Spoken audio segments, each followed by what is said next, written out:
The manhwa begins with someone rising from the ground, covered in blood, as a winged man stands before him. The celestial being declares, "God is dead." Humanity worshipped gold and revered arcane engineering until, in the end, they became slaves to themselves. The man holding a sword questions how this can be fair. His opponent wraps the blade in a powerful aura, but despite this he charges forward, asking why this even exists. He screams as he swings his sword, only to be utterly obliterated by a colossal explosion from his enemy. It is then revealed that this is all part of the most popular apocalyptic fantasy game of the moment, Arcane Seoul. The defeated man screams in fury, calling the game a pay-to-win garbage. His name is Kim Joonsoo, a 22-year-old university student. His opponent mocks him, saying that he did pretty well for a free-to-play player, but in the end, it was his bad luck. After all, he had been playing on auto mode the whole time. The enemy's ID is rich heavenly demon Chan. Joonsoo insults him, but the opponent simply prepares to end the fight, admitting that it was fun and that he had never seen a player get this far without spending money. Joonsoo is in a public place and clearly furious. He yells, outraged that he had invested 10,000 hours into the game, only to be surpassed by someone who spent thousands of dollars. He sighs, realizing that the real idiot was him, wasting time on this terrible game. He decides that at least he'll do his daily missions before focusing on his homework. After all, even though he hates the game, he still sticks to his routines. With little hope, he does a free gacha pull, already expecting a terrible result, just like every other time, probably getting another generic warrior named Kim. However, when the draw finishes, he is shocked. A platinum chest appears on the screen and his heart races. When he finally sees the character he got, he is astonished to realize it's the heavenly demon himself, an SSR unit. He wonders how the hell he pulled this off, as it's the best character in the game. The chances of getting the heavenly demon in a free draw are ridiculously low. There are an absurd number of zeros in that percentage. Excited, he begins to dance in public, declaring that this game now deserves the Game of the Year award and that he needs to start leveling up his new character. It is revealed that the most efficient way to level up a character in Arcane Seoul is by sacrificing other already leveled characters to serve as experience. Now Joonsoo no longer feels envious of the whale players, the ones who spend fortunes on the game. He decides to use all the countless warrior Kims he's accumulated over his thousands of hours of play to strengthen his heavenly demon. On the screen we see the characters being consumed one by one, their experience pouring into his new champion. With a smile on his face, he says that he'll finally be able to play the game just like the whales. But in the middle of his excitement, he completely forgets that he's in a public place and starts walking absent-mindedly, right into the middle of the street. When he looks to the right, he realizes, of course, the phone slips from his hands and he mutters that this situation feels strangely familiar. When he opens his eyes again, he's staring at an unfamiliar ceiling, completely confused. He wonders why he's in a hospital. His head throbs and then the memory comes rushing back. He walked right into traffic like a complete idiot and nearly got run over. He mentally curses himself for being so careless. Suddenly, a woman enters the room, calling him Warrior Kim, surprised that he's awake. He furrows his brow and asks what she's talking about. The woman says she'll call the doctor and leaves in a hurry. Joonsoo is puzzled by the name she used, and when he looks at the clipboard with his information next to the bed, he's shocked. It clearly says Warrior Kim. Additionally, the report indicates that he suffered a dislocation and a concussion due to the accident. He wonders what kind of absurd mistake this is and lets out a long sigh. Perhaps, deep down, he really does feel guilty for sacrificing all his Warrior Kims to gain experience, but that still doesn't explain why his name on the clipboard says Warrior Kim. Trying to make sense of the situation, he attempts to get up, but the instant he puts weight on his leg, a searing pain shoots through his body, and he lets out a deafening scream. A nurse rushes into the room, telling him that he can't move yet. Still writhing in pain, he asks why it hurts so much. At that moment, the doctor enters the room and explains that he was hit by a truck and, considering the circumstances, got off with few injuries. Still completely confused, Joonsoo furrows his brow and asks what they're talking about. The doctor responds that they still need to do more tests and that he'll need an MRI and a magical vision test.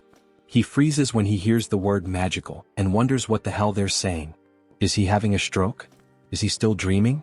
Meanwhile, at the reception, they're calculating the costs of his hospitalization, including the tests such as the CT scan and MRI. When they finally give him the total, his heart almost stops.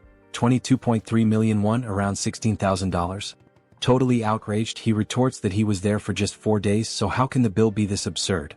The receptionist, with complete calm, answers that he doesn't have insurance and has to pay everything out of pocket. Confused, he asks what she's talking about. After all, every Korean has national health insurance. The woman looks at him as though he's delirious and responds with a question. What are you talking about? You don't have insurance from the Legion or the Magic Tower. A chill runs down Joonsoo's spine when he hears those names. He doesn't fully understand what's going on, but those words sound strangely familiar. Legion, Megacorp, Magic Tower, Sacred Order. Then it hits him. These are the 4 factions that dominate Arcane Seoul. The world where God abandoned humanity. Where arcane science advanced drastically. Where Earth was overrun by monsters. Where humans modified their own bodies to survive. His mind starts to fail him.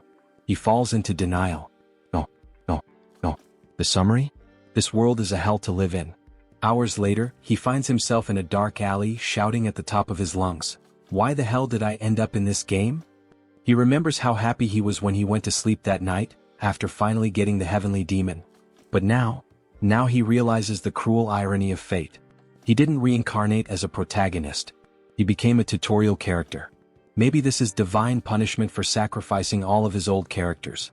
Finally, he arrives at Warrior Kim's house. Looking around, he lets out a heavy sigh. This crap is smaller than my bathroom. He can't believe this guy was so miserable. Exhausted, he throws himself onto the bed. His body is battered. He has no money. And now, what should he do? Then reality hits him like a punch to the stomach. If this is really the world of Arcane Seoul, events like nuclear wars, dimensional rifts, and even the rebirth of ancient gods are going to happen soon. And when that happens, this place will turn into a true hell on earth. He has no idea how he ended up here, but one thing is certain. If he stays still, he will definitely die. Then, suddenly, something occurs to him. His gaze locks on his own hands and he finally understands what this means. Without hesitation, he grabs a pen and raises it above his palm. Looking down, he murmurs that he needs to test this before it's too late. For a moment, he hesitates. But then, gathering all his courage, he stabs the pen into the top of his hand with all the strength he can muster. The pain explodes in his skin, and he lets out a loud scream as he pulls the pen out. It has pierced his hand completely. Immediately, a green aura begins to swirl around the wound, healing it before his eyes. A smile spreads across his face. I knew this would work. He has just obtained a trait called Wound Recovery. Now everything makes sense. The reason he created and sacrificed so many Warrior Kims was because this character is the only one without a base trait. However, this means it's possible to unlock and swap traits freely, allowing players to shape Warrior Kim however they want. For someone like him, who always played strategically and never had luck with rare characters, Warrior Kim was the best choice.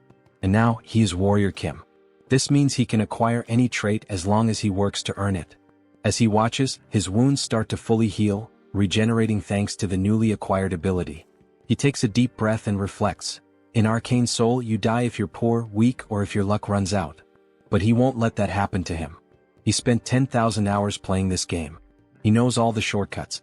He knows how to break the system. The scene cuts to his global ranking, which plummets from 115,000th place to the top 7,000. Then he climbs into the 3-digit ranks, finally reaching the top 9. Now he's above monsters, literally in the top 9. He doesn't know exactly what that means, but he'll figure it out. Plan change, make money. Now he walks confidently into a talent agency, muttering to himself. With Warrior Kim's body, this is a free pass to the top. Inside the player registration sector, a man reviews his file and raises an eyebrow. So, this is your first time at a player recruitment office? Joonsoo nods in confirmation. Yes. I want to enter the monopurification field. The recruiter stares at him, surprised. Monopurification? Joonsoo nods. He needs money to fund that pay-to-win gacha nonsense, and using his own body for work is the only option available. The man leans back in his chair, putting his feet on the table. He sighs, then looks at Joonsoo with an amused expression. They even call it monopurification, but do you have any idea what clearing a dungeon really means? The badge on the table reveals his name, Choi Seon-soo, Player Recruitment Director. Joonsoo crosses his arms and responds without hesitation. Of course I know. Seon-soo lets out a sarcastic laugh. Are you sure? Because honestly, your resume is completely empty. Joonsoo rolls his eyes and confidently responds. It's obvious that I understand how this damn game works. I know that the mana contained is what caused the monsters to overrun the world of Arcane Seoul. He continues explaining, clearing a dungeon isn't just about killing monsters and collecting loot. In the long run, prolonged exposure to the contained mana can erode someone's humanity, turning them into something else. This process is called mutation. And that's what makes the job so deadly. Joonsoo sighs and says it's fine. Once they gather enough people, he'll assign him to a team. Joonsoo thanks him, but the man still looks skeptical. He stares at him and asks if he's absolutely sure about going through with it. I am, Joonsoo answers without hesitation. Joonsoo sighs again and comments. I've seen many guys like you take this job for money and come out completely dead inside. Joonsoo laughs casually. Relax. I'll leave here in better shape than you. Joonsoo frowns, confused by the response, but Joonsoo just smiles and says, working hard without spending a dime has always been my specialty. First contact with the team. He then meets his team leader, a man named Deer. Deer crosses his arms and looks at him with a stern expression. So, you're the newbie they sent here? Joonsoo shrugs. I guess so. I'm just here because I was assigned. Without warning, Deer grabs the collar of his shirt, pulling him closer. You think this is a playground? He says, his eyes cold. Do you think you have what it takes to be here? Joonsoo doesn't answer, simply staring back at him. You'd better not beg me to save you if you start mutating, Deer continues. If I see the slightest sign of it, I'll kill you on the spot. Joonsoo smirks and calmly responds. I'll keep that in mind. For him, this is nothing new. In the real world, people always try to scare the newbies. But what really intrigues him is the fact that Deer is an R-rank character in the game. This is what he looked like before awakening. Joonsoo thinks, noticing that, at this moment, Deer's legs are still normal. Before the tension can rise any further, another man enters the room and sighs.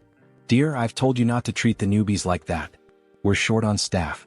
The man is introduced as Hedgehog, a veteran with 5 years of dungeon clearing experience. Deer clicks his tongue, clearly irritated. Whatever. I just hope he doesn't mess things up. He then turns to the group and gives his instructions. We have 4 hours to clear 5 locations. No time to waste.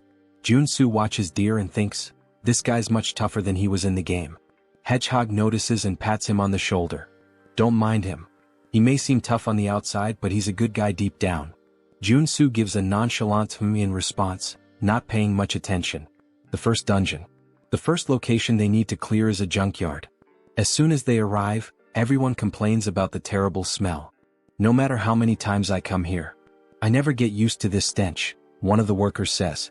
Deer ignores the complaints and says, I'm opening the entrance. Get ready.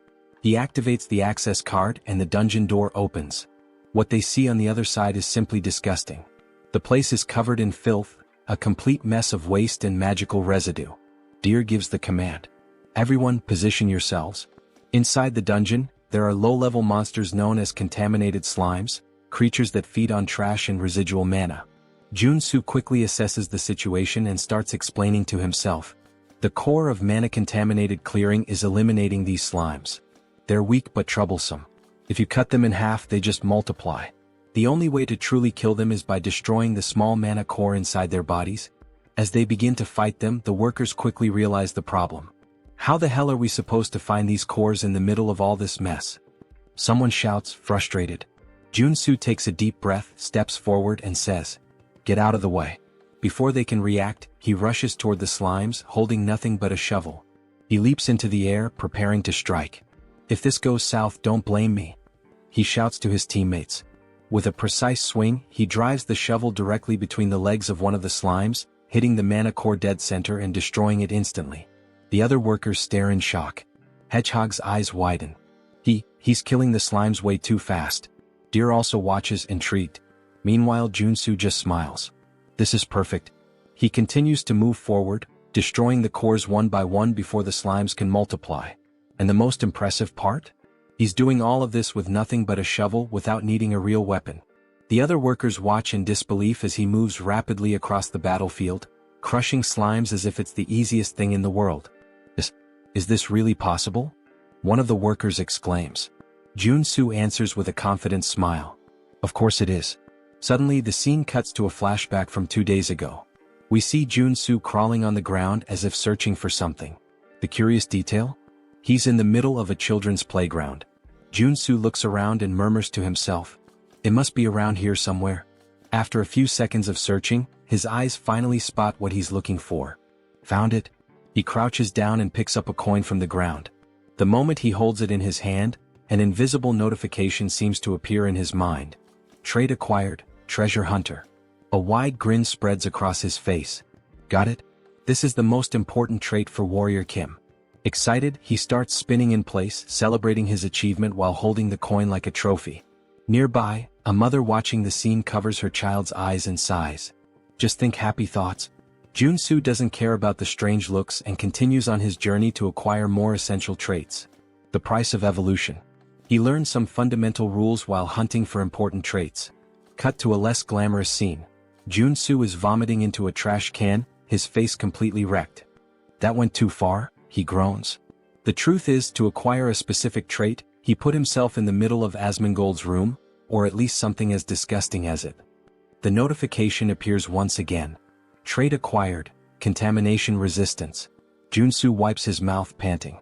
That was the hardest one so far. The logic for acquiring traits in this world works exactly like in the game. If you meet the conditions, it's yours. He opens the mental menu and reviews his abilities, explaining to himself that it's possible to equip up to 6 traits at once, and that he can switch between them at will. Now, thanks to Treasure Hunter, he can see the mana cores inside the slimes, which explains why he's able to eliminate them so easily, even the giant ones. However, another slime is attacking his team, shooting a barrage of sticky slime. Deer gives an urgent warning. Don't let that stuff touch you. But Joonsoo simply walks through the toxic substance without hesitation. Finally, all this work paid off, he comments, satisfied. Thanks to contamination resistance, he feels no side effects from the slime. I personally wouldn't stick my tongue out in this situation. End of shift. The scene cuts to the bus on the way back home. Joonsoo leans against the window, exhausted. Even with all these traits helping me, working all day is still draining. Hedgehog smiles and comments. But thanks to you we finished early today. It was incredible seeing all of that up close. He pauses and asks curiously, are you hoping to awaken like Deer? Joonsoo laughs. No way.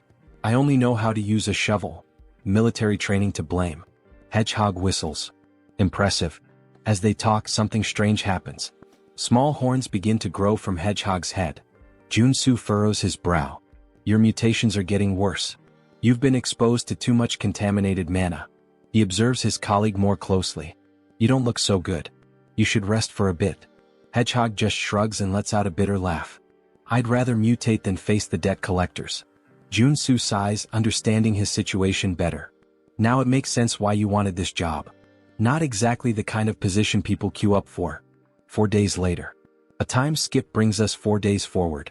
The work finally comes to an end, but everyone is exhausted. We're done, someone murmurs. The team members are wrecked after days of non-stop dungeon clearing. On the other side, a worker is vomiting uncontrollably, almost doubled over. Joonsoo immediately recognizes him. Hedgehog. I told you not to push yourself so hard.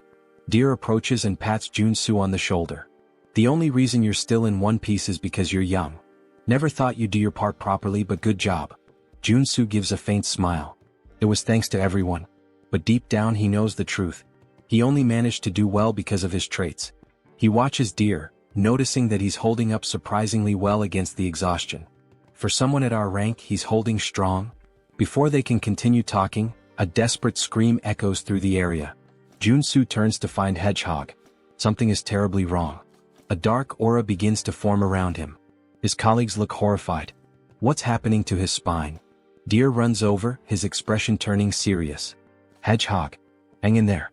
Joonsoo understands everything in that instant. Hedgehog is mutating. Deer tries to hold his friend back. Hold on. We need to get out of here. But it's too late. The mutation consumes Hedgehog completely, and his body explodes into pure energy, creating chaos around them. Joonsoo feels the impact and murmurs. Shit. Now this is serious. The battle begins. Hedgehog has lost all trace of his humanity.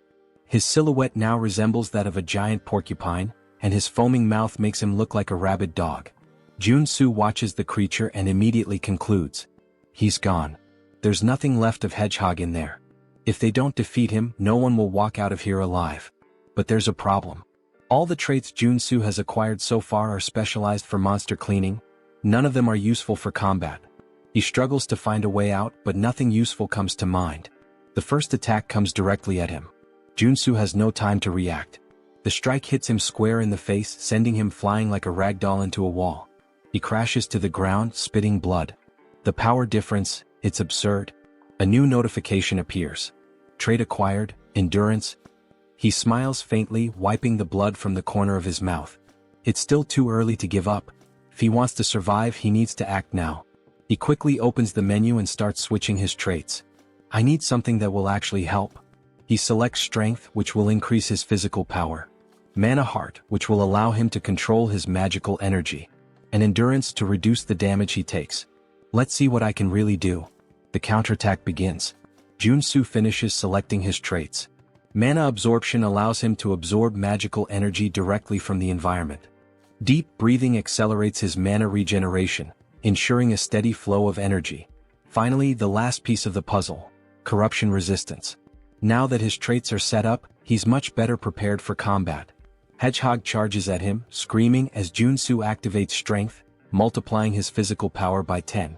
He swings his shovel back and roars, spinning his body with full force before delivering a crushing blow. The impact hits Hedgehog square on, launching him into the air. Joonsoo feels a flicker of hope. This is working. I can really win this. But then, in midair, Hedgehog starts spinning violently, turning into a deadly ball. Joonsoo's eyes widen. That should be illegal. Hedgehog launches himself at Joonsoo like a projectile, but at the last second he crashes into a rock, losing control and flying back up. Joonsoo yells, completely confused. What am I supposed to do in this situation? He doesn't have time to react. The attack hits him full force, smashing him brutally into the ground.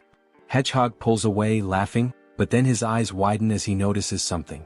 From the rubble, Joonsoo leaps out, completely unharmed. Thanks to endurance, his resistance to damage was multiplied tenfold. He winces in pain, groaning. Even with endurance, this still hurts like hell. But he has no choice. If he stops now, he'll die. He steels himself, clenching his fists. With no other option, he launches into an unrelenting assault. Blow after blow, Joonsoo unloads a barrage of punches at Hedgehog, refusing to retreat. But then one of the spikes on Hedgehog's back curls backward and shoots out like a missile. Joonsoo dodges at the last second, but before he can react, a swarm of spikes is launched at him, piercing his body and embedding themselves in his flesh. He is thrown to the ground, completely covered in blood. But he refuses to give up. Joonsoo forces his body up, breathing heavily. Just a little more. He charges at Hedgehog again, preparing for another punch. But then, blood explodes into the air. Joonsoo feels something violently ripped from his body. His mind tries to process what just happened. His hand has been obliterated. His eyes widen in complete shock. His senses still can't understand how this happened. But before he can react, Hedgehog fires another spike. This time, his mind registers what's happening, but it's too late. His entire arm is torn off. The pain strikes him like an electric shock. Joonsoo lets out a scream of pure desperation. But Hedgehog doesn't stop. He clenches his fists, preparing a final crushing blow. Joonsoo closes his eyes, gasping. This is exactly what I expected. Hedgehog lands the blow. The ground shakes violently as the impact hits where Joonsoo had been lying. The price of victory. A flashback unfolds in his mind. He remembers when he used to play this game just as a mobile game. Back then, everything felt easy. All he had to do was press a single button to defeat monsters. He never stopped to think about what the character felt. He pushed it to the limit over and over under the guise of efficient training. But now he finally understands. He understands the pain. He understands the suffering required to earn even a mediocre trait. And above all, he understands that there is no victory without sacrifice. When Hedgehog looks down, he realizes something is wrong. Joonsoo blocked the attack. His arm regenerated. Before Hedgehog can react, Joonsoo rushes at him with lightning speed. His fist connects with the creature's face, and the impact is devastating.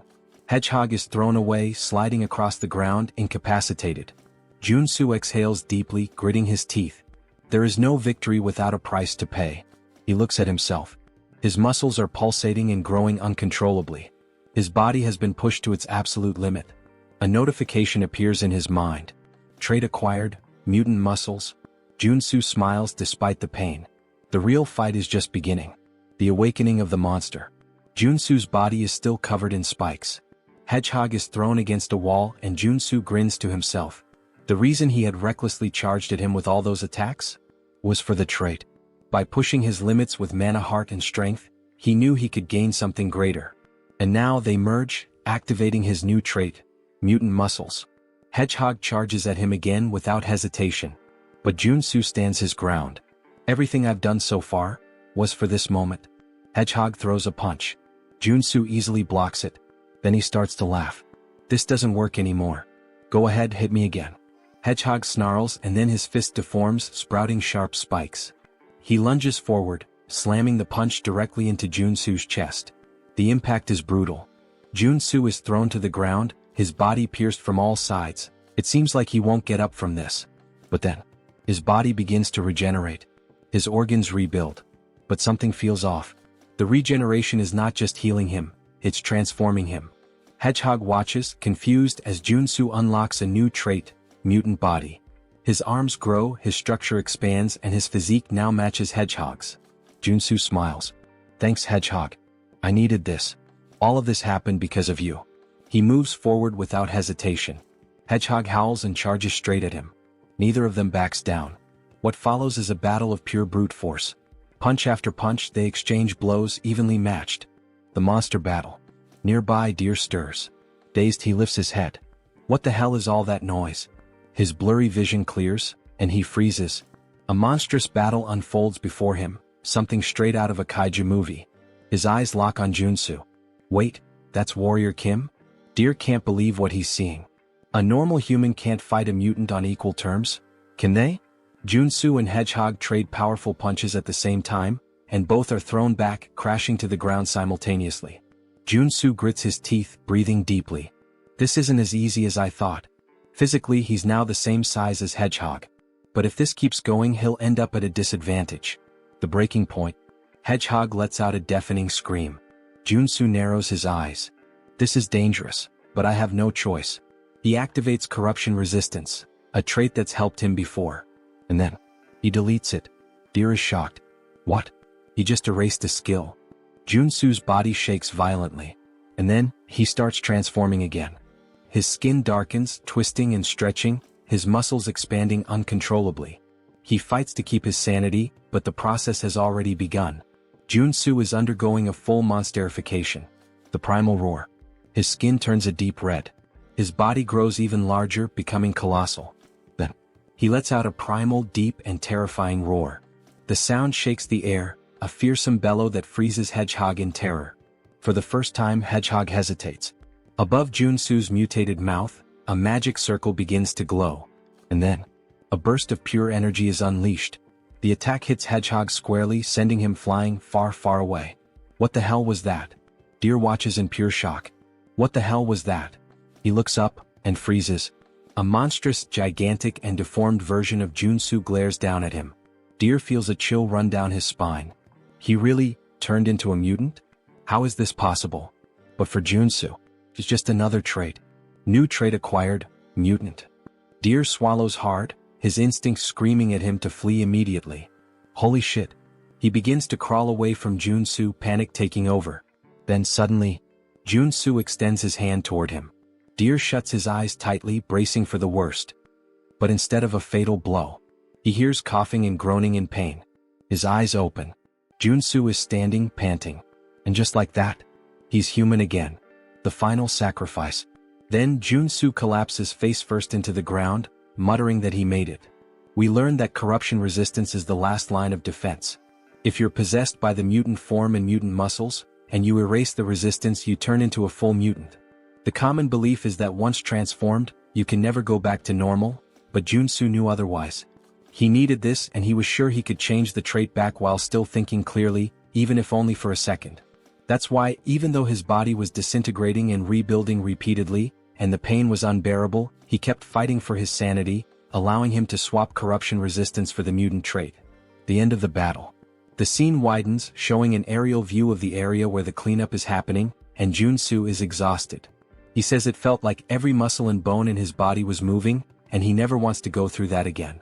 Struggling, he gets up, stumbling toward Hedgehog's body. A purple orb leaves Hedgehog's mouth. Joonsoo grabs it, and it's revealed to be a level 1 mono core. He starts to smile sarcastically, saying it was worth it. Soon he starts dancing, joking that clearing the field is really profitable. Deer approaches and asks if he's alright, commenting on his mutant transformation and asking what happened. Joonsoo replies that it would be annoying if strange rumors spread, so he just says he kinda bet he could turn back and got really lucky. Deer is surprised, saying it was an insane risk, and Joonsoo hands him some level 0 mono cores since he now has a level 1 mono core. Joonsoo says he wants to head back now, breathe some fresh air, and everyone is surprised since he saved their lives and even gave mono cores, hoping they'll keep his secret. But Deer looks at him with suspicion. Back at Seonsoo's building, we see him starting to flatter Joonsoo heavily. Joonsoo wonders what all this flattery is about. Seonsoo responds that he should have said something if he were a superhuman, so they could have given him proper work instead. Now Joonsoo understands why all the praise. In the world of Arcane Seoul, a superhuman awakens a skill that grants them powerful mana. In a world like this, where strength equals power and authority, superhumans are practically the nobility. But it makes sense for Seonsoo to think this way since it takes a superhuman to defeat mutants. Though in Joonsoo's case, it's just a game design flaw since he can acquire traits. Seonsoo puts his hand in his pocket and says he should pay Joonsoo for the cleanup. Joonsoo responds that would be nice, trying to stay calm, but inwardly he has that mischievous smile, thinking he'll let Seonsoo think he's a superhuman for now. Seonsoo pulls out a mountain of cash from his pocket and says that they cleaned 5 regions, and that they get 20% of the total fee, which amounts to 50 million wons. If they split it among everyone in the group, Joonsoo should receive 5 million, but this time they'll do it differently. Seonsoo places all the money on the table and says they'll only keep 5% of his share and will even give him a bonus of 12 million. Joonsoo's smile reaches a whole new level now, with his tongue even turning into a heart. He exits the room singing, and someone comments that he seems to be in a great mood, while the other says he must have been well paid. Joonsoo confirms, saying yes, since they finished the job, and acknowledges the man as someone he's worked with. The man explains that he's here because he wants to ask a favor. Joonsoo asks what he means by that, and the man reveals that his wife is sick and asks if he can lend him some money. He apologizes for asking since they don't know each other. Joonsoo responds that it's not a good idea to help someone when you know nothing about them, because they could end up stabbing you in the back, and it's hard enough to stay afloat right now. Joonsoo takes the man's hand, which is pleading, and tells him that he's much older than Joonsoo, so he doesn't need to do this. Although it's not much, he can use it and hands over many level 0 mono cores to the man. Joonsoo says he feels too bad to ignore him. What a conversation, huh? The twist. Later that night, we hear the man laughing, calling Joonsoo an idiot, saying he pretended to be poor, but gave him so many mono cores. He's boasting to Deer. Deer replies that the man must be new to this kind of thing, and the man says he would have given more if Joonsoo had said his son was sick too. And he complains that what's annoying is that Joonsoo was paid more than everyone but gave such a tiny part, along with that superhuman talk about the profit split. Deer sighs, saying that Joonsoo isn't a superhuman and that it's better they teach him a lesson. The beggar asks if Deer has any ideas, and Deer smiles, saying that idiot probably has some strange skill. While Joonsoo is happily helping the poor, Deer says that since they know his secret, they can teach him a lesson about how truly scary the world can be. The scene shifts to a luxury resort, where we see Joonsoo through a window, receiving a massage. He comments, saying that money is really wonderful. He never imagined he'd see the day he could get a massage in a place like this, and being in the game is so much better than reality. The masseuse presses hard on his arm, and Joonsoo mentions he spent 3 whole days resting at the hotel but still feels pain. From now on, he'll have to think twice before using any mutant-related traits. Changing traits isn't as all-powerful as he thought. His body changes depending on the traits, and the intensity of the side effects increases as his body changes. The problem now is survival after limiting the use of traits. He looks out the window and recognizes a few people, saying that's the Iron Fist gang, while we see them all by the pool. He explains that Arcane Seoul is ruled by local gangs, not the law. That's natural since there are so many monsters around, and people have to rely on superhumans. He says he's managed to survive so far, but it would be foolish to rely only on his traits in such a dangerous place. He starts to smile, saying that in the end, it all comes down to being overloaded with equipment. He goes to a miscellaneous goods store, and a woman asks if he's there to sell things. He says yes and mentions he has some monster byproducts. She looks at his clothes and warns that they don't buy level 0 mono cores since he's not dressed well. He replies that he already knew that. He pulls something out of his bag and says that this is what he would like to sell, revealing a blue mono core, which surprises her. She asks if it's a level 2 mono core, and he confirms, telling her to take a good look at it. He comments that it's nice to see she's surprised. He's really happy he managed to get a level 2 mono core, and the effort at the hotel was worth it. If he can sell it for the highest price, this will be the right path. He asks if she sells weapons and armor. She replies that she does and lets him into the back area. As he enters, he's surprised, saying that it looks like she has everything back there. He thinks the government should start keeping an eye on this woman since all the essential game items are there as well. She tells him to make himself comfortable. He responds affirmatively and then begins to get excited. He says that now is the time to get properly equipped. He starts putting various weapons into his backpack and says that now that he has weapons, it finally feels like he's playing Arcane Seoul. Then he hears a woman calling for him and turns around. She asks almost casually if he's a mercenary, saying she needs help.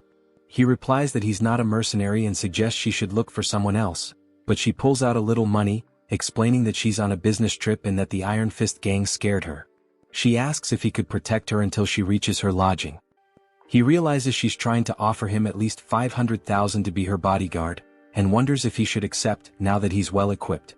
He places a hand on her shoulder, saying that he can't ignore a lady in distress, and tells her it's time to go, looking ready for the situation. They start walking through some alleyways and she says they're almost there. He wonders why she's staying in such a shady place, saying that, forget about people, there isn't even an ant around there. She quickly dashes around a corner and when he turns, all he sees is darkness. She says they're nearly there and urges him to hurry. He replies that it's too dark and he can't see anything. Then his eyes begin to glow yellow as he acquires the night vision trait, and says that now he can see, but he didn't plan for this. In her hands there's a pistol aimed directly at him, and she remarks that he's a lot more cautious than she expected. He wonders who she is and if all of this was a trap, only for him to turn around and see Deer, who laughs and asks where he thinks he's going. Deer says it's good to see him again like this, asking if he agrees. Joonsoo asks what he did to deserve this and Deer responds that he didn't do anything, he just looks stupid. There's no other reason, calling him naive. Joonsoo lets his weapons drop, immediately rushing to knock the woman down. Deer asks why he would start a conversation just to run away. He tells the woman to shoot him and she fires her gun directly at him, hitting him in the back. He starts falling down the stairs. Then Deer asks, "What the hell?" saying she should have shot him in the leg, not the chest. She responds that it's better than him running away. Deer says, "Damn, I think he's dead. Honestly, I think the guy can just get up, he looks fine." The woman mentions that someone might want to buy his body since he came back from being a mutant. The beggar says it's time to loot his gear now. When Deer looks down again, he says there's no way and they should do this first, only to find that Joonsoo's body has disappeared. They all start wondering where the hell he went, growing uneasy. The street lamp breaks and the beggar is hit in the neck. The rest of them start panicking, wondering what's happening, and Deer says there's no way he's still alive. Joonsoo says that he can't die at the hands of someone who repays kindness with betrayal, and it's a good thing he left the store after putting on the bulletproof vest. Thanks to that, he acquired the trait of playing dead after being shot. Deer looks around in panic, saying he can't see anything since the street lamp broke, wondering where Joonsoo is. Joonsoo suddenly appears behind him, saying he's right there.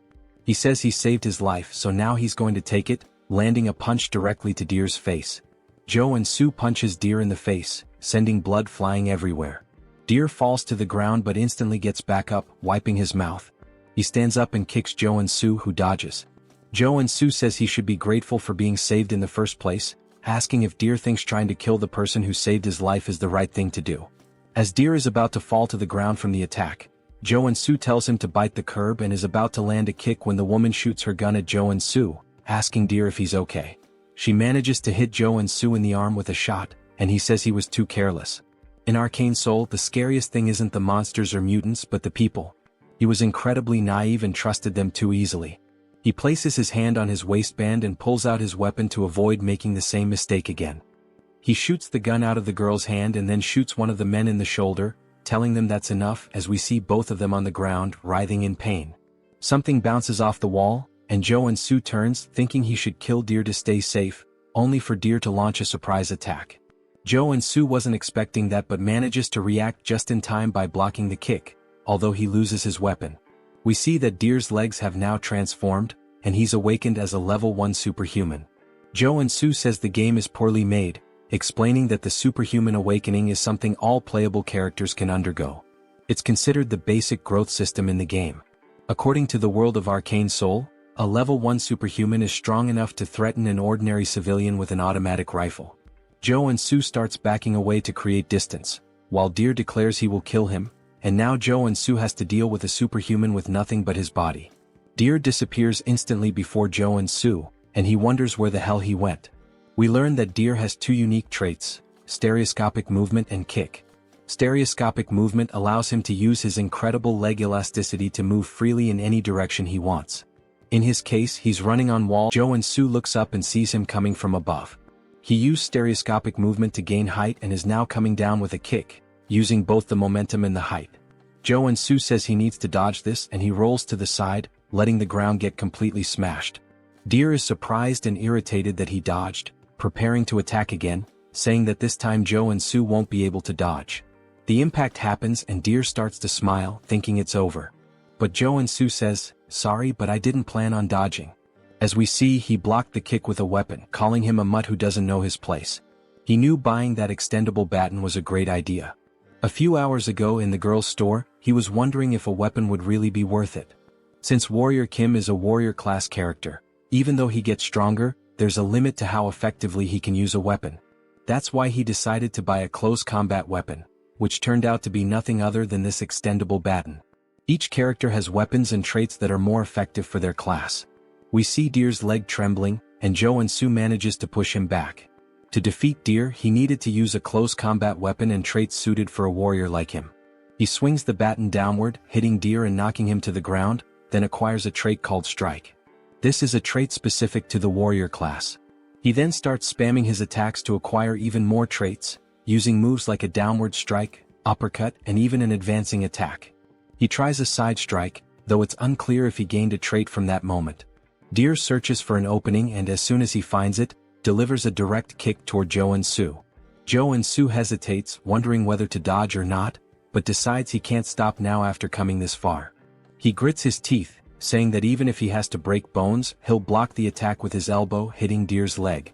He tells himself he needs to keep attacking. The fight continues with blows exchanged one after the other. Then Joonsoo acquires a trait called Combo and starts smiling, saying, "That's it. The best trait build for the warrior class at the early stages is combining strike and combo." He uses his left hand for punches and his right hand to swing the baton, taking down Deer like it's a cut scene. Deer begs him to stop as he begins to lose consciousness, but Joonsoo throws the baton directly into Deer's chest, hitting him with the strike trait. Deer finally loses his strength and collapses to the ground. Joonsoo shouts, saying that he succeeded and defeated an awakened one. His arms begin to burn, as though the air itself is searing his skin. He wonders what this sensation is as he looks at them. His whole body starts to ache as a red aura begins to swirl around him. He says he can feel something about to overflow inside him, thinking he knows what's happening. There's a brilliant explosion from where he stands, and now, with a golden aura surrounding his fingers, he says, "This is the day I learned the cruel truth of the world of Arcane Seoul, and now I am awakened as a level 1 superhuman." Joonsoo clenches his fist with excitement and starts shouting, saying that the time has finally come.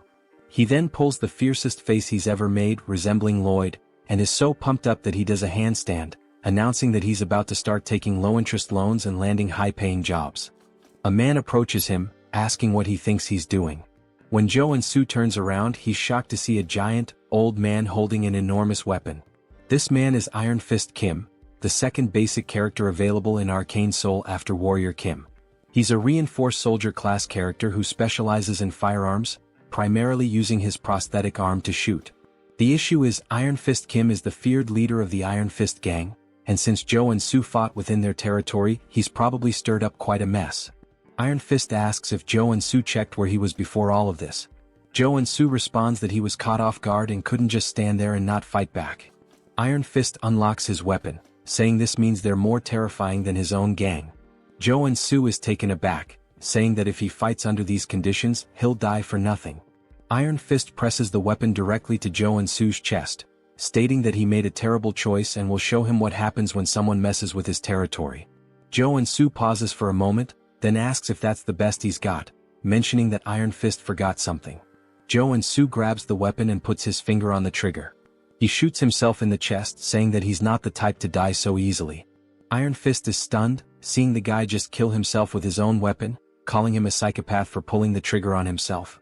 Joonsoo starts laughing, asking if that's all, saying it was easy. We see that he acquired the regeneration trait. Iron Fist laughs, calling his ability interesting. Joonsoo explains that the upgraded version of Wound Recovery is regeneration, and it can only be obtained when you become a level 1 superhuman. He warns Iron Fist that it will be the end for them if they start underestimating him. He realizes he'll need to bluff his way out of this. He points to the triple homicide case behind him, saying that, as they can see, he didn't survive by chance and that he doesn't care who they are. If they mess with Warrior Kim, they'd better be prepared. Iron Fist laughs, asking if that's his name, saying he likes his audacity, but he'll let him go this time. However, now Joonsoo owes him a favor. He puts a hand on Joonsoo's shoulder, saying that he surely knows what he means. Joonsoo says he'll remember this, wondering if maybe Iron Fist recognized him. Iron Fist then extends his hand, suggesting that they might work together on a job next time. When Joonsoo looks at her hand, he thinks that Iron Fist is not the type of person who would betray him. In that case, it wouldn't be bad to form a connection here. He says it's a deal as they shake hands, telling her he'll see her next time. The scene then shifts to the superhuman tower in Jamsil, where Joonsoo says he had no idea when he first saw this place in the game, but now he realizes that it's really impressive, completely different from anything he's seen before. A woman then catches his attention, thanking him for visiting the tower and asking how she can assist him. The guy is stunned by her beauty and mentions that she looks familiar, wondering if she's an NPC. She tells him that if he's there for certification, he needs to head to the machine to measure his mana and trait circuits. He thanks her and starts walking towards it, thinking that he didn't even ask for help, but she guided him anyway. It just shows how much of a novice he must look. He thinks that once he gets his certification, he'll truly start his life in Arcane Seoul. Suddenly, he hears a loud noise that startles him. When everyone tells him to look at the ceiling, saying the saint has arrived, he looks up and sees a bright light descending from an airborne ship. As the light appears right in front of him, we see some enchanting text spread across, while people are teleported. Joonsoo is shocked, recognizing it as the Old Father's order and wondering why a boss monster is there. People begin praying, saying it's an honor to be in her presence, but Joonsoo remembers that, since he's still in the tutorial timeline, she's a saint and not a boss monster. As the story progresses, it's revealed that the order is actually a cult disguised as a religion, and she is a complete psychopath. While people continue to praise the saint, they mention that she must be there for a level-up renewal. She then starts releasing a powerful aura, so strong that it knocks people down, with a golden light pulsing around her. Joonsoo looks away, saying that it's a rather flashy way to do things, and that it's kind of too noisy. As the machine begins reading her mana, it starts collecting her energy until it completely disappears, leaving everyone in suspense, wondering what she'll get. We then see that she is 27 years old, a priestess class with mana level 8 and a 6-layer circuit. They can't believe she's only level 8. She smiles as they say she has up to 6 traits, which the layered circuits represent. But Joonsoo has a different opinion. He's sweating nervously, saying that it's not the time to celebrate. A level 8 superhuman can be compared to an aircraft carrier, and she's a walking national powerhouse. Why are strong women always crazy? But even if he tried to warn them, they would just treat him like a madman and stone him to death as if it were the Middle Ages. For now, he decides to just measure his mana. It would draw too much attention if he had 6 traits, so he'll lower it to 3. The saint suddenly turns, sensing something. When her men ask what's going on, she says that she's found something that caught her attention. She appears right behind Joonsoo, saying that he has an interesting ability. He says, "Damn," surprised, and then repeats what she just said, asking if she really noticed that he swapped his traits. He freezes for a second as the window remains open. Everyone wonders why the saint is talking to him, saying he looks like a normal guy. She then takes his hands, asking what his name is. He says his name is Warrior Kim and comments that the only reason a priest would ask someone's name in Arcane Seoul is. Before he finishes his thought, he's interrupted as she declares that she represents the Old Father's order and baptizes him. Since the Old Father always desires powers like his, she tells him that he must submit and find peace in this hellish world, as the enchantment table begins moving across his arm. Everyone around him envies the fact that he's being baptized, especially because she is the Old Father's first daughter. Joonsoo, however, has a different perspective. He's extremely nervous, thinking that if he's baptized and gains the baptism trait, he will have no choice but to become a paladin of the order. However, the Old Father's order loses to major figures in Arcane Seoul during the war with South Korea, and this figure is none other than the Celestial Demon. As she continues with the baptism, he rips her hand off of him, saying it feels like being forced to invest in a stock that's about to crash. He kneels, refusing the baptism. We see her eyes turn completely psychopathic as she says that he must not have heard her correctly. He responds saying he's very serious despite being a little exhausted. She starts to control her anger, saying that it's anyone's right to serve or refuse. However, the old father has already set his eyes on him. She places her hand on his shoulder, warning him not to forget that a powerful divine energy is already rooted inside him, and that if he can't overcome such a small power, his fragile free will won't mean anything in the end. Then he begins to be enveloped by a yellow flame as he starts screaming in front of everyone. They question how someone like him can refuse the baptism, asking if he isn't religious or something. We see that he's being affected by divine fever, and that he will suffer a burning, endless pain as punishment for refusing the baptism. He was prepared for this, but it still hurts like hell, his whole body burning. This is one of the strongest debuffs in the entire game. The effect causes continuous, searing pain, preventing the person from continuing their normal life. The only way to get rid of it is to go to a temple and be baptized. He refused the baptism thinking about the future, but it seems he might die right here as we see his eyes rolling back. He loses consciousness until someone splashes water on his face, waking him up again. He wonders who it is, only to see the woman from before asking if he's okay. She seems genuinely concerned. He says that no one helps someone affected by divine fever because they fear the negativity will spread to them, and he's grateful that she took the risk to help him. He sits up again, saying that he'll endure a little longer. As he enters a lotus position, he gains a trait called divine resistance. We see that he's starting to build a resistance to the flames. He says he didn't refuse the baptism recklessly either, and that the debuff gets stronger depending on the total mana of the target. Since he's still level 1, the debuff is weaker in comparison, so there are some solutions. The first is to acquire the trait, which he just did, and now he'll focus more mana within himself. It's unclear whether he unlocked his traits or activated mana absorption. Still, he starts screaming in pain, while the woman continues to pour bottles of water over him, telling him that he'll make it. This immediately cools his body, and he says it feels like life-giving water. He needs to focus on this contrasting sensation between the fire and the water. As he begins to balance them inside him, it feels as though time stops. The burning pain and the sensation of cold begin to merge into one, while he uses the mana within him to extinguish the fire. When he opens his eyes, a powerful blue light starts emanating from him. It even blinds the poor girl. We then see that he has gained another trait called Mana Barrier, as the flames can no longer harm him. He smiles, saying that this is the common level 1 skill that a defender warrior should acquire. The woman asks if he's okay, and he replies that he's fine now, thanks to her. But everyone is in disbelief that he managed to overcome the divine fever, asking if that's really possible. Of course, he hasn't fully overcome it, and this is just a temporary measure against the fever, using the barrier. But at least he's free from the burning pain, and the black flame even makes him look cool. Now it's his turn to measure his mana as he steps onto the magical device. He begins to charge up, rising higher and higher. He smiles, awaiting the measurement, and we see that the device reports he is level 1 but has a 6-layer circuit. They can't believe he has 6 traits, saying this is the birth of a super newbie. It must be why the holy figure had her eyes on him.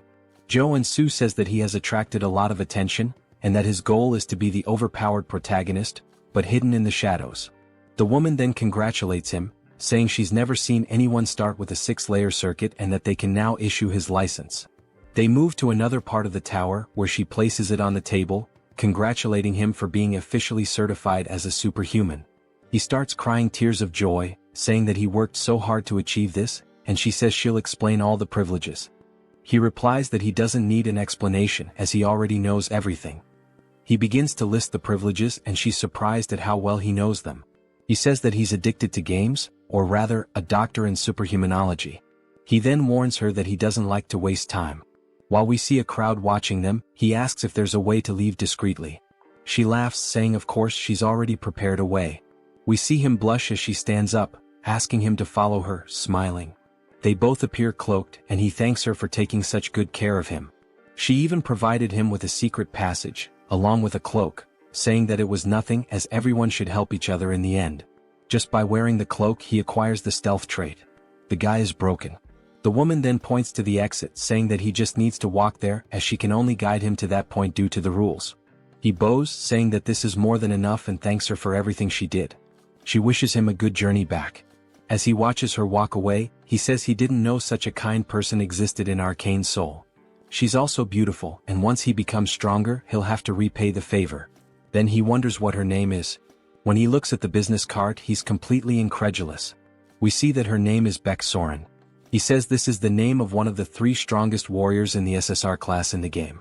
She's a berserker and has always had a rather intimidating appearance. He finds it strange that her face looks familiar and never would have imagined she once had such a calm demeanor.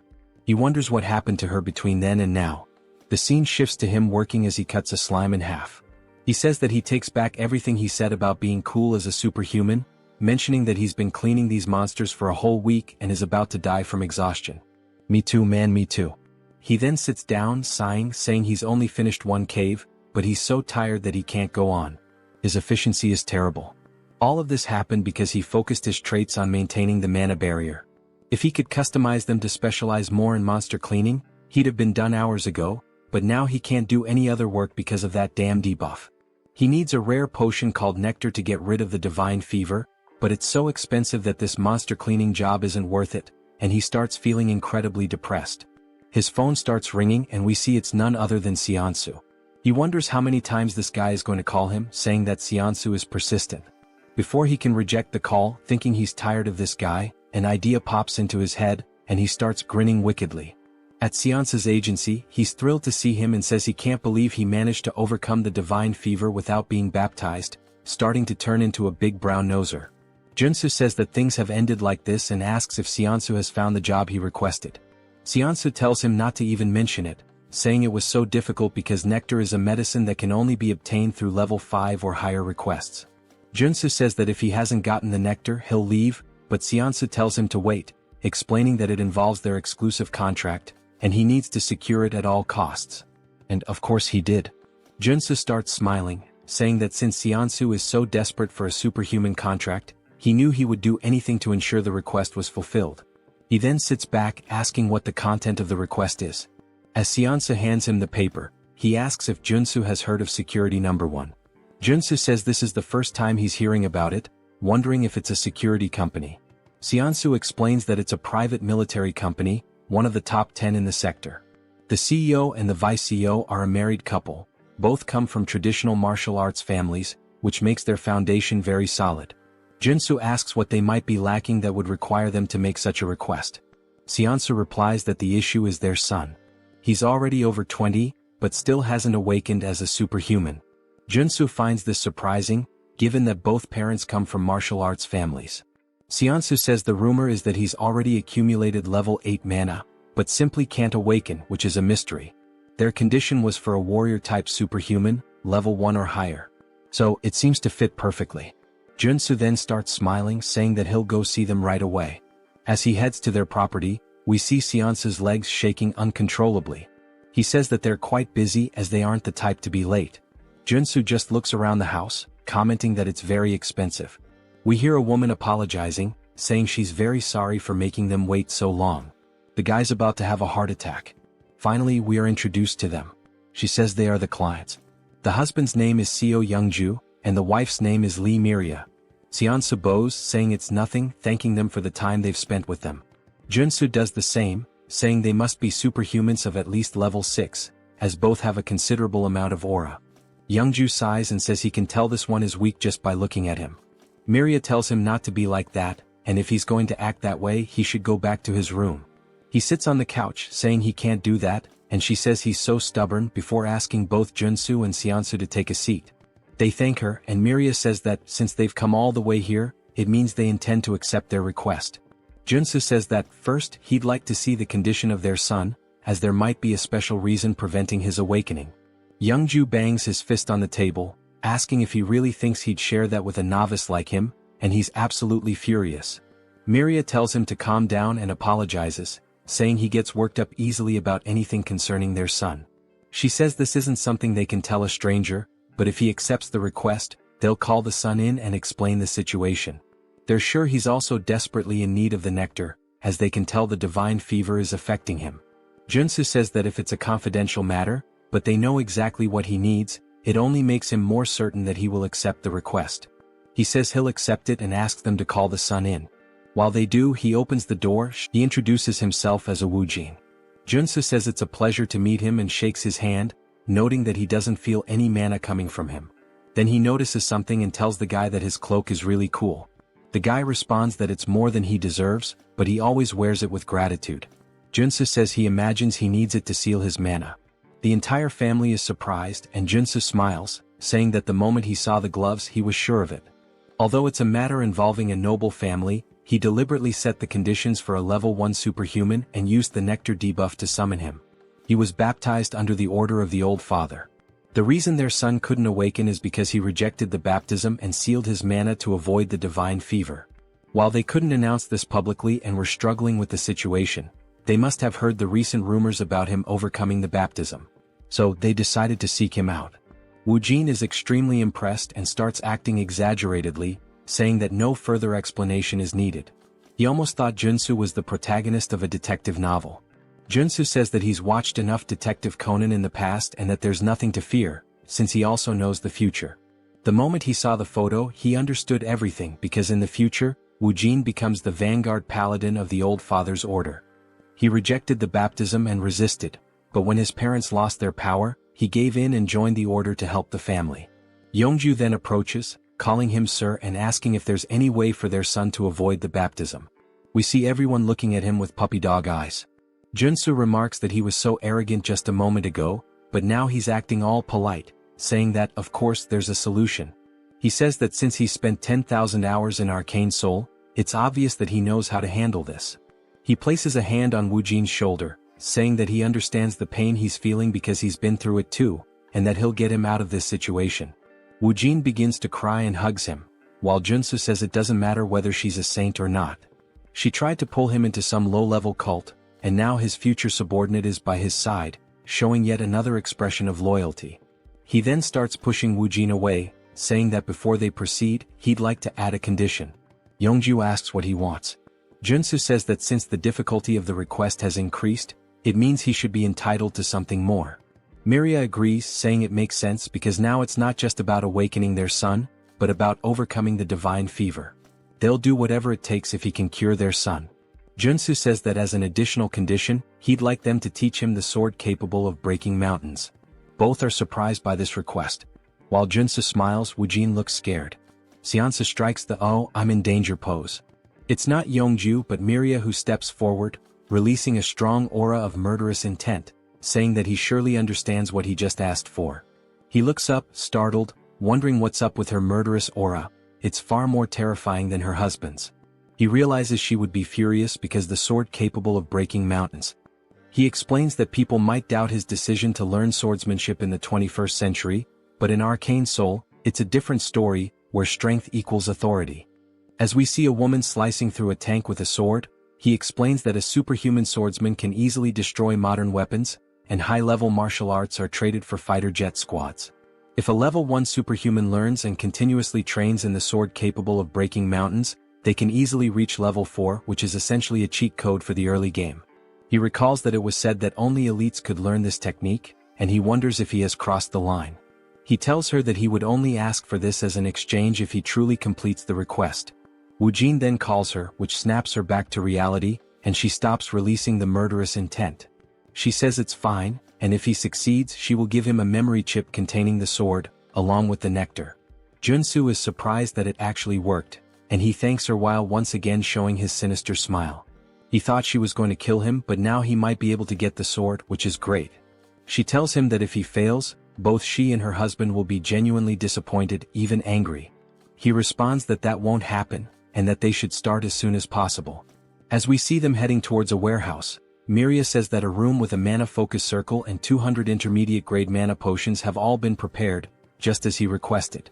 He says that should be more than enough, and that he would prefer to be alone with the patient during the treatment. She apologizes for what happened earlier, explaining that Woojin was forcibly baptized before he even had a chance to start school. He never got the chance to make friends, let alone go out as a family. He had to suffer being forced to stay in his room. It seems that she was being overly sensitive due to the situation, so she will trust him completely now. Joonsoo comments that everyone had to suffer because of the saint's trap, and Woojin tells his mother that it's okay. Joonsoo notes that in the game, Woojin ends up opposing his family, even though they were the reason he joined the order. It makes sense that he became so cold in the future, but he feels sorry for them. He says that he will succeed at any cost, and now that it's just the two of them they can begin. We see Woojin trembling and Joonsoo tells him to take it easy, asking what he's afraid of. Woojin replies that he thought Joonsoo was going to torture him, forcing him to awaken using electric shocks or something like that. Joonsoo asks what the hell they've done to him so far, and explains that the general treatment for curing divine fever is to drink nectar after awakening. However, since he had too much mana in his body, the divine fever was so severe that he couldn't awaken, and he failed. Joonsoo then tells him not to worry but to remember one thing. Everything he sees today is a secret. Joonsoo says he's about to begin. First, he needs to expand the mana barrier to its absolute limit. Then the barrier will weaken. As we see the divine fever starting to consume Woojin once more, he removes the caps from the healing potions, pouring them into his throat, saying that now is the time. Woojin is confused as the cycle repeats relentlessly, and he continues drinking the potions. He comments that it tastes awful. After several bottles fall to the floor, he finally acquires the drug addiction trait. The damage taken and mana consumption increase, but the effects of the drugs are amplified. He says that now, if he focuses on the mana shield with the drugs, he can level it up, transforming it into an area shield. After configuring the shield around him, he wipes his mouth, saying that the divine fever has been completely expelled from the barrier. Woojin says that was amazing, and Joonsoo responds that it's still too early to be impressed, asking him to take off the glove. Woojin is confused, asking if he heard correctly, and Joonsoo explains that he needs to push his hand through the barrier, and then he just needs to grab his hand. Woojin says that the two divine fevers will create a resonant reaction. Joonsoo begins to step out of the barrier while the divine fever starts to burn him again. He says that the pain will be bearable as he stays inside the barrier, and asks him not to question why, just follow the orders. Woojin's heart starts to race because it's the first time he's taking off the glove since he was baptized. He places his hand through the barrier and it starts to burn intensely. It's even more painful than Joonsoo's divine fever, even though it's only his hand. Joonsoo wonders how much mana this guy has in his body, to the point of being terrifying, but he grabs his hand because there's no other choice. Then he experiences one of the most unbearable pains he's ever faced, as if his entire body is burning. He screams in agony, saying it hurts much more than when he was originally baptized. Joonsoo's eyes start to roll back and he says it feels like his bones are being shattered into pieces. He bites his lip, saying that he needs to stay focused and endure it. Then he hears the notification of a new trait appearing, and he immediately jumps back into the barrier toward Woojin, and the two of them fall to the ground. Joonsoo starts to pant, and we see that he's still holding Woojin's arm, while Woojin acquires the damage absorption trait, meaning he can absorb damage from others. Joonsoo says that this was a success, and Woojin is staring at his hand, now gloveless, saying that he can't believe it's still bearable. Joonsoo says that everything was planned to go this way. Besides the barrier, he used damage absorption to take some of his divine fever for himself, which means his fever is severely weakened, and now it's the final stage. He hands a wooden sword to Woojin, saying that he can't stop and that he needs to attack him until he awakens. Woojin says he understands, and that it's time to use the swordsmanship he's been training since childhood. He then takes his stance and attacks Joonsoo, who we see getting hit in the forearms. While using the armor to block the attack, Woojin runs behind him, and Joonsoo just looks at his guards, armed with fear, since they're made of iron and were broken by a wooden sword. This means the situation is going to get bad. He acquires the protection trait and says that even with this trait, he'll be in a critical state if he's hit even once by these attacks. And to think that this is coming from a guy who hasn't even awakened yet is pretty terrifying. When Woojin begins to attack again, Joonsoo extends his hand, dodging the strike. He places his hand on Woojin's shoulder, spinning in the air, wondering what on earth they've taught this boy. He's struggling even to dodge the attacks. When he lands, he turns around and notices a small aura starting to leak from Woojin, and he's also acquired the evasion trait. Joonsoo smiles, saying that this means Woojin is about to awaken. As Woojin releases more aura than before, Joonsoo remarks that this is bad because the sword also starts to glow, and Woojin is now ranked SSR. It seems like he's unlocked a powerful trait, one with the sword, a state where the sword becomes the person themselves. That's an insanely powerful trait for a warrior class. But it's not the time to get excited as the guy is completely in a trance, firing a wave of aura directly at Joonsoo. He watches it approach and says that if he gets hit, he'll definitely be dead. Joonsoo says he needs to use all possible defensive traits and focus the barrier on his arms. With the help of the mana focus circle in the room, he might actually have a chance, and he begins using them together. The attack closes in and explodes, and the impact alone destroys the ground beneath him, sending out a powerful shockwave. We see a shield forming from the smoke as he acquires the mana shield trait. He says he's glad he managed to pull it off, and that when you combine mana barrier with protection, this is the result. He comments that he really almost died there. Woojin starts to stagger, which surprises Joonsoo as he watches the guy fall unconscious. Joonsoo asks how he can just lie there so peacefully after trying to kill him. He's relieved that Woojin is just sleeping since he was a bit worried he might be having a seizure. He probably just lost control due to the awakening. In the game, Woojin was a strong character with an SSR rank just like he is now. But because he awakened as a warrior instead of a paladin, he acquired the sword trait as his initial one. Joonsoo then picks him up, saying he doesn't know how this is going to change the story, but Woojin is a guy with privileges and immense strength. It's good that he now owes him a favor as he smiles again. This guy might just be a villain. We see Joonsoo lying on his bed, and they're extremely happy that he's truly overcome the divine fever to the point of bowing in gratitude to Joonsoo for everything. Joonsoo says it was nothing, and Seonsu once again becomes a sycophant, holding out a cup for him to drink. Miria gently pats Woojin's head, saying it's been so long since she's seen him sleep so peacefully and that she doesn't know how to repay this debt. Yeonju nods and she does the same. He says that, along with the promised nectar and memory chip, they would like to offer an additional success fee. Joansoo replies that he doesn't have to, and the other man responds that he would like to give 1 billion wons, although this may seem small compared to what Joansoo has done for them. Joansoo nearly dies on the spot and forces a smile, saying that it would be painful for his heart to refuse, but of course he's actually overjoyed to hear this. That night, while he and Seonsu are on their way back, Seonsu says it was truly a lottery win. Joansoo looks at the reward saying that it looks great. Seonsu asks if he's going to drink the nectar immediately, and Joansoo says yes, since he has to do it anyway. He plans to take a break for a while. Seonsu says he understands, as Joansoo doesn't want to attract attention from the Order or anyone else who might hear about the rewards and try to pursue him. But it's a shame because if he refined the nectar and consumed it, it would significantly increase his mana.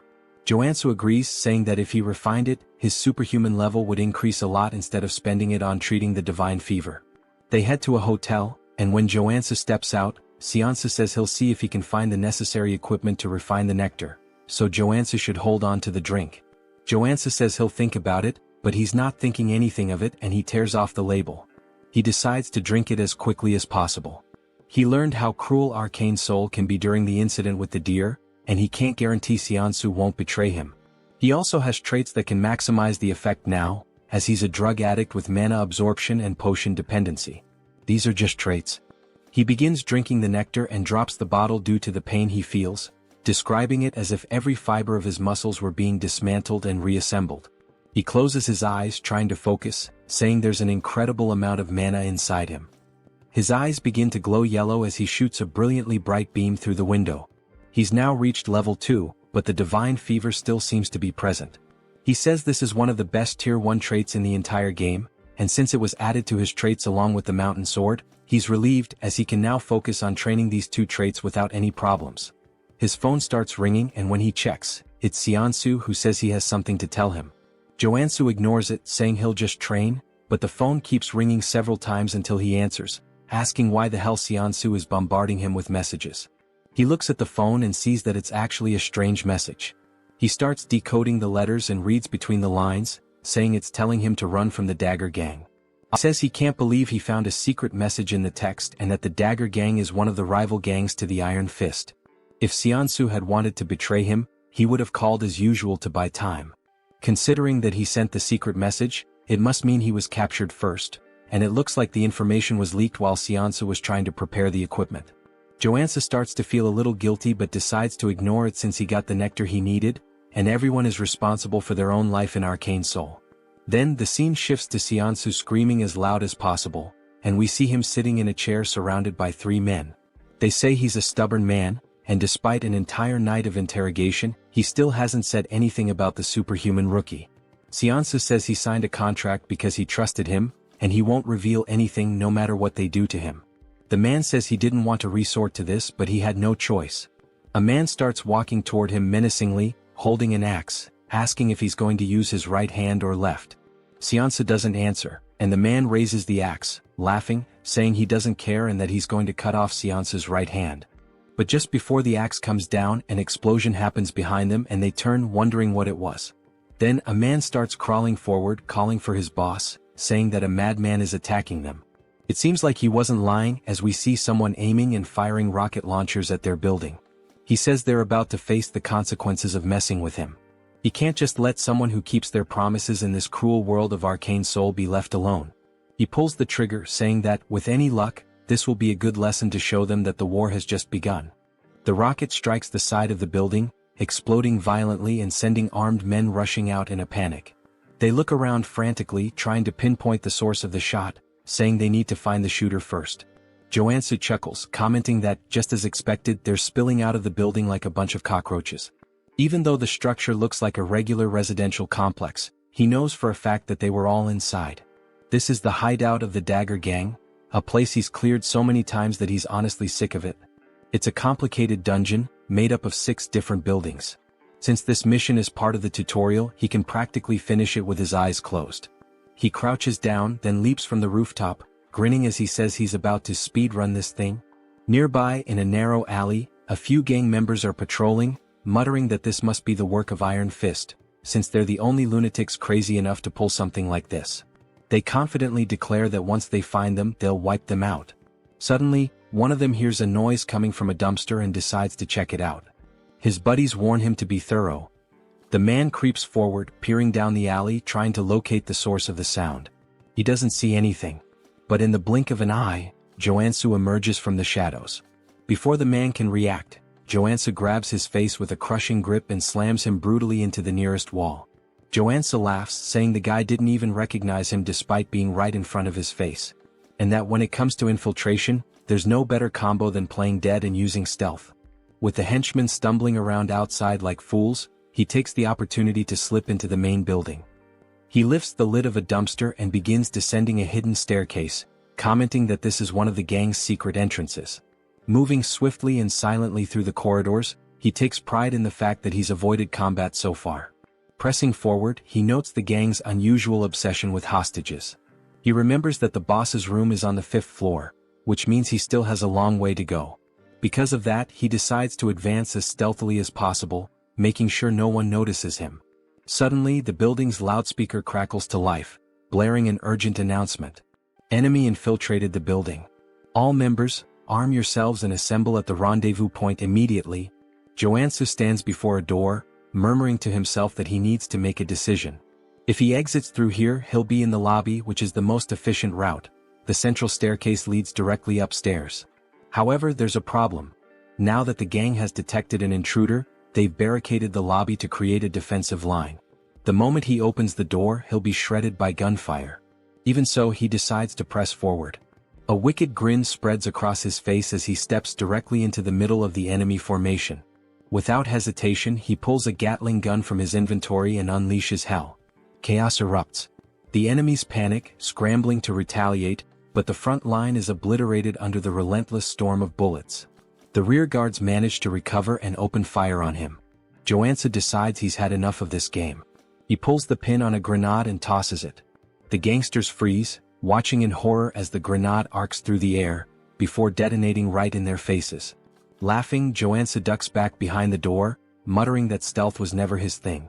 Then, lowering his gaze, he reveals a fistful of explosives, grinning as he says he knew one grenade wouldn't be enough. Without hesitation, he hurls 8 more into the room and slams the door shut. Screams of terror echo from the other side. Joonsoo simply smirks. "Hope you guys enjoy the show," he muses. Moments later, silence. Stepping back out, he surveys the scene. Bodies litter the ground. He wonders if he managed to wipe out the entire group in one go, but he knows better than to lower his guard. And sure enough, as if on cue, one of the enemies suddenly staggers to his feet, gun raised, screaming that Joonsoo is going to die. Joonsoo watches calmly. Then, at the very last moment, he sidesteps the shot. A notification pops into his mind. New trait unlocked. Sensory awareness. He chuckles. This was exactly the trait he needed from this dungeon. And now, there's not much left to gain here. Joonsoo stares down the enemy, letting out a cold, sharp laugh before stating flatly that the only one dying here is him. The only sound that follows is the man's scream, cut short by dead silence. When the scene is revealed, a bullet hole is cleaned through the unfortunate man's skull. With the henchman out of the way, Joonsoo announces that it's time to move up. He may have reached the 4th floor without much trouble, but he knows the real danger begins now. The fourth floor houses the gang's gambling den, and directly above it on the fifth floor is the boss's room. Moving cautiously, he edges toward a corner and peeks around, expecting enemies. But to his surprise, there's no one there. His brow furrows. Keeping his guard up, he advances to the game room's door and carefully pushes it open. Empty. Something's wrong. He can feel the air itself thick with danger. At that moment, a notification flashes. New trait unlocked. Focus. Suddenly, a sound from above catches his attention. He snaps his gaze upward. It's not an enemy. It's a drone. And worse, it's dropping a grenade. His eyes recognize it instantly, a flashbang. The grenade detonates. For a moment, Joonsoo is left blind, deaf, and completely vulnerable. Taking advantage of the opening, a man bursts from one of the side rooms, sprinting toward Joonsoo from behind, knife raised high. The impact lands. The attacker laughs, convinced he's caught a rat in a trap.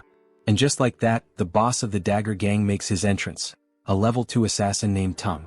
But Joonsoo remains unfazed. He smirks and tells Tung he really shouldn't be so excited. Tung, confused, notices something's wrong. His blade didn't pierce. What? Why the hell didn't it go through? He instinctively steps back, creating distance, still struggling to process what just happened. Joonsoo eyes his stance and scoffs. Who's the real rat here? He mocks. You sure it's not just your own insecurities talking? Joonsoo hadn't expected the gang boss to show up on the fourth floor. That complicates things. This wasn't in the original game. But even so, he had anticipated the attack pattern. The flashbang was part of a chained ambush triggered as soon as the player stepped into the boss room.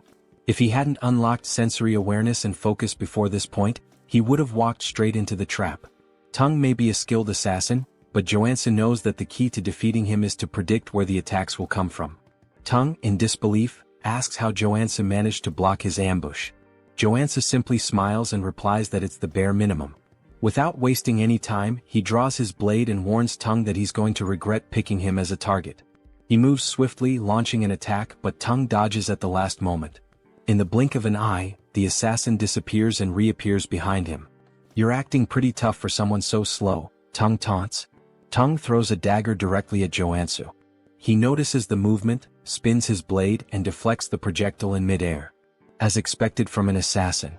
You're damn fast, Joonsoo acknowledges. He quickly realizes that the dagger was enchanted with poison. One simple touch and it would be lethal. The longer the fight drags on, the worse it'll be for him. Tung grins maliciously. You're pretty lucky, huh? How about making a deal? If you surrender now, I'll only cut off one of your arms. Joonsoo rolls his eyes. Less talking, more fighting? Tung laughs and mocks him. I can tell from a mile away that you're a gunman just by how terribly you hold that sword. And you talk too much. Joonsoo wonders why Tung is so confident about that. Maybe it's because until now he's only used firearms. The gang leader charges at him, declaring that he's going to make his death painful. Joonsoo raises his sword above his head. I only have one shot, and it's now. He strikes, but Tung easily evades and laughs. Too slow? But that's exactly what Joonsoo wanted. In the middle of the swing, he twists his body, spins the sword, and redirects the strike straight at Tung's head. The assassin's eyes widen in shock, realizing too late the mistake he made. What? A marksman using a combo attack? Tung falls to the ground but manages to block the blade at the last moment. Joonsoo smiles, shaking his head. I hate to break it to you, but as soon as I switch traits, I stop being a marksman. He releases a faint aura around his body and declares, Now I'm a classic warrior trained in fencing. He adjusts his stance and activates the Mountain Crusher style. His blade descends with overwhelming force. Blood flies. Tung lets out a scream of pain as the blade tears through his chest. Joonsoo laughs. You dropped your guard. That's why you lost. Tung, on the verge of death, grips his knife tightly and throws it forward, shouting that he won't fall so easily. Joonsoo, completely caught off guard, didn't expect anything more from someone who was already defeated. The impact happens. Blood sprays through the air. Tung is sprawled on the ground, motionless, but Joonsoo looks to his side and sees the blade lodged in his own body. Damn it. I dropped my guard. Amateur move. He feels the poison spreading quickly through his veins. Without wasting any time, he reshuffles his traits to counteract the toxin. He manages to hold on, but the pain is intense. Outside he hears voices. Hurry. We need to get in. There's an intruder in the building. Joonsoo looks around. His vision begins to blur. He feels his energy draining from his body. No time to waste. I need to get out of here. On the 5th floor we see Joonsoo tied to a chair. He struggles until he falls to the floor trying to reach a shard of glass. I need to get out of here fast. He hears footsteps approaching. He looks up and sees none other than himself. The other Joonsoo crosses his arms and asks, "How the hell were you captured?" Without waiting for an answer, he crouches down and begins to untie him. Once Joonsoo is free, he can't hold back his tears. "You came all the way here, to save me?" The other Joonsoo merely sighs. "We'll talk later. We need to get out of here. They're coming." Now free, Shinsu tries to stand but can barely walk. Joonsoo watches him and clenches his fists, frustrated. "I can't believe they did this to you." He then crouches down. "Get on my back." Shinsu hesitates. "I can't ask for anything more. We don't have time for that. Hurry up." Shinsu hesitates for a moment but eventually gives in. "Just this once." He climbs onto Joonsoo's back, apologizing for the inconvenience. Joonsoo, however, is surprised by his loyalty. "I thought this world was a hell where I couldn't trust anyone, but I guess I was wrong." Back in Shinsu's office, Joonsoo devours healing soda bottles one after the other, trying to purify his body. After a while he finally smiles. "I did it, poison resistance. That took hours." Shinsu says, bringing even more bottles. "Drink as much as you need." Joonsoo grabs one last bottle and refuses the rest. "That's enough. I got the trade I wanted." Shinsu lowers his head. I can't apologize enough. It looks like information leaked while I was preparing the nectar. I shouldn't have trusted my employees." Joonsoo just smiles faintly. "Relax. In the end, I drank the nectar anyway." Shinsu is shocked and asks why he did that. Joonsoo responds casually.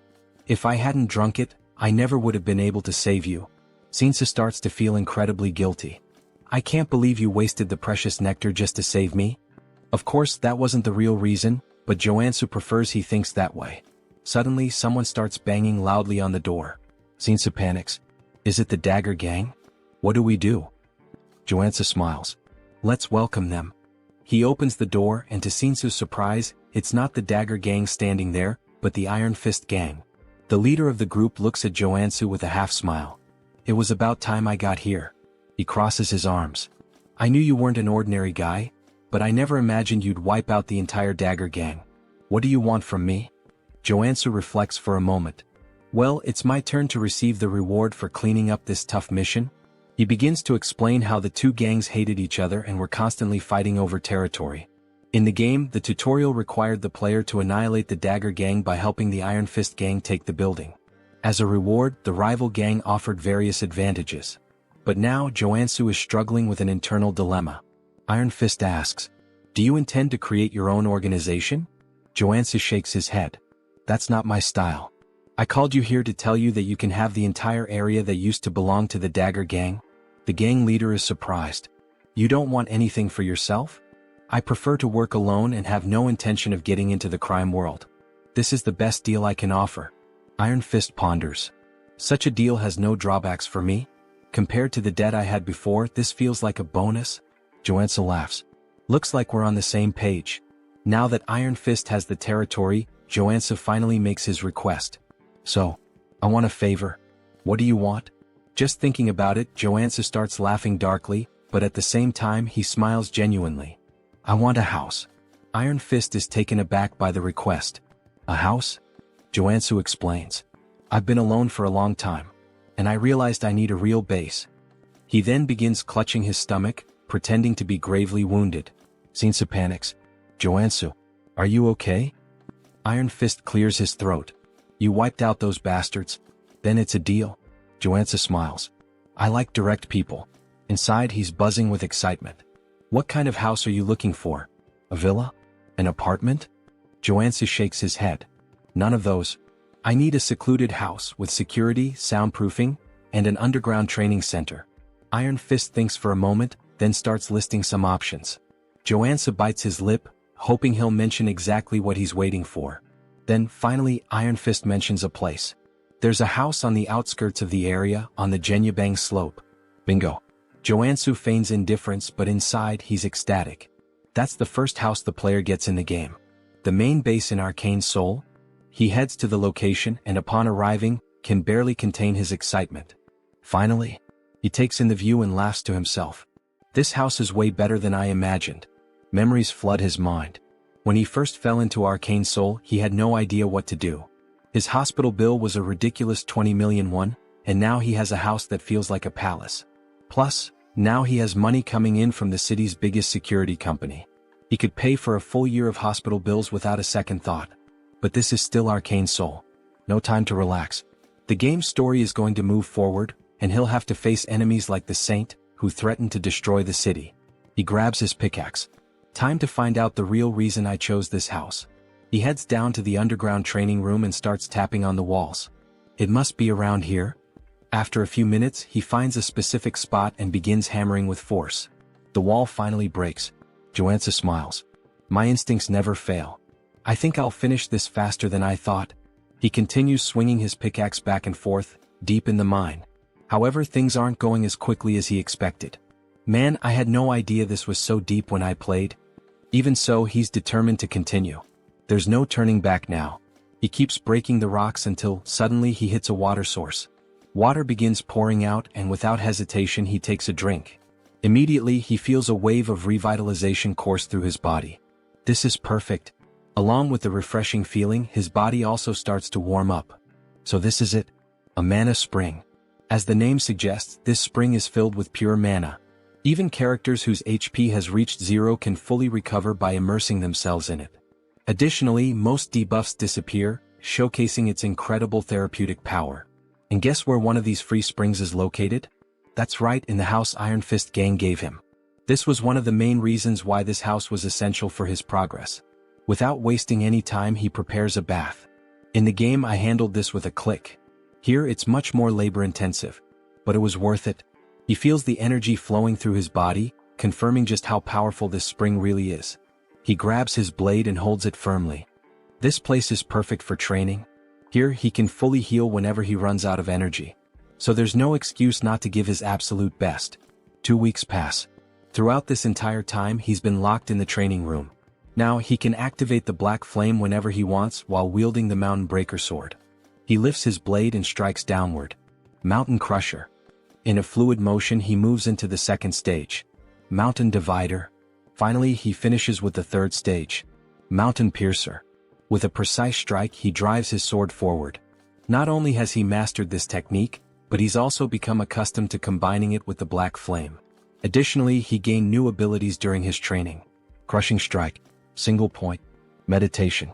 Mana Stabilization. Fire Resistance. He leans back, catching his breath. Now that I've completed my training goal, there's just one thing left. The Mana Cultivation Technique. Unlike other skills, this one can't be acquired simply by training. Had he refined the nectar properly, he would have already reached level 3. But since he's only at level 2, there's still residual mana in his body.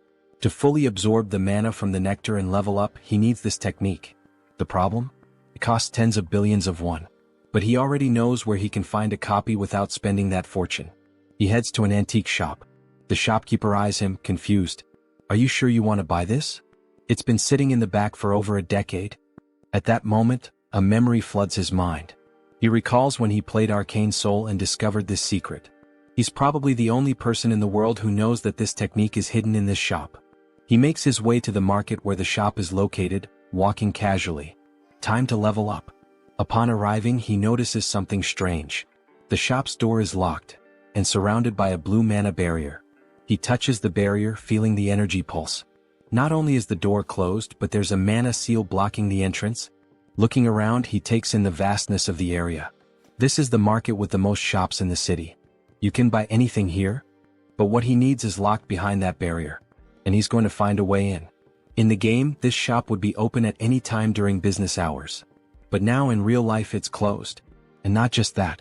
All the other shops around it are closed, leaving only this one standing. This is the complete opposite of how it was in the game.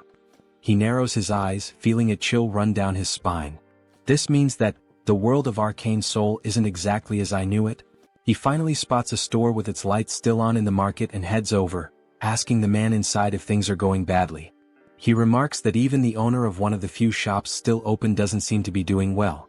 The man responds that it's obvious just by looking at him. He's not in a good situation and has to fight off thugs every single day. How could customers possibly come under these conditions? Joonsoo comments that he thought the Iron Fist gang was the only one around.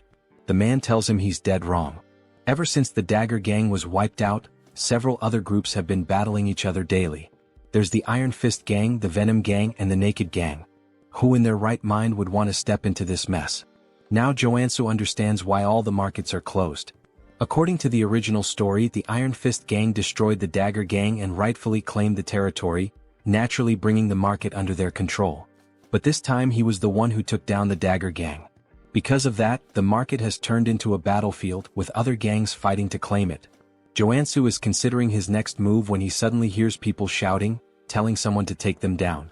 The old man says they're at it again, and Joonsoo decides to check out what the thugs are up to. Rounding a corner, he sees a man being thrown into a small tent. A woman confronts him, reminding him that she already told him this was Venom gang territory. She's talking to a member of the Iron Fist gang, flipping him off as she orders him to go back to his own turf. And that's when we're introduced to Steel Scorpion, the sub-boss of the Venom gang. The Iron Fist gang member is bleeding from the mouth. Then, the most elegant voice ever is heard, asking what all the commotion is about. Everyone turns to see none other than our Lord and Savior, Captain Underpants, arriving on the scene with his allies. Scorpion immediately starts yelling that the perverts have arrived. The leader of the Naked gang, known as the Exhibitionist, though I'd rather just call him Captain Underpants, declares that this three-way intersection belongs to him and orders everyone to clear out. If you really want to keep fighting, he warns. The Iron Fist gang members start backing off, calling them lunatics and saying they should take this chance to get the hell out. But one of them accidentally bumps into Joonsoo, who sighs, saying this whole thing is a complete mess. The Iron Fist guy recognizes him and Joonsoo helps him up, telling him to focus on his job. Then he shouts, ordering both Captain Underpants and Scorpion to stop fooling around and come to him. The guy he just saved asks what the hell he's doing, and Joonsoo calmly replies that he's here to help. If he wants the market to return to normal, he needs to establish a clear hierarchy. Scorpion barks at him, demanding to know how he dares to tell her what to do. Captain Underpants chimes in, asking if he's trying to make an offering. Joonsoo explains that if he fought at full power he would probably win. But that would only cause unnecessary damage to the merchants. So he's come to a decision. There's only one way to settle this. He's going to unleash everything from the very start and show them his true strength. Both of them recognize the black flames in his swordplay, realizing that he's the same warrior who single-handedly annihilated the Dagger gang. Joonsoo confirms this and adds that this time he's feeling generous. He's offering them a deal they can't refuse. He doesn't want to drag this out, he'd rather settle it with a one-on-one duel. So what do you say, he asks. Scorpion scoffs, laughing with disdain. Do you seriously think we're dumb enough to agree to a direct fight against a warrior? Joonsoo smirks. Don't worry. We'll compete in the area you have the most confidence in. Sometime later, after a bit of negotiation, we hear Joonsoo talking with Captain Underpants. The so-called leader smirks and declares that his specialty is mind control. If Joonsoo can resist it, he wins. Captain Underpants then gets excited, saying it's an honor for such a handsome man to know so much about him. Scorpion looks like she can't believe what she's hearing, while Captain Underpants continues, insisting that they don't even have to go through with this competition. Joonsoo can just join his religion instead. Joonsoo replies, "Nah bro, I'm good," and tells him to think for a second. His religion isn't even one of the 7 major ones or even one of the lesser ones, it's literally an unnamed backyard cult. Why would he join a random sect that isn't even listed anywhere? Captain Underpants sighs and says that, as expected from a non-believer, Joonsoo will have to be enlightened by the love and mercy of his goddess. He then stretches out his hand and a green aura begins to form around him. He commands Joonsoo to kneel before him so that he may grant him the privilege of meeting his goddess.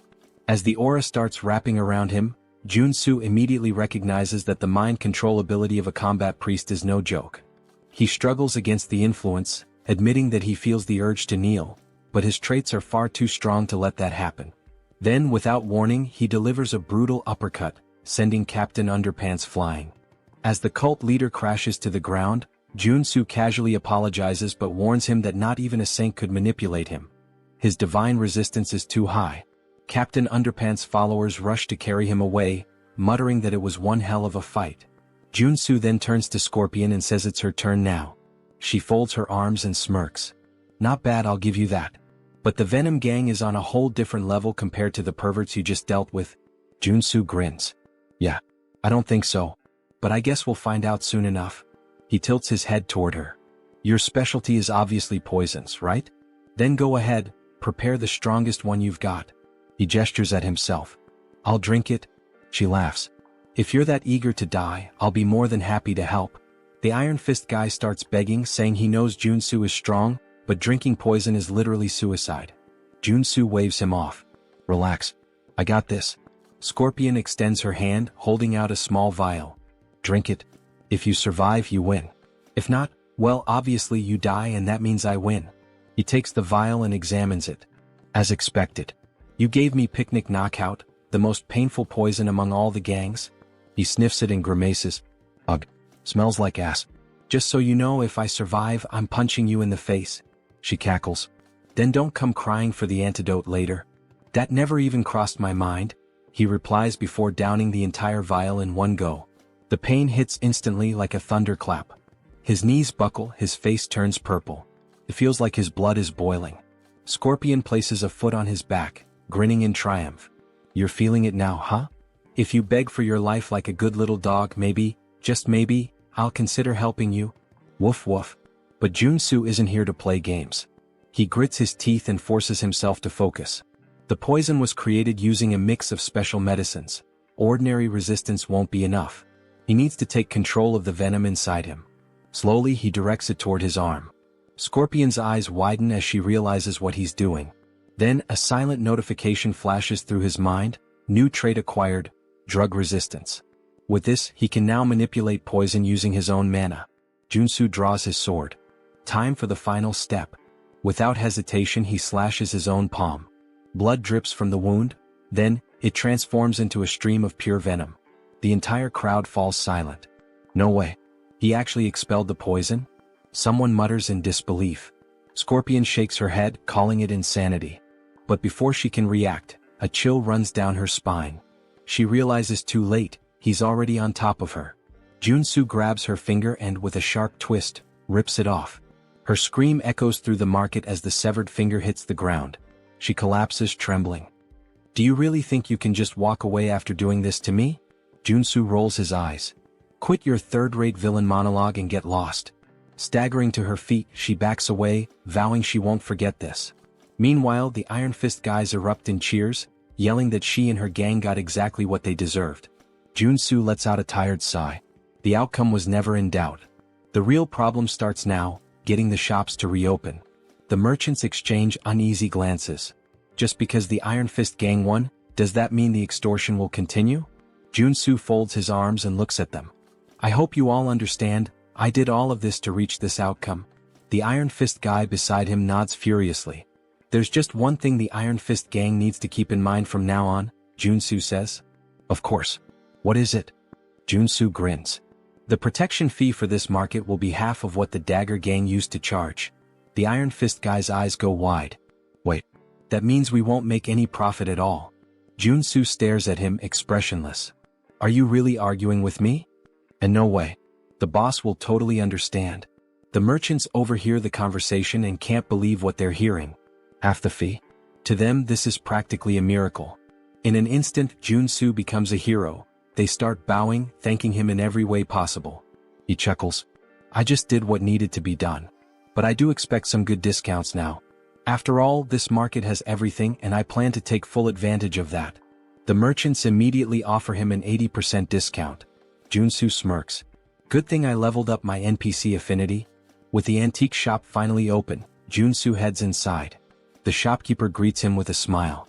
I've heard a lot about you from the other merchants. The hero who saved the market. Joonsoo shakes his head. Nah, I just did what was right. The shopkeeper laughs. Don't be so modest. Those gangsters have been tormenting this place for years. He lifts his bandaged arm and explains that he had to close the shop after getting beaten up. His arm was broken in the attack. Joonsoo frowns. Were you able to get proper treatment? The shopkeeper nods. Yeah, I had a Qigong treatment. Worked like a charm. If it weren't for the therapist, I'd still be in the hospital. There's a Qigong therapist in this city? Joonsoo asks, surprised. The shopkeeper smiles. Yeah, and he's damn good at what he does. I can introduce you. Joonsoo thanks him but says he came here to buy something first. The shopkeeper gestures toward the shelves. We have everything, except what we don't. Joonsoo laughs.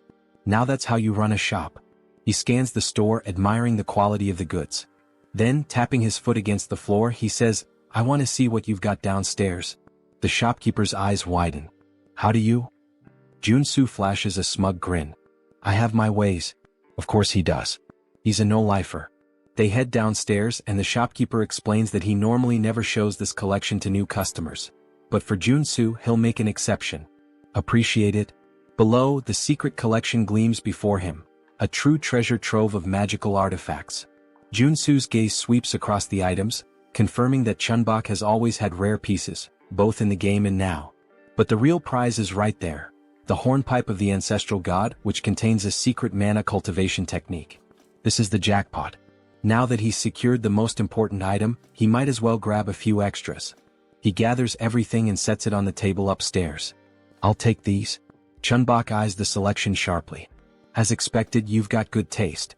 He starts listing each item, but Joonsoo only listens until he hears the price. For everything. 2 billion won. Joonsoo stares at him like he misheard. Chunbok bursts into laughter. Relax, relax. That's the price for a stranger. But you? You're the market's guardian angel, so I'll cut you a deal. 500 million. Joonsoo lets out a relieved sigh. Damn, you almost gave me a heart attack. That 80% discount is a lifesaver. Now, all he needs is a superhuman priest capable of removing the sacred seal on the hornpipe. Luckily, he already has a lead on where to find this person. Purely by chance, of course. He asks Chunbok for the Qigong therapist's address and heads deeper into the city. There, he spots someone knocking on the door of room 101. Hey, anyone in there? No response. Joonsoo presses his ear against the door, wondering if the guy stepped out for a bit. Suddenly, the door swings open. A pale man with white hair glares at him, looking more than a little annoyed. What do you want this early in the morning? Joonsoo raises an eyebrow. Dude, it's the afternoon. The man shrugs. Morning for me. Now hurry up and spit it out. Joonsoo studies his appearance and confirms it. This is the guy. I heard your treatments are top tier. The man's expression shifts immediately. His suspicion fades, replaced by interest. Oh, I see. Thought you were one of those gangsters. Come on in. He gestures toward the bed. Lie down. Where's the injury? Joonsoo glances around the room, noticing a statue in the corner. That just confirms his suspicions even more. The therapist frowns. What are you doing? Just get on the bed. But Joonsoo smirks and reaches into his bag. Actually, I'm not here for treatment. He pulls out the hornpipe of the ancestral god and holds it out in front of the man. I came here for you to remove the seal on this item. The man furrows his brows. What do you mean, remove the seal? I'm a therapist, not a priest. If that's what you want, go to a temple. Joonsoo shakes his head. Not a chance. A temple would charge a fortune. Not to mention they might just confiscate the item. He then smirks and continues, but if you do it for me, I'll pay you 100 million won. Priest Kim. The man freezes. How do you know that name? Joonsoo shrugs. Of course I know. You're the third tutorial character in Arcane Seoul. He explains that Kim is a priest of a forgotten religion that worshipped a god who died 3,000 years ago. Among the countless corrupt priests in Arcane Seoul, Kim is one of the rare few who are truly innocent. With so many frauds out there, finding a good-hearted guy like you is practically a miracle, Joonsoo says with a grin. And that means you're going to be very useful to me? He leans in slightly. But let's keep this between us, yeah? The priest sighs, scratches his head and replies, this won't be easy, but I'll try. Joonsoo smiles. I knew you were a good guy. The two sit down on the floor. Kim places the hornpipe of the ancestral god between them, closes his eyes and takes a deep breath. Slowly, a divine aura begins to surround the artifact. The seal weakens bit by bit and he murmurs, it's working. The sacred ribbon wrapped around the artifact starts unraveling, then snaps entirely, revealing its true nature. Just as expected, the hornpipe holds within it the Einherjar cultivation technique. Kim stares at the item in awe. I actually did it?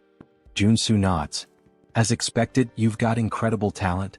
Kim keeps his gaze fixed on the hornpipe. This is a mana cultivation technique? Joonsoo confirms and thanks him. Then, without hesitation, he brings the hornpipe to his lips and blows. A powerful energy field spreads through the room, hitting him like a tidal wave. His mana circuits start purifying. The bad mana inside me, it's being completely absorbed. A deep sense of tranquility washes over him, as if he's reached a new level of serenity. If he keeps this up, in 2 weeks he'll reach level 3. Kim claps his hands impressed. This is the first time I've ever seen a warrior using a mana cultivation technique. It's a rare sight for sure, Joonsoo replies. Kim grins. You must be exhausted. Lie down for a bit. Joonsoo shivers slightly. I just got hit with too much information at once. I'm fried. He lets out a deep sigh and collapses onto the floor. I'll rest for a while. I'm in your care. Kim chuckles. For what you paid me, you can stay as long as you want. As Joonsoo drifts into deep sleep, a thought lingers in his mind. This guy is really reliable, just like in the game. Having a trustworthy priest around is going to be a huge advantage later on. Sometime later, a sound wakes Joonsoo. Something is being poured. He opens his eyes, confused. What the hell? The strong smell of gasoline floods his nostrils. He turns and sees Kim pouring gasoline over the bag full of money. Joonsoo's eyes widen. What the hell are you doing? Kim sets the gas can down and pulls out a lighter. Oh, forgotten god, accept my offering and rise once more. He drops the lighter. The fire devours the bills instantly. Joonsoo can only think, what the hell is happening? Without hesitation, he lunges forward and grabs Kim's wrists. Are you insane? He pushes the priest to the floor, pinning him by the shoulders. What the hell is wrong with you? Why are you burning the money I just gave you? Kim, his eyes glowing with devotion, responds, it's an offering to my god. Joonsoo clenches his jaw. And why the hell would a god need money? Kim answers as if it's obvious. Because my god only accepts cash offerings. It's the only way to obtain divine power. Joonsoo sighs. Ah, so this is that phase where you still believed in this nonsense. He crosses his arms and continues, the god you worship has been dead for 3,000 years. Even in the game, your religion was weak and had no influence, until you resurrected him. Which means, you clearly didn't know how to worship him properly. And you know what? Your method is wrong. Kim furrows his brows. Wrong? Yes, Joonsoo states firmly. You're not supposed to burn cash. What you actually need to burn is gold. You have to melt it down and vaporize it. Kim's eyes widen in outrage. Only a heretic would say that. Joonsoo shrugs. Or maybe it's something only someone who actually knows what they're doing would say. I bet you've never even tried it before. Kim scoffs. Don't talk nonsense so confidently. The Order has practiced this method for thousands of years. Oh yeah. Joonsoo smirks. Then why is your god still dead? The argument hits so hard it practically leaves a bruise. Kim is speechless. Joonsoo stands up and dusts himself off. Melting gold is kind of complicated these days. But I have another solution. Kim eyes him suspiciously. What solution? Well, Joonsoo grins. You helped me obtain my cultivation technique, right? So now it's my turn to help you. Cut to a pot filled with a shimmering golden liquid. Kim stares at it, hesitant. I'm pretty sure we shouldn't be doing this here. Joonsoo pushes a bowl toward him. Just drink it? Kim hesitates. If you do, your divine power will increase drastically, Joonsoo insists. But you need to focus and sense whether your god is responding. Kim bites his lip. Diske, since you won't shut up about it? He closes his eyes and downs it all in one go. Joonsoo smiles, satisfied. Suddenly, Kim trembles. His chest burns, his hair stiffens, and divine energy begins to surge through his body. Joonsoo crosses his arms. So, how do you feel? Kim's eyes widen in shock. Holy shit. This is real. This is way better than burning millions in cash. Joonsoo nods. Your growth will skyrocket if you stick to this method from now on. Kim wags his tail excitedly. I have no idea how I can ever repay you for this. Then, as if suddenly remembering something, he pulls a necklace from inside his robes and hands it to Joonsoo. Take this, Kim says. Joonsoo takes the object and examines it. A sacred artifact with the heal ability. Not bad. Kim smiles. I believe my god will be pleased to see you with it. Joonsoo holds the necklace between his fingers. Well, since you're offering, it would be rude to refuse. Then he thinks to himself, this turned out to be even more profitable than I expected. In fact, Kim's order also provided incredible quests in the game. He suddenly grabs Kim's hands, looking him straight in the eyes. Let's pray together. Kim blinks, confused. What? Why? Joonsoo grins. Because I want to repay you. And just like that, in true Pokemon fashion, Joonsoo captured Priest Kim. 1 week later, the room is filled with bottles of shimmering golden liquid. Kim is pleading. Please, no more. If I keep drinking this, I'll turn into gold. Joonsoo crosses his arms. Until you become Midas himself, you have to keep drinking. Kim trembles. I am going to die of mana poisoning. Joonsoo's eyes shine like a shoujo anime protagonist. Do you really think so? He smiles. I guarantee that won't happen. Kim swallows hard. Joonsoo picks up another bottle, grabs Kim's face, and pours the entire contents into his mouth. Now just pray. Kim thrashes in protest, but Joonsoo keeps smiling. Oh, and one more thing, he adds. The 4 tutorial characters each have unique traits. He watches as Kim writhes on the ground. If Warrior Kim had an entirely white body, then Priest Kim? Joonsoo's grin widens. Is completely immune to mana poisoning. This allows his growth rate to skyrocket. The bottle empties and Kim feels like absolute garbage.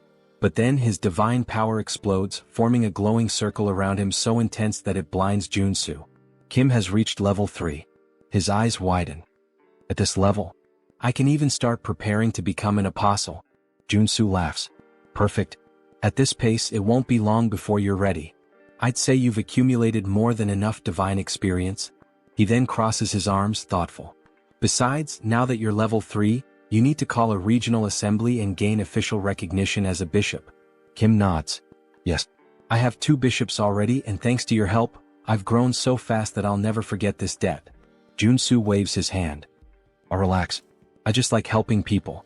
But of course, he's betting everything on the fact that this guy will want to repay the favor for the rest of his life.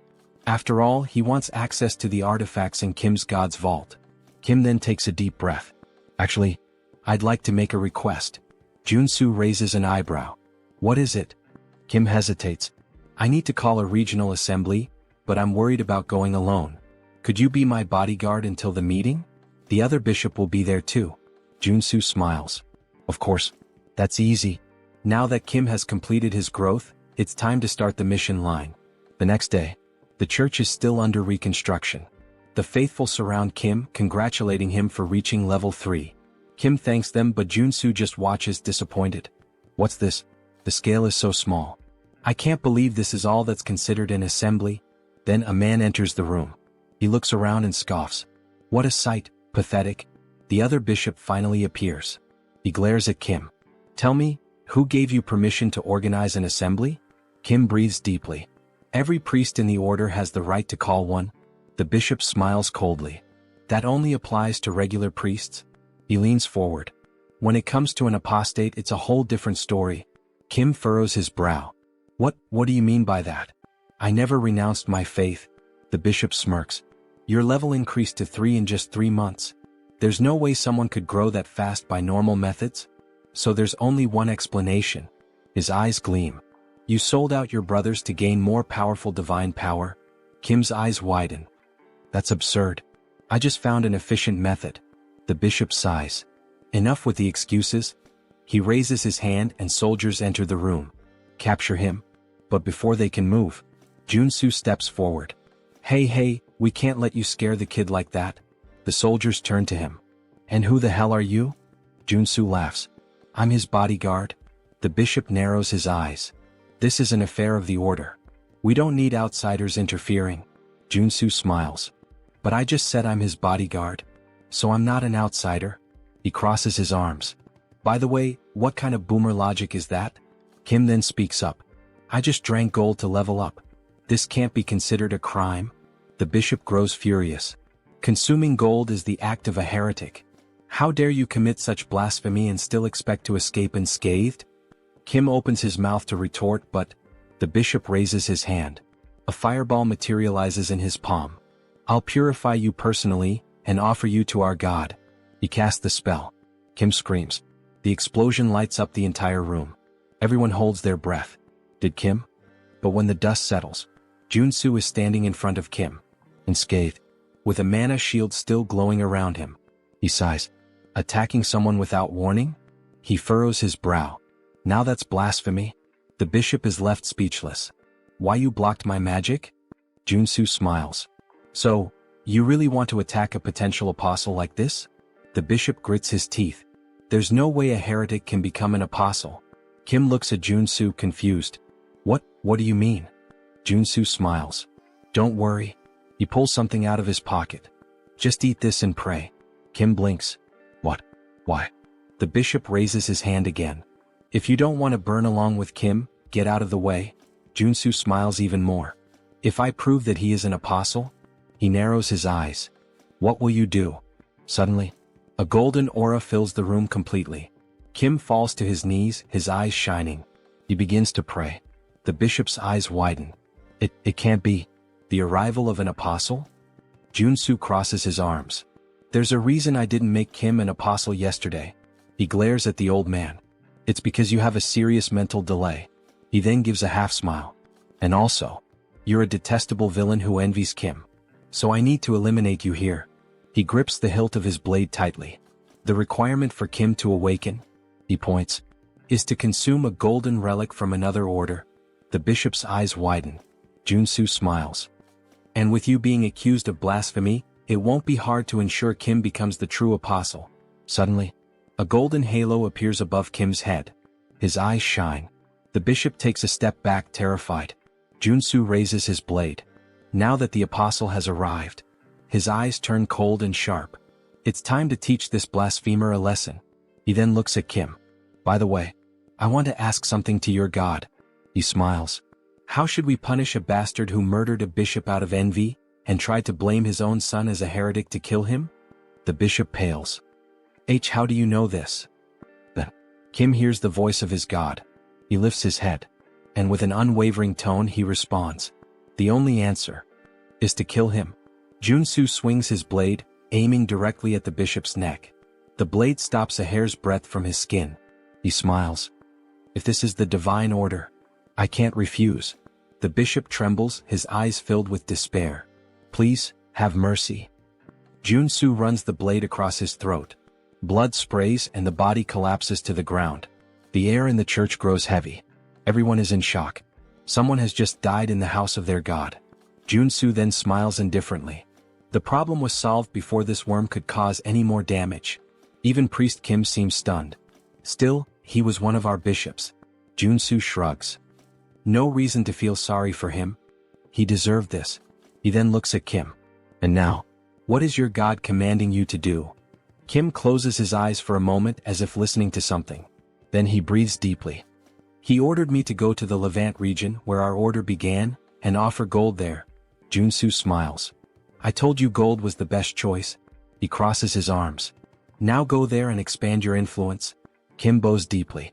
I don't know how I can repay you for all of this. Joonsoo pats him on the shoulder. You don't have to. I already planned to take advantage of it. Sometime later, Joonsoo arrives home. He stops in front of the statue of Kim. He smiles, satisfied. The reward for helping the priest was worth it. He looks at the valuable items he acquired. Among them, his first holy sword of rank or worth billions. But the most interesting thing is the divine statue, which creates a sanctuary around it. The sanctuary effect turns an area into a safe zone, protected by the will of its owner. If an enemy tries to invade, they suffer an expulsion or suppression effect. In other words, he can train like a madman without worrying about any interruptions. He begins his training. His sword strikes cut through the air. Time to have some fun. He raises his blade, an excited smile on his face. Some time later, Joonsoo is submerged in the bathtub, holding his breath. He wants to test how long he can last without air. He emerges, looking like a wrinkled old man, gasping desperately. Okay, maybe I trained too much?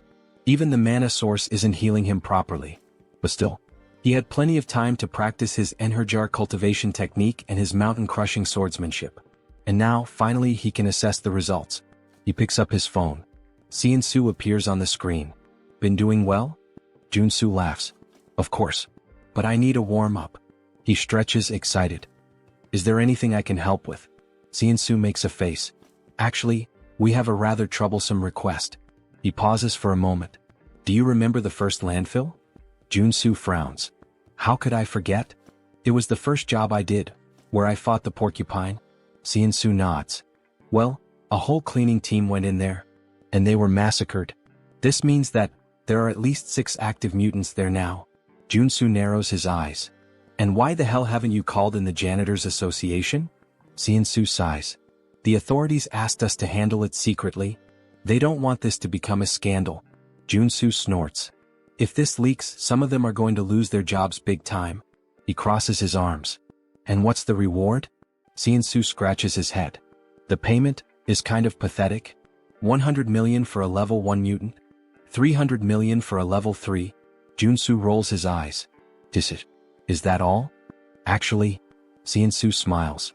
They're offering an artifact. An arcane rifle with a cursed debuff. Joonsoo raises an eyebrow. What kind of debuff? Joonsoo hesitates then smiles. It's an item that's related to you. A rifle used by the old order of the father. Joonsoo's eyes widen. Then he chuckles softly. This mission. I can't refuse. That arcane rifle used by the order. It has a black flame debuff that consumes its user. But Joonsoo has already overcome that before. He gets up from the bathtub. Alright. I'm heading there right now. Joonsoo is definitely fired up. He heads toward the landfill and right from the start, he can feel a sinister aura emanating from the place. As he moves forward, holding his rifle, he mutters. They haven't cleaned this place for just a few days, and it's already this chaotic? Something's very wrong here. His senses are scrambled, he can barely see properly. He needs to prepare for a surprise attack. With a quick movement, he activates his sensory focus. Almost like an immediate warning, he feels something moving fast in the mist. He looks around, tense. The sounds of the creature come from multiple directions. He can't pinpoint exactly where the enemy is. A strong wind blows behind him. He spins around immediately. And there it is, something like a gargoyle bat leaping straight at him. Joonsoo pulls the trigger. Die. The monster is riddled with bullets, but instead of falling, it flies away only wounded. Joonsoo frowns. Is that it?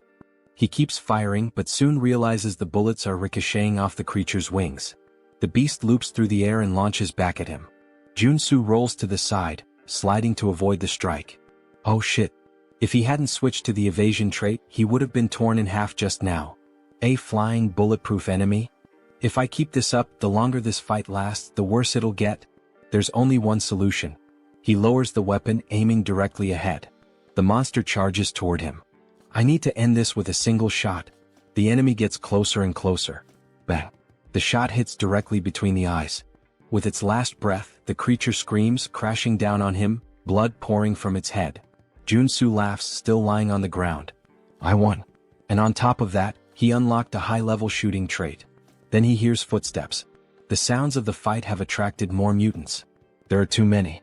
He wouldn't be able to handle them all. But then, he smiles. Or maybe, he would. He activates stealth and hides behind a pillar, near the monster's corpse. I'll wait for them to show up first.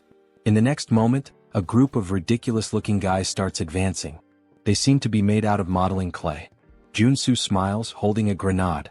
Ah, it's nice that my little cuties have arrived. He throws a few grenades. Let's see. When you all gather in one spot, goodbye. Boom. The landfill explodes, debris flying in every direction. Joonsoo laughs, raising his rifle. That was just the beginning. He begins unloading bullets at the surviving creatures, turning the slime monsters into chunks. And he laughs even more, thinking that he should use these clever tactics more often. Then, something alerts him. More creatures appear around him. But these are different. They don't make a sound. Joonsoo hasn't noticed them until now. And there's one more thing wrong. They're not mutants. They're specters from a necromancer. And there are a lot of them. Suddenly, a radio in one of the specters begins to play. A voice speaks directly to him. Can we have a little chat? Joonsoo narrows his eyes. Are you talking to me? Then he sees it. The specter wasn't speaking. There was a speaker attached to it. He sighs, understanding everything. Well. So you're using these specters to communicate, huh? This means you're the necromancer who created them. The voice responds. Why are you causing destruction in my territory? Joonsoo scoffs. Your territory? This is a contaminated landfill, my friend. But then, something clicks in his mind. The truth hits him like a weight. The Cleaners Association on the surface seems like a benevolent organization. They clean contaminated mana, bringing safety. But in reality, they're one of the most dangerous groups in Arcane Seoul. Ah, I get it. The mana cleaning is just a cover. Behind the scenes, the organization is involved in all kinds of crime, expanding its influence. And this This is probably yet another one of their schemes. They created this situation on purpose. The government would have no choice but to ask for their help. And with that, the Cleaners Association's influence would only grow. Joonsoo closes his eyes for a moment. Then, he smiles, full of adrenaline. This just got a lot more interesting. Meanwhile, the Cleaners Association already has another plan in motion. They intend to use these incidents as an excuse to dismiss public employees who oppose them, consolidating their power even further. The necromancer's voice echoes through the speaker. There's really no reason for us to fight, you know? He pauses. I've got a proposal for you. Joonsoo rolls his eyes. Here we go. You're quite talented, the necromancer continues. Why don't you join us in the Cleaners Association? Joonsoo scoffs. And why would I join an organization that spreads terror with monsters and landfills? The voice stays calm. I'm serious. With your skills, you'd be at the top of our hierarchy. Without a second thought, Joonsoo flips him off. No fucking way. Besides, he adds, that name is garbage. Totally lacking style. The necromancer bursts out laughing. Looks like you don't know your place. If you don't want to join us, the voice turns cold and sharp. Then you can just die. The specters charge toward Joonsoo. He shoots, causing a massive explosion that sends the specters flying in all directions. Sit down, buddy, he taunts. But the specters aren't mutants, they're magical summons. As long as there's mana, they simply regenerate. Joonsoo lets out a frustrated sigh. Oh shit. I forgot that firearms are useless against these things. He holsters his weapon and pulls out his sacred sword. Well, if that's the case, sacred attributes will take care of them. The necromancer's voice falters for a moment. A sacred sword? I thought you were just a shooter. Joonsoo charges, slicing through the specters with precise strikes, cutting them in half. Shut up, he growls. I'm going to find you, and when I do, you'll regret it. He advances, slicing through the fast-moving specters, severing limbs and limiting their mobility. Thanks to his attribute advantage, the fight isn't difficult. But the specters keep coming. Okay, enough, he mutters. Time to change tactics. He activates his resistance traits and combines them with the abilities of his artifacts. The sword, gloves, and necklace he bought from the store. Now, with 9 traits active, he believes this will be more than enough. Let's see how far this takes me. He launches forward, releasing an attack in the form of 4 aura blades, sending the specters flying backward. It works, but it's draining my energy pretty fast. He fires another attack, destroying even more of them. But some simply ignore the damage. The world around him begins to spin. Shit. I'm getting dizzy. But, just one more attack. His body starts to glow blue. He takes a step forward, and in the blink of an eye, he surges straight ahead like lightning. The ability he just unlocked is called Charge. A trait that allows him to move at high speed, dealing damage to everything in his path. He grins excited. I didn't expect to get this, but I'm glad I did. As he cuts through the specters like a rocket, he's already thinking ahead. If I can unlock another skill now, that'd be perfect. He bends his knees and leaps into the air, unlocking another trait called Jump. Yeah, it's exactly what it sounds like, he laughs. With Charge and Jump combined, escaping or attacking becomes a breeze. As he descends at high speed, he mocks. Now these idiots won't even know what hit them. He leaps and charges repeatedly, bouncing across the battlefield like a human projectile. After a while, he collapses, exhausted. Most of the specters have been destroyed. But his body is on the verge of breaking down. The necromancer's laughter echoes from the speaker. I didn't expect you to be a paladin. Now, I want you even more. Joonsoo struggles to get back on his feet. If you're so confident, why don't you show yourself? The necromancer responds with contempt. What kind of idiot mage would face a warrior in direct combat? Instead, accept my gift. Before him, a corpse begins to move.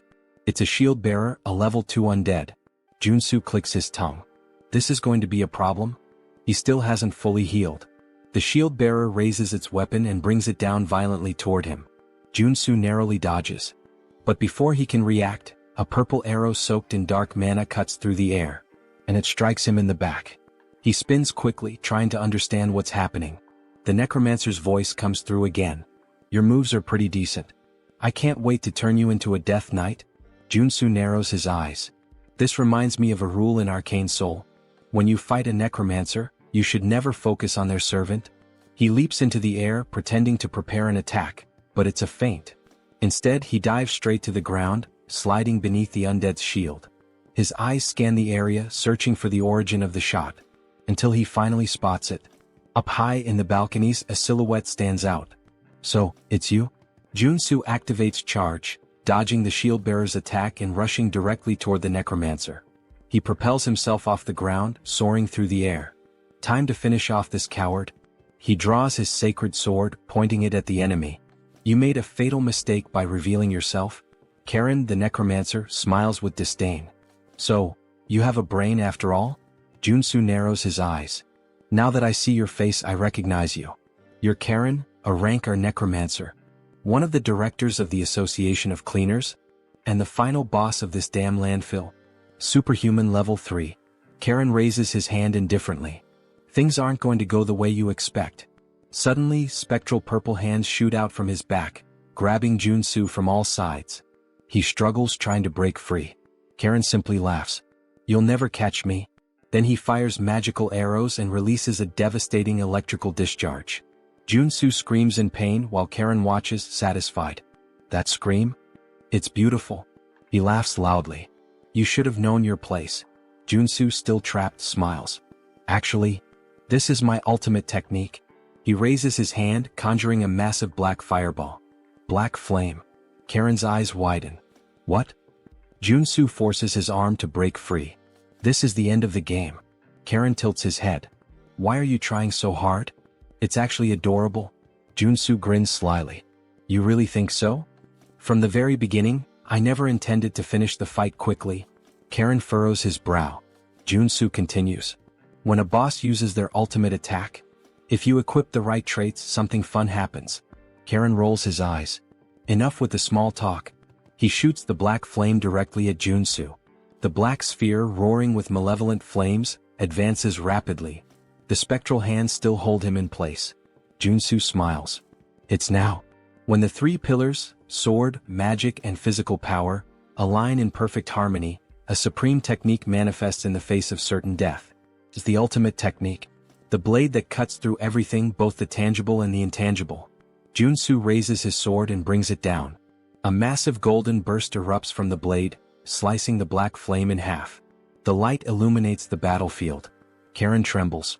It can't be. The name of this trait? Cutting lightning. Karen watches in panic as the golden cut heads straight for him. And then, it cuts through his body, splitting him in half. The explosion of the black flame happens shortly afterward. The shockwave hurls Joonsoo back. He crashes to the ground, gasping for breath. Almost died. He lets out a sigh of relief. But a smile forms on his face. He won. Karen, the dungeon boss, was defeated. In the game, if you want to defeat this boss on level 2, you need an entire group. Even at level 3, winning alone with common traits and basic equipment would be impossible. He only managed it because he's been playing this game for way too long. But now, time for the loot. And since he did everything alone, he doesn't have to share anything with anyone. Cut to Seonsoo's office. Seonsoo is waving at Joonsoo, looking at him with admiration. You're amazing. Joonsoo boasts. Oh, it was nothing. Seonsoo lightly touches his shoulder. Joonsoo winces in pain. Hey, be careful. That's where I got hurt. Seonsoo apologizes. Meanwhile, the others around them are just staring, trying to understand. What the hell did they just witness? They thank Joonsoo, still in disbelief. I can't believe you did it all alone. Joonsoo just shrugs. I was just doing my job. He pauses. But there's one problem. He looks around at everyone. When I entered the landfill, something very different from what you asked for happened. Joonsoo slams Karen's equipment onto the table. Do you recognize this? The others look at it, confused. He points to the pieces. They're mana equipment, used to create specters. Equipment that belongs to Karen from the Association of Cleaners. A heavy silence falls over the room. Then Joonsoo confirms. That's right. This incident wasn't an accident. It was planned. The man slams his fist onto the table, his face red with anger. I can't believe those bastards did this. Joonsoo crosses his arms. Looks like they never liked you from the start. The man grinds his teeth. They always charged us ridiculous fees. We've had our own conflicts before, but I never imagined they'd take it this far. Turning innocent people into mutants? Joonsoo observes his reaction. Did he really not know? But thinking about it, it makes sense. In the game, The reality of the association is only revealed after the player completes this mission. The man lowers his head, ashamed. I'm sorry we put you in unnecessary danger because of this. Joonsoo shrugs. I just did what I had to do to blow up the bad guys. He smirks. But, of course. I hope there's a good compensation, not just a simple apology. The man nods, picking up 2 boxes and placing them on the table. This is the reward we promised. Joonsoo furrows his brow. Wait a minute. Why are there 2 boxes instead of 1? The man explains. One contains the arcane pistol we promised. The other is an extra reward for you taking on such a dangerous task. Joonsoo opens the second box, his eyes widening. Wait, is this sacred water? He nearly freaks out but quickly hides his excitement. This is an essential potion and I always have to buy it at the temple. Are they giving it to me for free? The man gives him a final warning. Stay safe. We'll use this evidence to officially accuse the Association of Cleaners. Joonsoo clicks his tongue. So that means they're going to retaliate against me, right? The man confirms with a nod. Exactly. But we can't just let this slide. Joonsoo smiles, confident. Don't worry. I'll find a way to survive. That night, Joonsoo and Siansoo are driving through the city center. Siansoo at the wheel sighs. Maybe it's a good idea for us to stay off the radar for a while. The Association of Cleaners won't let this go. Joonsoo shakes his head. I don't think hiding is the best plan. After completing the landfill mission, the player gets a chain of quests. Eventually we'll end up clashing with them again. It's natural. After all, I just killed one of their directors. He looks out the window, thoughtful. But the most important thing? The association's quest line splits into 2 routes. The worst one is doing nothing and just wasting time. Siansoo raises an eyebrow. And why is that? Joonsoo smiles bitterly. Because in that case, the president of the association attacks your house with dozens of superhumans. Siansoo swallows hard. Joonsoo continues. On the other hand, the easier route is the one I'm considering. He turns to Siansoo. Have you ever heard of Genubong? Siansoo goes serious. Of course. It's that restricted area south of the region. There's a huge poppy plantation there. If you're caught inside, you're screwed. Joonsoo smiles sideways. Exactly. And guess what? That place belongs to the Association of Cleaners. Siansoo's eyes widen. They have dealings with poppies? Joonsoo shakes his head. No. It's not about the poppies. They're conducting body modifications and human trafficking there. They're nothing but a luxury crime syndicate. Siansoo's eyes widen. Are they crazy? Joonsoo nods. Exactly. And that's why I'm going to strike first. Siansoo jerks the steering wheel abruptly, almost crashing the car. What? Say that again? Joonsoo ignores him and instead pulls out his phone, showing a list of supplies. Claymores. EMP bombs. Among other dangerous and expensive things. Siansoo blinks, confused. What the hell do you plan to do with all this? And, do you have any idea how much this is going to cost? Joonsoo smiles wryly. Money is something only amateurs worry about. These items? I got them while cleaning up the monsters at the landfill. Siansoo inspects the materials and nods, impressed. This should cover the costs.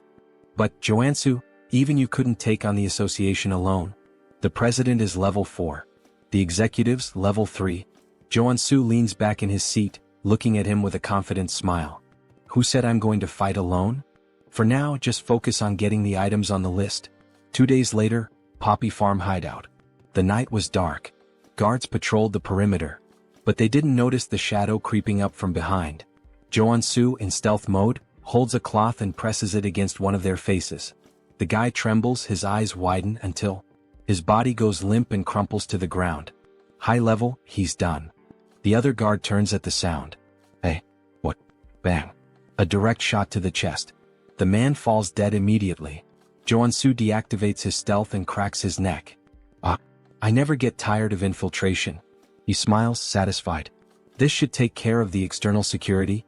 And, to think I said I didn't like stealth before. Well, sometimes it's worth it. He moves away, grabbing his communicator. But before he could speak, crack. A man flies into the wall, his face deformed by the impact. And then he appears. Iron Fist. Thanks for clearing the way. We've taken control of the underground with no trouble. He spits on the ground, scanning the area. These guys are real monsters. They forced body modifications on both kids and adults. and then traffic them out of the country. Joonsoo nods. That's exactly why we need to put an end to them. He adjusts his earpiece. Did you finish checking the place? Iron Fist walks through the lab examining the machines. Yeah. This place is a legitimate modification workshop. Joonsoo smiles. Great. Once we're done, it's yours. I'll help you strengthen your men. Iron Fist crosses his arms, studying Joonsoo. This sounds good. But are you sure you can take on the association? If they get involved, it's going to be a problem for everyone. I don't want to deal with the fallout. Joonsoo laughs, pulling out his lighter. Have you ever seen me act without a reason? He lights the flame, watching it dance between his fingers. This farm is their main source of income. But the security here is much weaker than the rest. That means it's the perfect place to start bringing down the association. Iron Fist narrows his eyes. Wait, what are you? Joonsoo tosses the lighter. The next morning, Association Tower. A man runs down the corridor panting. He bursts into the presidential office. Mr. President, we have a problem. The man sitting at the desk furrows his brow. What happened? The employee swallows hard. The poppy farm was attacked. The president furrows his brow. By who? The man trembles, his voice caught in his throat. It was the man who killed Karen. He took control of the hideout. The president clenches his fists. Then, boom. His punch destroys the desk, cracking the floor. How dare they? His eyes burn with rage. And then, the screen presents his name. Park Dae-iop, president of the Association of Cleaners. The assistant, trembling, extends the phone to the president. Sir, look at this. On the screen, a ridiculously bold selfie of Joonsoo appears. Behind him, the poppy farm is ablaze. The president grits his teeth, his eyes twisting with fury. Then, with a single grip, he crushes the phone in his hand. I will make sure the warrior Kim is reduced to ashes. Sometime later, farm grounds. The poppy field? Completely destroyed. In its place, an entire battalion from the association. Soldiers scan the area dazed. I can't believe it's all gone. That warrior Kim is a damn psychopath. In the middle of them, a bald man steps forward. It doesn't matter. Our only job is to capture him. The Department of External Affairs will show the president what we're capable of. The troops begin advancing. Baldy, the bald man, eyes the surrounding buildings. He might be sniping from one of these. Stay alert. One of his men grips his weapon tightly. If he shows up, we blow him to hell on the spot. Suddenly, something glints from a window. There. Gunfire rips through the air, striking the barrel of a rifle. Falls and Baldy smirks. My prediction was right. The troops start celebrating, but then the ground trembles. Baldy frowns. What? Boom. A massive explosion sends soldiers flying. The survivors glance around, panic setting in. Are those claymores? Before they can react, a rocket streaks across the sky, heading straight for them. Baldy looks up. Oh shit. Our IP brother didn't even last 5 pages. Meanwhile, in the underground security room, Joonsoo laughs, watching everything through the cameras. Good thing I spent all night setting up these bombs. And of course, thanks to my special talent. Stealth, obviously. They never would have found them in time. The troops start retreating, but it's too late. Every step triggers more mines, throwing them into total chaos. Joonsoo crosses his arms, satisfied. I may be crazy, but I'm not crazy enough to take on hundreds of them head-on. I'll wipe them all out from right here. Explosions consume the battlefield. In the midst of the carnage, something gleams. A mana barrier. The association's president, Dae-iop, narrows his eyes. Looks like he came well prepared, despite the way he taunted us. Beside him, a man steps forward. Leave this to me. I've analyzed all his patterns.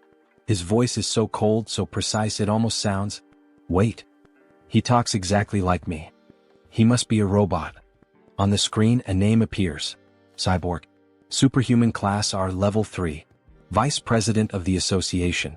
Dae-iop glares at Cyborg, his voice dripping with hatred. Bring him to me. I'll make sure he dies the most painful death possible. Suddenly, boom. A grenade detonates near them. Cyborg doesn't move. The blast radius doesn't reach here. Well, since they're throwing grenades to test the waters, we can just clear the traps and move forward. Another rocket fires straight at them. Sometime later, Cyborg raises his hand and simply swats the rocket aside, sending it exploding behind him. His men stare, slack-jawed. He turns to them. Did you track the shot? Yes, sir. It came from the right side of the rooftop. Good. Shoot him. The troops opened fire, tearing the location apart. But as the dust settles, it was just automated turrets. Cyborg grins, satisfied. We're almost at his hideout. Time to show that bastard what hell looks like. Or maybe, he's already getting a taste of it. Inside the bunker, Joonsoo clenches his teeth. As expected of cyborgs? Not even remotely human.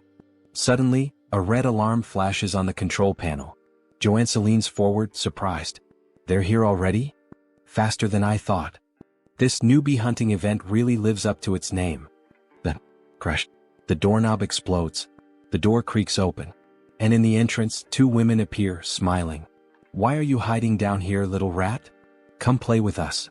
God, I wish I were him right now. The moment that thought crosses our minds, we're introduced to Ebony and Viper. Both are level 3 superhumans and executives of the association. They step into the room and... The chairs? Empty. The screens? Just images of Joonsoo flipping them off. Viper frowns. How did he know we were coming? The answer? Joonsoo, invisible, grinning in the corner. Of course I saw this coming. As Ebony and Viper scour the room, Joonsoo observes. The Custodian Association wants to put on a big show, pretending this is a straightforward conflict. Meanwhile, their assassin executives attack from behind. He chuckles softly. Too obvious. I know all your tricks. Click. He pulls the pin on a flash grenade and tosses it to the floor. Ebony narrows his eyes. What is? Flash. Both are blinded instantly. They realize too late. It was a trap. Joonsoo dashes past them, cackling. Damn, that was perfect. I've got no business with you too. Viper, still dizzy, screams in fury. I'll kill you, you little shit. But he's already sprinting up the stairs. The assassins will catch up soon. I need to move fast. Gunfire. Bullets zip past his head. He twists, gritting his teeth. Shit, they're already on me. I need to focus on defense. He activates his mana barrier, forming a shield in the hallway. Bullets slam into it, but don't break through. And yet, crack. The barrier begins to splinter. Joonsoo grins defiantly. Shoot all you want. I'll block everything. Ebony smirks. You sure about that? Bang. A bullet pierces the barrier.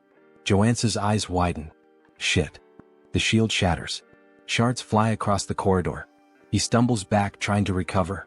Ebony steps forward, gun still smoking. How'd that taste? These bullets are laced with explosive magic.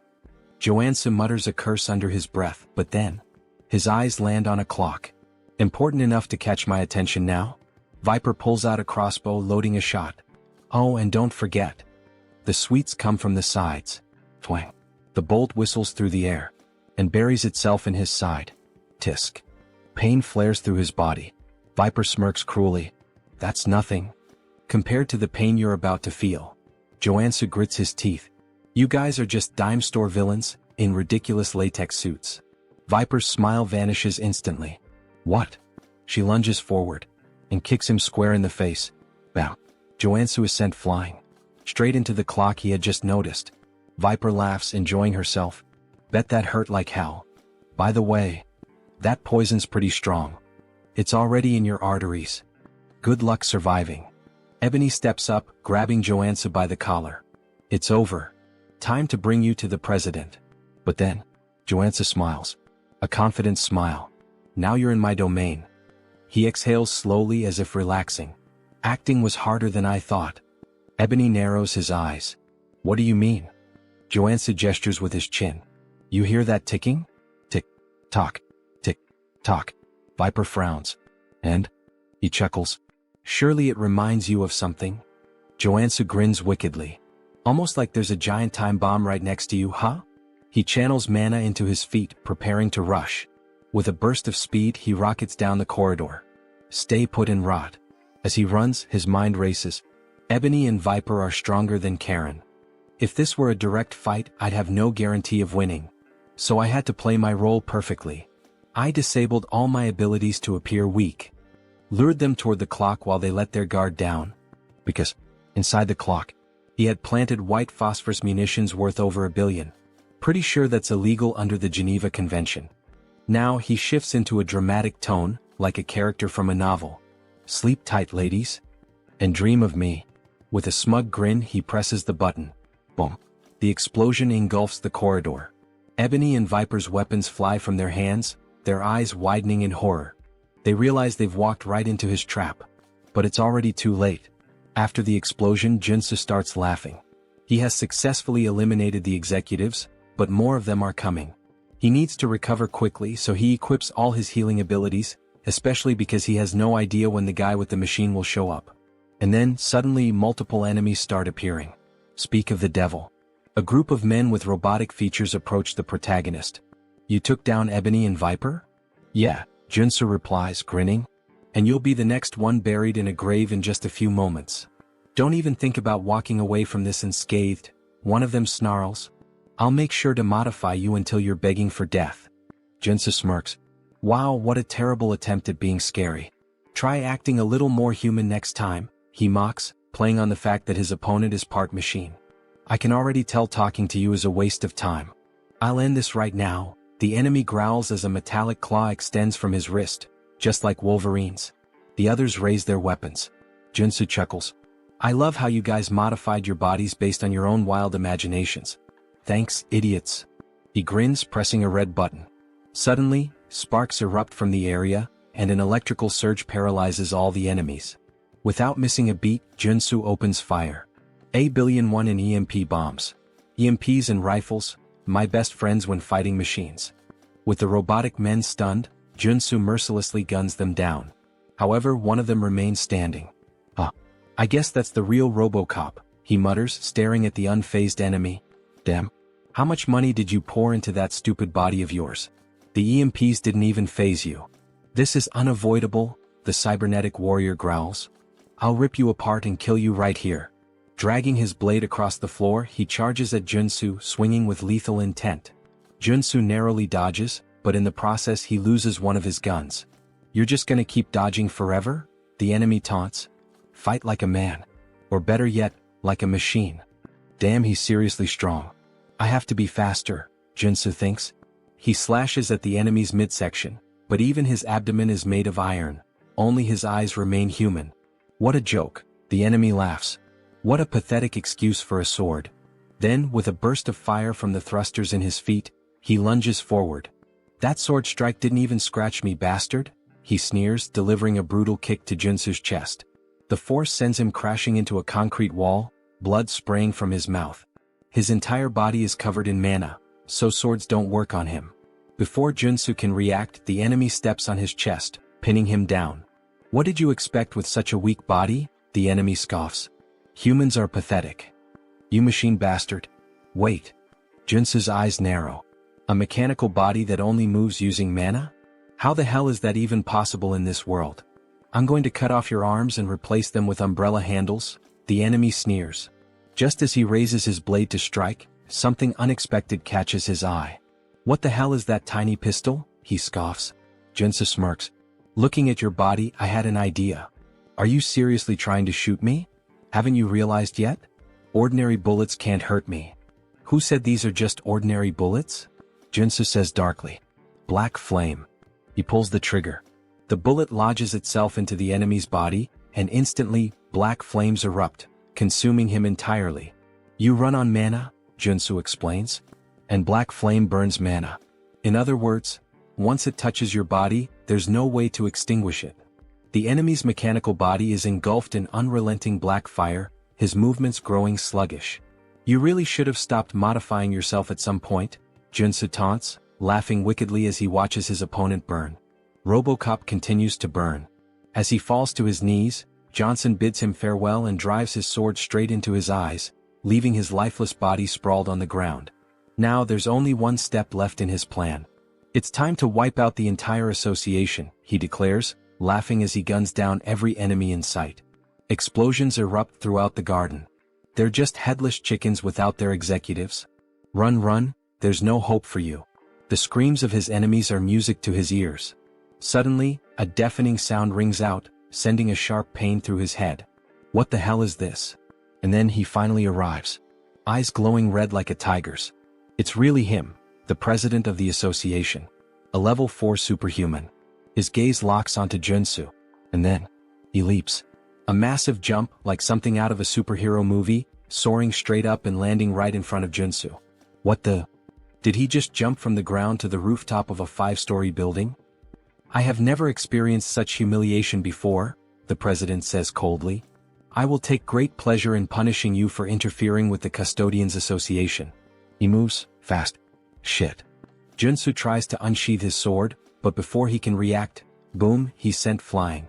Had he not swapped his abilities to defensive traits in time, that single attack would have killed him. But I can't beat him if I only defend myself. Without hesitation, Joonsoo switches back to offensive traits and launches a piercing attack. The president dodges effortlessly. Interesting skills you have, he muses. But how will you handle this? Joonsoo pulls out his pistol loaded with black flame rounds and fires. The president smirks. Oh, I like that.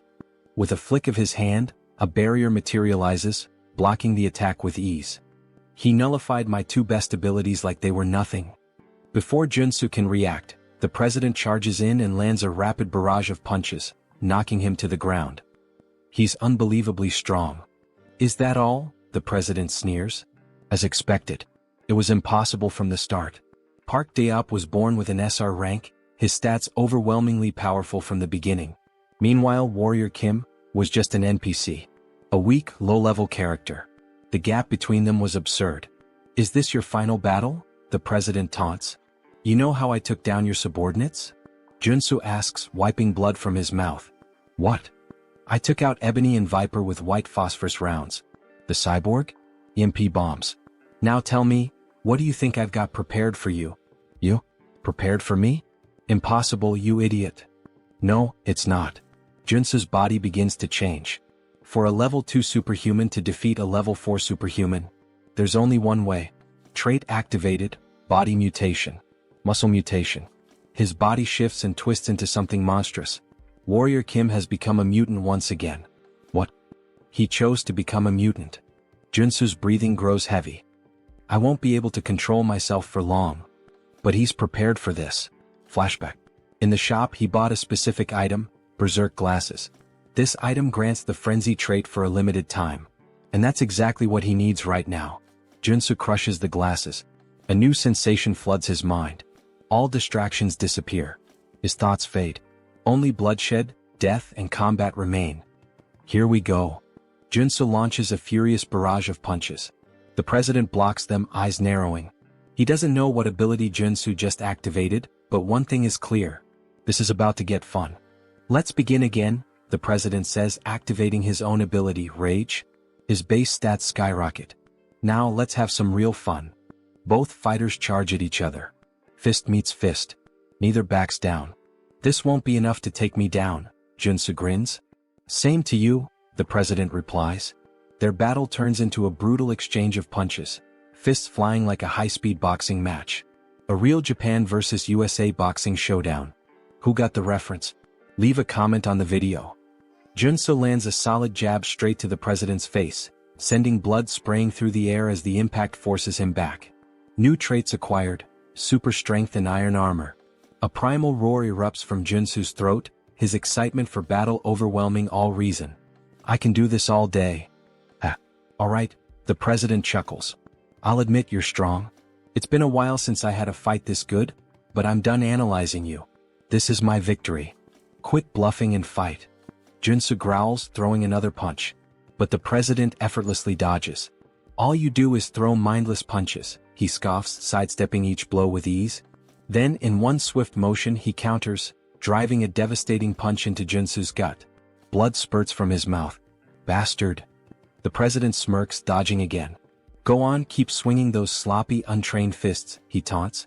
And then, boom, he delivers a brutal uppercut, sending Joonsoo flying. Damn it. In close combat he has a massive advantage. The frenzy trait's effect is starting to wear off. There's no other way. I have to go all in on this next attack. Joonsoo knows he can't win a hand-to-hand fight. He begins channeling his energy, preparing to swap his traits. What kind of cheap trick are you planning now? The president sneers. You're done. He charges forward to end it, but Joonsoo grabs his wrist. Fine. I'll admit it, you're better than me in hand-to-hand combat, Joonsoo says, locking eyes with him. But as you can see, I'm not a brawler. A dangerous grin spreads across his face. I'm a swordsman, you bastard. Joonsoo channels power into his hand. And in an instant, a massive sword materializes. Before the president can react, a blinding light erupts point blank, piercing straight through his heart. You can use that ability barehanded? The president gasps. This was a good fight. His body trembles, and then collapses lifeless. Joonsoo exhales heavily. Shit. I really pushed my body too far this time. A system notification appears. Status effect, disease. Suddenly, a wave of unbearable pain surges through him, like his body is tearing itself apart. Arg? But then, a golden beam of light bursts from his body. His monstrous form begins to fade, his body slowly reverting back to normal. Warrior Kim has ascended to level 3. Oh god. Thank you, I leveled up just in time. A weak chuckle escapes his lips. I really am one lucky bastard. Then, his body gives out. He collapses unconscious. When Joonsoo finally regains consciousness, he finds himself submerged in the bathtub of his own home. Home? Mr. Superhuman, are you alright? Joonsoo blinks, looking up at the concerned face of Director Choi. What happened? Choi. I thought you were dead. Choi says, tears welling in his eyes. You were lying there, surrounded by all the members of the association. So, you brought me back home? Joonsoo asks, piecing it together. Yeah, Choi nods. I noticed you were still breathing, so I threw you into a mana spring. You've been unconscious for a week. A whole week. Now that Choi mentions it, he does feel a lot better. You're seriously amazing, Choi says, shaking his head. You single-handedly wiped out the president of the Plumbers Association. Yeah. I know, Joonsoo smirks. I guess I'm kind of a big deal now. Not just kind of, you're insanely incredible. Stop flattering me, Joonsoo laughs. Oh, and by the way, Choi adds, I took the liberty of collecting all the loot from the fight. Take a look later and let me know if you need anything. Got it? But first, I need to fully recover. Joonsoo's expression darkens slightly.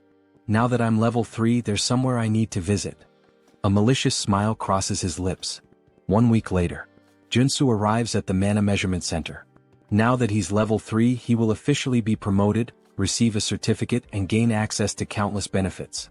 This is insane, Mr. Superhuman, Choi exclaims.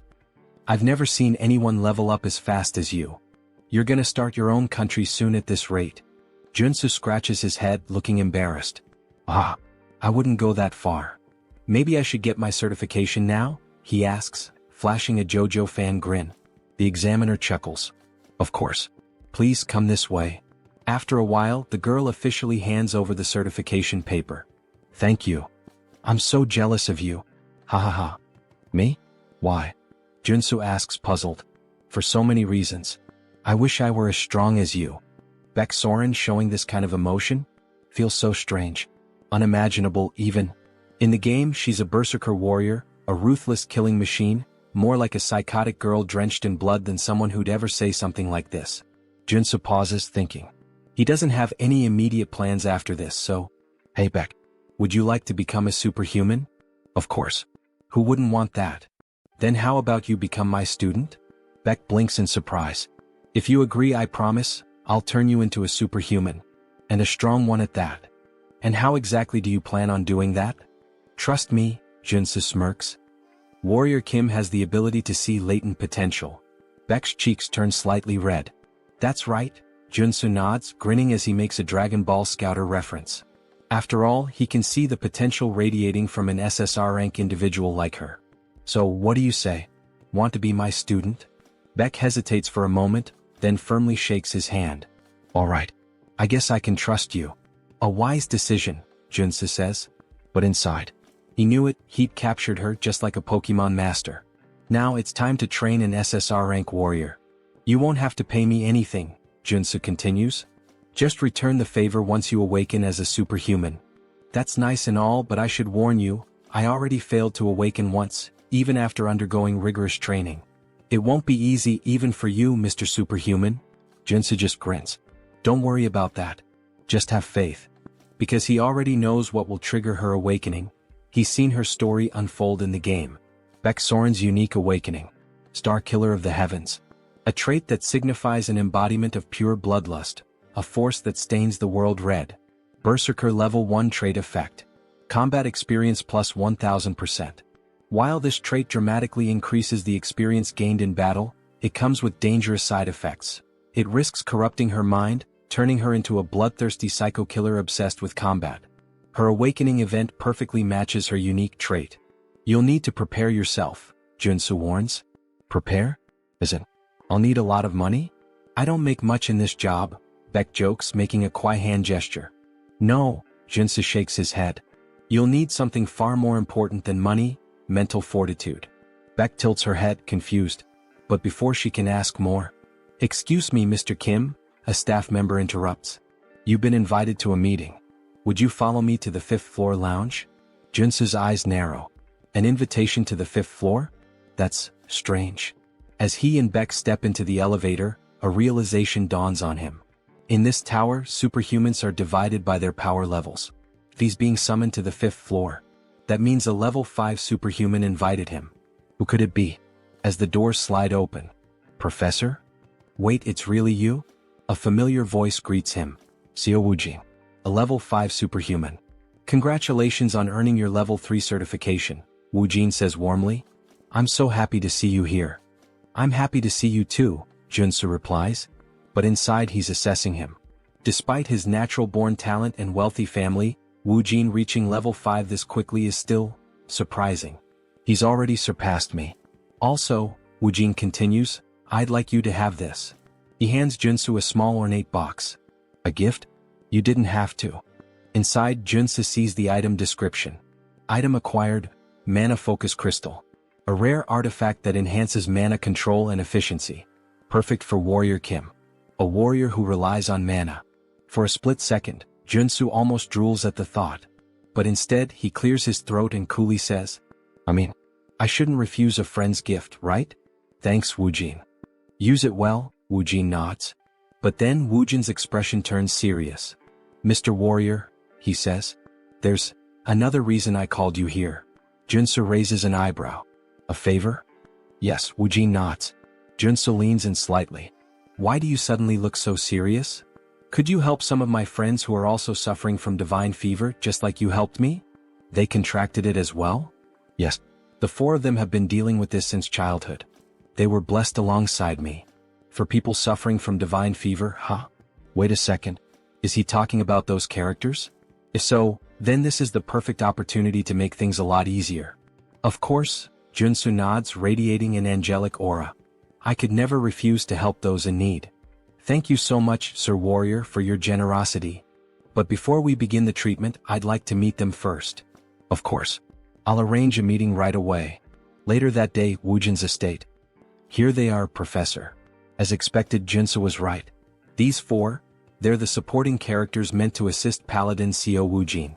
They're all children from wealthy families, essentially kidnapped and forcibly baptized under the orders of the Old Father. Joonsoo folds his arms and cuts straight to the point. "Let's be clear, you were all forced into this baptism without consent, right?" "Yes, that's correct." "Is it really possible to cure this?" One of them hesitates. "My treatment is painful," Joonsoo warns. "But if you endure it, you'll awaken, just like Woojin did. If you follow every single one of my steps, you will succeed. Do you have what it takes to withstand it?" For a moment, the 4 hesitate. Then, in unison, "We'll do whatever it takes. Please help us." Joonsoo smirks. Spreading massive black angel wings, he declares, "Then let's begin." 1 week later, all 4 of them awakened. We actually did it." Just as Joonsoo had predicted, their innate talent ensured a smooth awakening. "Professor, thank you so much." The 4 students burst into tears, overcome with gratitude. Joonsoo nods, satisfied. "You endured my method, that credit belongs to you. Well done, students." Just then their parents enter the room. "Professor, we can't thank you enough. You've freed our children from this curse. As a token of our appreciation, though it's not much, we hope you'll accept these gifts." A mountain of presents is placed before him. Joonsoo waves his hands modestly. "You didn't need to do this. Their success was thanks to their natural talent." But inside, he's grinning ear to ear. "This order only favors rich families. Which means I can milk this system for all it's worth." For a brief moment, he makes one of the funniest faces seen in this entire manhwa. Lately, his luck has been insane, like he's been rolling SSR pulls in a gacha game. Now then, let's see what I got. Rewards obtained. Extreme speed trait. Steel-plated boots. Detection trait. Helmet. Fury trait battle axe. Acropolis trait shield. Nectar, a rare consumable item. All of them are valuable. All of them perfectly suit his needs. We selected these gifts together, one of the parents says. We hope you like them. Joonsoo smiles. You have my sincerest gratitude for these rewards. But now, it's time for his real reward. You mentioned you wanted to talk to me for a moment, right? Yes, one of the parents nods. I have a favor to ask of you. A favor? Joonsoo tilts his head. Yes. I represent the Galaxy Shopping Mall. Joonsoo raises an eyebrow. All right. How can I help the savior of my son? The man hesitates before answering. I'd like permission to enter the underground gold mine beneath the Harem branch of Galaxy Mall. A gold mine? We don't have anything like that under our shopping mall. Joonsoo smirks. I'm talking about the one hidden between areas A1 and A2 on the 8th floor of the underground parking lot. Are you sure it's not there? The man stiffens. Got him. I don't know how you obtained that confidential information, he says carefully. But even coming from you, I can't grant this request. Joonsoo leans in slightly. I promise you this, I won't speak a single word about what I see down there. Just for one day. That's all I ask. The man stays silent. Joonsoo smiles knowingly. All I'm asking is to keep your little secret, a secret. The next day, Joonsoo walks alongside the girl he promised to help. After smashing through the wall, she stares in disbelief. I can't believe there was actually a hidden space inside this shopping mall. See? Told you, Joonsoo grins. This is the place where you'll awaken. You have no idea how hard I worked to get us here. But, are we really going to train in a dirty place like this? She asks, wrinkling her nose. Of course, Joonsoo assures her, stretching out a hand. I promise, it'll be fun. Characters with the trait star that kills the sky can't be awakened through traditional methods. They have to be pushed to the absolute limit, forced into a life-or-death situation. This dungeon hasn't been discovered by the world yet, but this is the exact place where Baek Soren awakens in the future. Sir Warrior, this place is so dark, and it smells weird. Her voice trembles and she grips her arms tightly. Joonsoo can tell she's afraid. Then, a zombie suddenly lunges at her. She barely dodges in time, but the impact sends her glasses flying to the ground. Warrior. Please help, she cries out. Joonsoo tosses a sword to the ground. The training has begun. Excuse me, what? Kill that zombie yourself. What? Fight for your life. That's what I'm telling you. This is the only way for Miss Soren to awaken. What kind of nonsense is that? The zombie lunges again. Get away from me, you monster. Soren swings instinctively, and in a single devastating slash, she cleaves the zombie in half. Joonsoo's eyes widen. What the fuck? How is that even possible? That was just a single strike, and it had that much power? Baek Soren. Maybe she has even more talent than I expected. As she stands there, sword trembling in her grip, a red aura begins to radiate from her body. Wow, very well, you started off strong. You're so cruel. You can't just tell me to fight without any warning. Soren shouts. But you went all out, didn't you? Yeah, but... Soren hesitates, a sad look in her eyes. As expected from one of the top 3 warriors in the game, even without awakening, she fought like a character with the sky-destroying star trait. The moment she entered battle, it was as if she became a completely different person. You really think I have to fight for myself? Yes, but don't worry, I won't let you die. At least not yet. That doesn't sound reassuring at all, haha. Let's just keep going. She continues cutting down zombies. You mentioned taking a few superhuman classes before. Did you learn any sword techniques? Nope. I've never even held a sword before, nor learned any techniques. But you said I had a certain talent, right? She says proudly. Then there was that instructor who had to use every possible method just to acquire a single trait. Isn't that way too overpowered? This place is way deeper than she expected. She can't even see the end. How much longer will they have to keep moving forward? Maybe there's an exit just around the next corner. As things stand now, we're not getting out of here until she awakens. Suddenly, a zombie attacks them. Wait, is that a drill? Drill-wielding undead. The drill zombies were tough enemies back in the game. Maybe he should help her, but with a devastating strike, she slices the zombie's arm clean off. If you're a zombie, fight fair. Don't you dare use a weapon. Then, with brutal efficiency she cuts the zombie in half. Joonsoo watches in surprise. Well, that was a clean victory. She felt her body moving on its own. But just then the still-living zombie sinks its teeth into her foot. You bastard. What do I do now, master? Well, common sense says if you get bitten by a zombie, you'll turn into one too. Please kill me before I become one of those things, she cries. Miss Soren, of course I came prepared for this. Wait, is that holy water? Yes. In this game they actually developed a cure for the zombie virus. After the chaos they decide to rest for a bit. She had been so desperate, she really thought she was going to turn into one of those horrible creatures. It's a harsh world out here, but these zombies are acting strange. Some of them are even picking up weapons and using them like gear. It's almost like this place was artificially designed. Well, you're not wrong. The Galaxy Mall was built much faster than any other location of this size. It was thanks to the efforts of a massive workforce. But because of the extreme labor conditions, many were injured and some even died. But the official reports claimed there were 0 incidents during construction. The corrupt executives of that wicked corporation just dumped their bodies here. Later, the representative of Galaxy Mall learned about the situation. However, since it would critically damage the company's public image, he decided to cover it up and keep the area a secret. Such corruption was only possible because of how rotten this world had become. Soren never imagined there would be such a tragic story behind this place. But how did you find out about their secret? Because when the Order of the Old Father unleashed zombies to overrun Seoul, the dungeon that opened up was none other than Galaxy Mall's forbidden area. Well, let's just say the professor has a special ability. Wow, and you already have so many abilities. Since this was the place where Beck Soren was first attacked by zombies, he figured it would be the perfect location for her to train and awaken. But up until now there had been no sign of her awakening. These victims are still suffering even after death.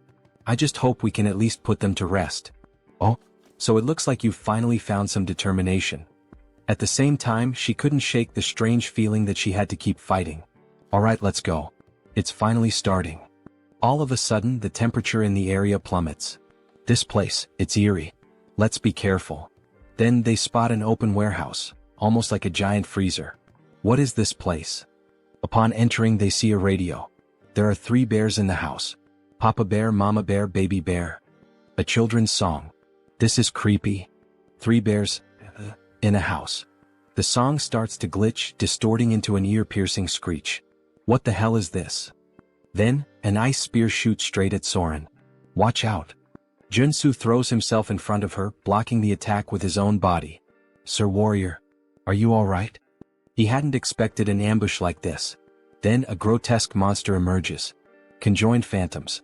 Boss of Galaxy Mall's forbidden area. Level 3 mutant. A level 3 mutant? Soren, you need to get out of here, now. This thing is way beyond your abilities. But the creature launches another barrage of ice spears. I don't want to hear any complaints, get out. And I don't want a popsicle either.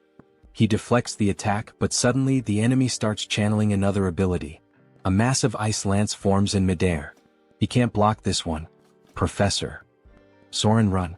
I'll buy you some time. How can I just leave you here? She cries. One of us has to make it out alive. She can't do it. Miss Soren, the reason I was so sure about your talent is because you possess the ability, Sky-Slaying Star. The Sky-Slaying Star? This can't be true. Believe in yourself. If you do, you'll awaken. And with that, my final lesson is complete, my apprentice. The monster fires a storm of ice arrows, obliterating everything in the area. Believe in herself? Oh. As the icy onslaught subsides, Soren stands frozen in place. Then, alright. I will. I will trust in my own abilities, Professor. A golden light surges around her. Her eyes burn red. What was this power she was wielding? Ha ha ha. Then please, don't give up. Joonsoo watches in awe. In an instant, she shatters the thick layer of ice encasing her. She has finally awakened. Beck Soren, SSR rank superhuman, level 1 warrior. What is this power? It's real. I've truly awakened. Before a spear can pierce her, Joonsoo moves, cutting it to pieces. Now that you've awakened, it's time to drop the act. The Sky-Slaying Star has a condition for awakening. You must face a life-threatening situation and possess the mental strength to overcome it. You put yourself in danger just to make me awaken? You did an excellent job. But now, it's time to fight. Baek Soren, the sky-slaying star. The mutant lets out a furious roar, then begins channeling a new attack. He looks pretty pissed off, Professor. Don't worry. You'll be fine as long as you deflect his attacks before they touch your body. To prove his point, he demonstrates, effortlessly knocking aside an incoming strike. See? It's not that hard. But when he glances back, he sees Soren trapped in ice. Are you alright? Right. Even though she's awakened, she's still just level 1. It's unrealistic to expect her to master everything perfectly right away. She had been caught by multiple ice barrages, yet she wasn't seriously injured. Looks like you're fine. Upon awakening, every warrior receives their initial trait. Hers was Indomitable, a trait that grants strong resistance against all abnormal status effects. Before awakening, she constantly felt like she was about to die. Now she barely feels a thing. Fascinating. As expected from an overpowered character, she got Indomitable, the best defensive trait. As for him, since he had overseen multiple awakenings from his previous apprentices, he had gained the Perception trait, allowing him to see all of his enemies' traits. A ridiculously powerful PvP ability. Oh yeah, that's broken. I don't think that'll be of much help right now. Well, don't worry about it. For now, let's train with your new awakening. Both of them start running. She acquires the haste trait. Good, you've already picked it up. Her combat growth is incredible. Her body feels like it could take off at any moment. She wants to keep fighting. Watching the professor leap to dodge 2 ice blocks, she instantly learns the same technique. Wait, I'll cut it for you. But before he can react, she's already next to him. What the? How did you get here? Well done. You can already use that ability. It felt like I was flying. Will she surpass Joonsoo in just a few days? Just like Seo Woojin did? Alright, Professor. What's the next move? Use the traits you just learned to pull the mutant's attention. While you keep him occupied, I'll finish him off. I've already taught you everything I could, so it's best to end this quickly. Understood. Soren starts dodging every attack with ease, gliding across the ice as if she were skating. Come on, hit me, you dumb mutant. She suddenly gains 2 more traits. She keeps accumulating traits. Her talent is truly something beyond normal. Alright. Now that I've helped Baek Soren awaken, it's time to wrap this up. Joonsoo channels a golden aura into his sword.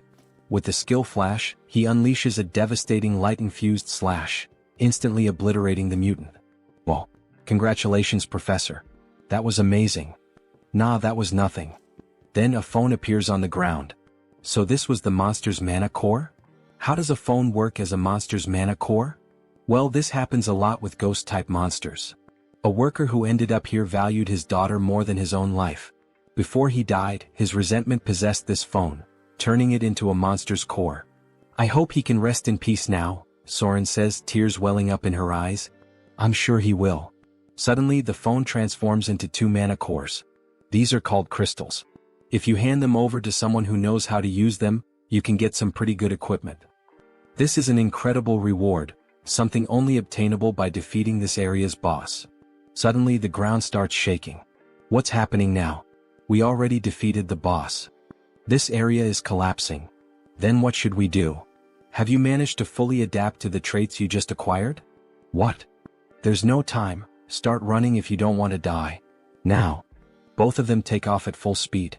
Run as fast as you can, Soren. If you keep going this slow, it'll be the end for you. This is as fast as I can go, Professor. There's still a long way to go before they reach the teleportation portal. If she doesn't push past her limits, she won't make it. Suddenly, large chunks of debris start falling in her path, blocking her way. No, not like this. She just awakened. There's no way she's going to die so easily. There. The teleportation portal. Hurry. Joonsoo can't help her. There's still one last trait she needs to obtain. The reason she became one of the game's best characters was because of 3 defining abilities. The Sky Hunting Star trait allowed her to grow rapidly in battle. Indomitable nullified the deadly side effects of Heaven Slaying Star. And the last trait, Soren keeps running, desperate to survive. A massive rock crashes down, slamming into her arm, injuring her. Damn it. I won't give up that easily. I will survive, no matter what it takes. She pushes forward. Here I go again. Trait unlocked, Runaway Train. Ignoring the pain, she dashes forward, barreling past the obstacles in her path. Joonsoo loses sight of her. Did she fail? Then out of nowhere she burst through the rubble, grabbing onto him. Let's get the hell out of here, now? Whoa, damn, something big is pressing up against me, haha. Just as they leap through, the portal shuts behind them. Trait unlocked, narrow escape. Grants a second chance at life when facing certain death.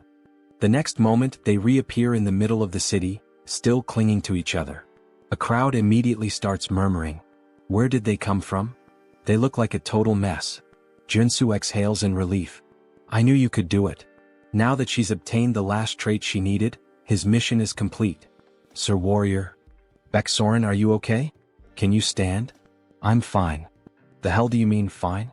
Your face is completely red. That's just because. Sir Warrior, just let me stay like this for a little longer. Could you hold me a bit more? Meanwhile, some jealous bystanders grumble in the distance. That lucky bastard. Why couldn't that happen to us? So, returning to the scene where the bastard makes the viewers jealous. Sir Warrior, please let me stay like this a little longer. Could you hold me just a bit more? She says with an angelic and timid face.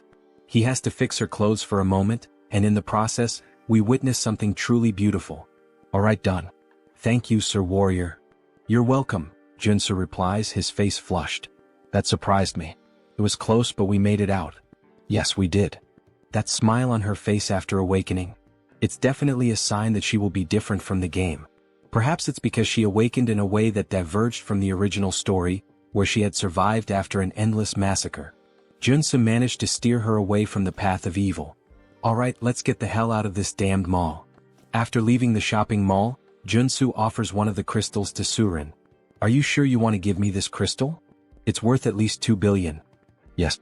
So try to evolve quickly using this material I gave you. This is far too much for a simple gift. Honestly, I don't even know how to repay you for this, or if I should even accept it. Don't worry about it. Just pay me back in the future when you can. Of course, our protagonist had a plan behind this.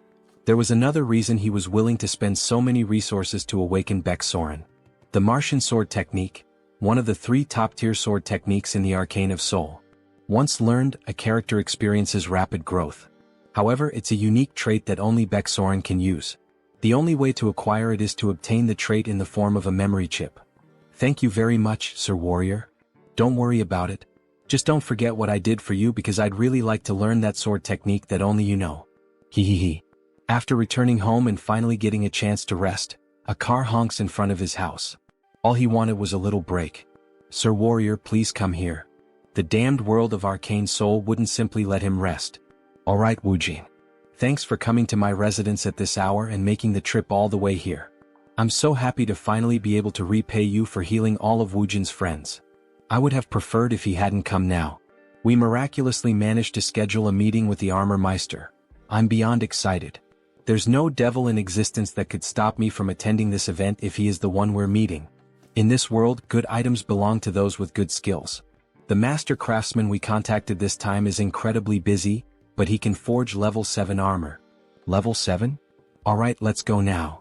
Moments later, they arrive at the entrance of a grand house, with several guards stationed outside. Are you serious? What a fine house for such a fine craftsman. Woojin, do you have any idea what religion this artisan follows? Religion? Why are you asking something like that all of a sudden? I see, so you don't know. Of course he wouldn't. Considering all the suffering he endured because of the Order of the Ancient Fathers, it made sense. This is the home of an artisan devoted to the Order of the Old Father, Joonsoo. Joonsoo is a devout believer firmly committed to his faith.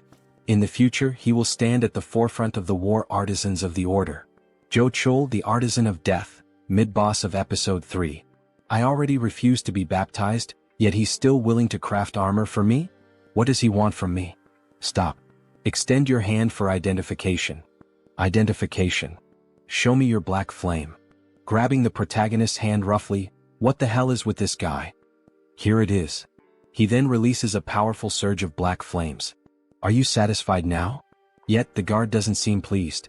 What is the meaning of this? Let go of his hand. We are visitors with a reservation to see the artisan. Stop. Who said you could treat my guest this way? The master artisan, Joonsoo. Level 6 superhuman. Sir. My apologies for the intrusion. Refusing baptism and awakening the black flame. You are indeed an honored guest. And this is how you treat me? Please forgive me. The light and the savior recognized by the saint. What? The light and the savior recognized by the saint. What the hell does that nonsense even mean? Alright, now come inside. Let's start discussing what kind of equipment you're looking for. Alright. A plate armor of this style is my specialty. Since it's a request from the saint, I can craft it in this design if you'd like. Before them stands a medieval suit of armor, reminiscent of the Templars. Joonsoo scans the area, searching carefully, until he finally finds something that catches his interest. Alright, I've decided. I'd like this outfit. Its appearance resembles a military uniform. Seriously? You want that kind of clothing? Yeah, I love its style. This is ridiculous. Infusing magic into that type of armor is incredibly difficult. We won't be able to create a holy armor with it. He doesn't need holy armor, the artisan remarks. I just need to infuse it with the magic of giant and extreme. Judging by his reaction, Joonsoo can already tell what the order is trying to do, push him toward holy armor. Also known as Paladin's armor, it grants an absurd amount of attributes to tank-type users. However, in order to wield it properly, the user needs immense divine power. To increase his divine power, he would have to join a religion. The artisan sighs in frustration. So he's choosing the worst option instead of the best one. But fine. The customer makes the final decision. They're pretending to offer me something good while trying to trap me in their religion. Then I'll be expecting great work from you, Master Artisan Joonsoo, Joonsoo says with a grin, shaking the artisan's hand. After a long discussion, they finally leave the house. Woojin hesitates, then asks, "Are you sure that was the right decision? Not choosing the holy armor?" Joonsoo shrugs. "No. I just like the other one more." Meanwhile, the guard from earlier continues watching Joonsoo strangely. "I can only imbue a few traits into this type of armor," the warrior comments. "Are you really going to make it the way he asked? So, you want me to defy the saint's order? She said that man is the light and the savior of our order." The warrior cannot believe the saint's words. No matter how many times he thinks about it, there's no way Joonsoo is the Messiah. He'll have to confirm it with his own eyes. 1 week later, Joonsoo is back at the shopping district. "Sir Superhuman, you really shouldn't be downing mandrake elixirs all at once like that. You glutton." "Thanks, but I'm fine." "Are you sure?" "Of course. I got the treatment I needed." A notification flashes. "New trait obtained, energetic. Thanks a lot for giving me these elixirs for free." "Don't worry about it. It's thanks to you that our market was saved. Now we're flooded with customers every day. Consider this my way of saying thanks." "So that's why there are so many people here today? Looks like business is really thriving." "That's great." "Hello, Superhuman," a man says, lowering his head in respect. "Hey, you're that guy from the Iron Fist gang? It's a pleasure to see you again," Joonsoo says, laughing loudly as he slaps the poor guy on the back. How have you been, sir? Could I kindly request a few minutes of your time?" "For what?" "Our boss wants to see you for a bit. There are too many eyes around." "Let's move somewhere else," Joonsoo says. "Understood." They get into a car and drive onto the road. "We've prepared a high-quality bulletproof car for you, sir. Do you like it?" "Not bad." A sign reveals their destination, Miram. Something feels off. Has the Iron Fist gang always used Miram as their meeting spot? If Joonsoo remembers correctly, that place is nothing but a slum filled with human garbage, the worst kind of murderers and degenerates. The car runs out of gas, forcing them to stop at a gas station. Of course. Wait, this place is Miram gas station. Joonsoo turns back, only to see the driver grinning. "Alright then, have a nice rest here, sir." With a murderous gleam in his eyes, the driver grips a detonator. "Seriously? He's trying to set me up?" Joonsoo glances at the car. Several C4 explosives are planted inside. "Shit. I walked right into a trap. Hey buddy, do I look like an idiot to you? Who do you think you're messing with?" "Excuse me? What the hell are you even saying?" Joonsoo suddenly kicks the car door open and swiftly jumps out. "Stay in the car, you idiot, with all those bombs you set up.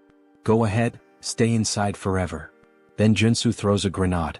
The driver screams in panic as the car erupts into a massive explosion. Joonsoo dashes forward, activating his abilities, speed and breakthrough. But something is off. That explosion was way too powerful for just a single grenade. There was no way it should have caused that level of destruction. As expected, that guy was a traitor.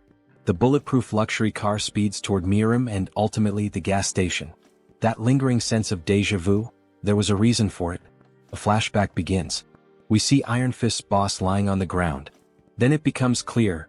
Joonsoo knew this would happen because all of these events had already played out in the game's story when Iron Fist Kim was betrayed by his own men.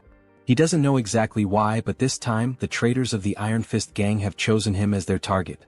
Suddenly, a hail of gunfire rains down on his location. One of the men shouts, "That's him. The guy on the most wanted list. Ah. If we take him down, we'll get that billion-dollar bounty."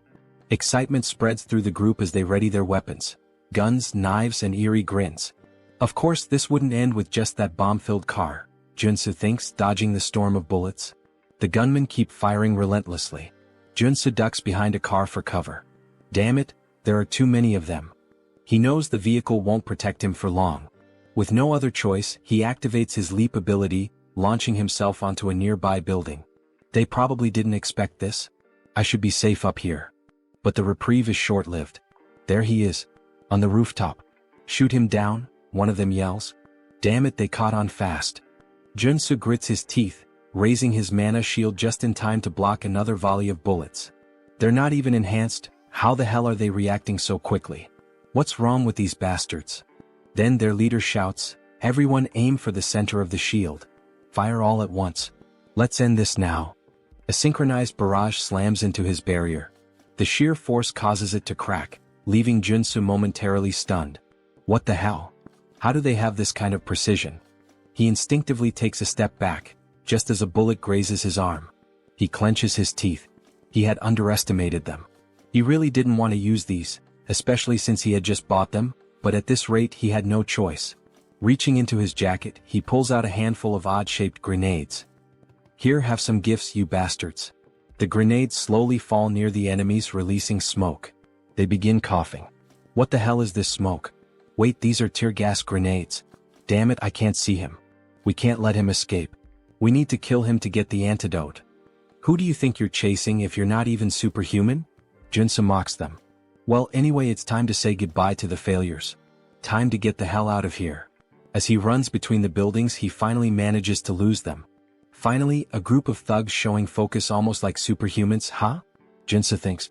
There's only one way that could happen. The damn combat drugs. They have serious, harmful side effects, but they can temporarily enhance combat abilities. That's probably how they almost trapped me for a while. Considering they mentioned something about an antidote, Joonsoo is sure that's what they're after. The only problem is, the only person who could lead that gang in Harem is the human hunter. He's the first person that comes to the protagonist's mind.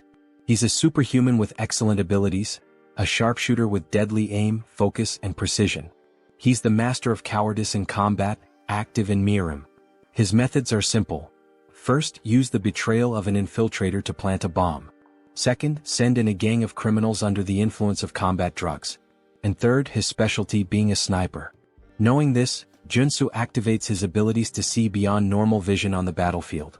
With great effort, he spots a distant light coming from a building.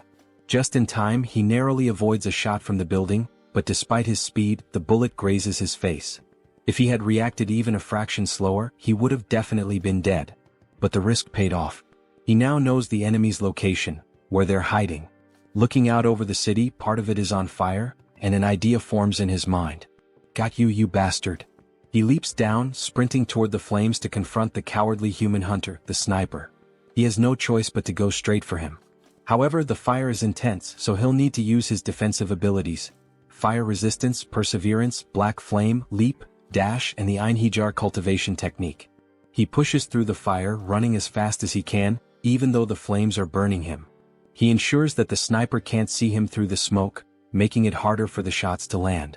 To fight such a skilled sharpshooter, he has to get close. Finally, as he looks up at the building, he sees a red light. So that's where you're hiding, you bastard. I found you. Locating the sniper's position is the top priority when facing these kinds of players. Damn, I can't see him, the sniper grumbles. Maybe I'll need to change positions.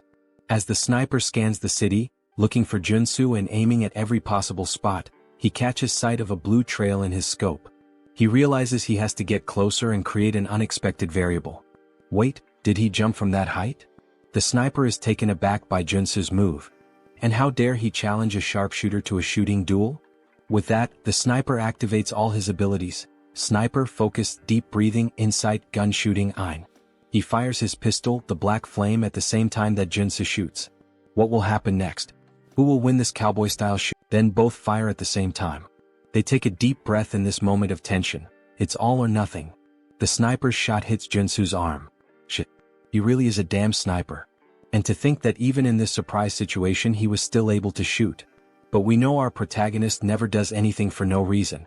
With a smile on his face, he declares that it's over. He also managed to land a shot on the sniper's shoulder. The sniper is shocked. After all, it was just a shot from a regular pistol. But then, flames start spreading rapidly over his body. Black fire engulfs him as he screams in agony. Joonsoo barely manages to land on the ground, struggling due to his injured arm. Their bullets are deadly even if they only graze the enemy because they consume their target's mana. As he writhes in pain, Joonsoo declares his victory, only to realize he has fallen into a trap. A pool of sand appears beneath his feet. It's a magical snare. Meanwhile, Human Hunter starts taunting the protagonist, calling him a brat and a fool. Don't think this is over, you bastard. He pours holy water over himself to extinguish the black flames. Shit, this is bad. If Joonsoo doesn't get out of this trap now, he's dead. The moment I put out this damn fire, I'll fill your body with bullets. You'll look like a damn sieve. Damn it, I need to think fast or I'm a dead man. He hadn't expected this to turn into a race against time. For now, he needs to slow down the infiltration of magic and minimize the damage. He equips the traits: Mana Barrier, Perseverance, and Resolute. Then he adds the traits of Brute Strength, Strength and Super Strength. Pressing both hands against the ground, he yells that survival comes first, pouring all his strength into escaping the trap. He activates his last available trait, Purification. With Purification, he will destroy as much mana in the trap's magic as possible. But before he can react, his enemy is already in front of him, fully recovered. The enemy acknowledges the protagonist's resilience against the magical trap, but it's too late. Has he already extinguished the black fire? This victory is mine. If he kills the protagonist now, he'll spend the rest of his life relaxing on beaches. He raises his gun to shoot, but the protagonist vanishes. Before he can grasp what's happening, a fist slams into his cheek, making him spit blood. This is what a comeback feels like, you bastard. Thank God he managed to obtain the trait at the last second. Earth Resistance. It worked. Since you're a sniper, don't even think about fighting back at this distance. Now tell me who ordered this assassination. Alright, he admits defeat. He'll tell everything he knows, he just wants to light a cigarette first. Fine, you're free to talk, start now. As he lights a cigar, the protagonist already finds it suspicious. His expression shifts as if he knows exactly what's happening. So, do you enjoy the taste of that cigar? Of course he does, without a doubt he loves it. His mouth changes shape. Because it tastes like my sweet victory. He looks like a zombie now. Just as he is about to attack Joonsoo, a sudden gunshot rings out, and a hole appears in the Human Hunter's chest. So, you knew what was going on. Of course he did. Did he really think that a player with 10,000 hours of experience wouldn't recognize the cigar that turns the smoker into a mutant? What a mess. In the end he had to put him down. That was unexpected and bizarre. The hunter was always a cunning bastard, but in the game he usually surrendered after admitting defeat.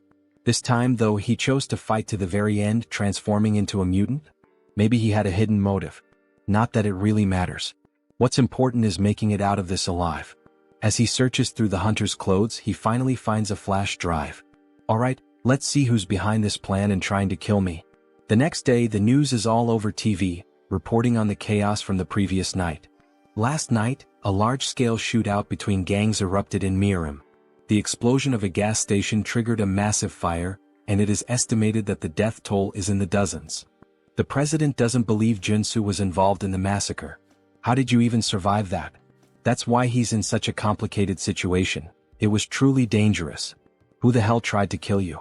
Tell me now. That's a long story. Where should he even begin? Suddenly the door is kicked open. The president of the Iron Fist gang steps in and throws a body onto the floor. Both the president and Joonsoo are taken aback by his sudden arrival.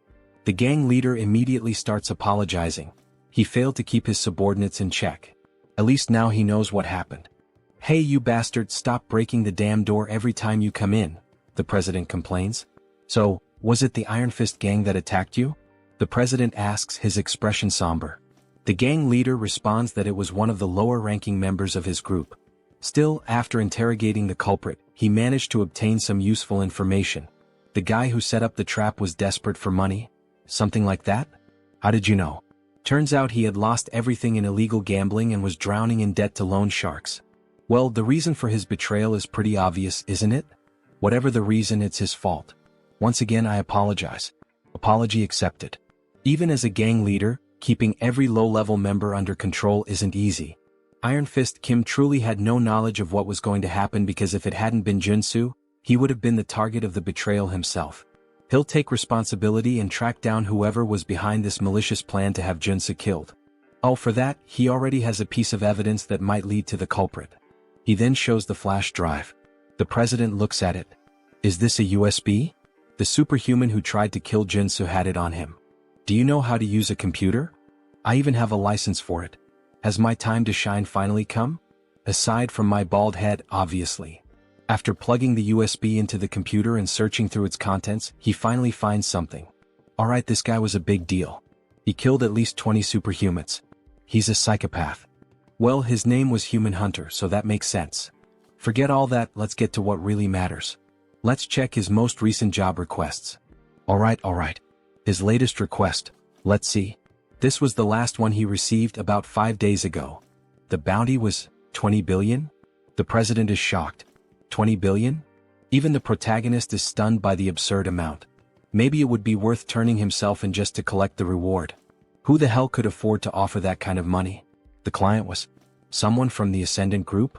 Someone from a major corporation? This person right here was the one who made the request. As soon as the name appears on the screen, Joonsoo recognizes it. Son of a bitch. So it was that bastard. The paladin who had gripped his hand tightly and questioned him.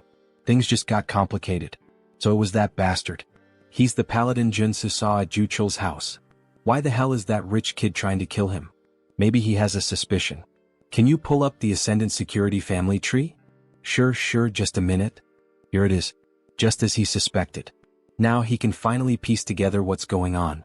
Ascendant Security, a private military company under the Ascendant Group, one of the top 5 corporations in Arcane Seoul. Lee Jaeol, the eldest son of Ascendant Security, was originally first in line for succession. However, after receiving the baptism of the order from his old man and becoming a paladin, he was pushed to the very bottom of the inheritance line. Now the only path left for him is to succeed as a paladin. But the Saintess has been obsessed with Joonsoo, calling him the light, the savior. Maybe it's just jealousy. Maybe he's furious that he lost the Saintess' attention and is taking revenge.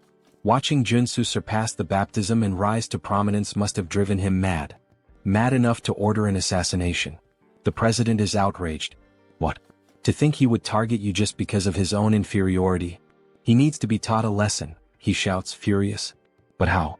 The opponent isn't just some heir to a small company. He belongs to a family that owns a major corporation.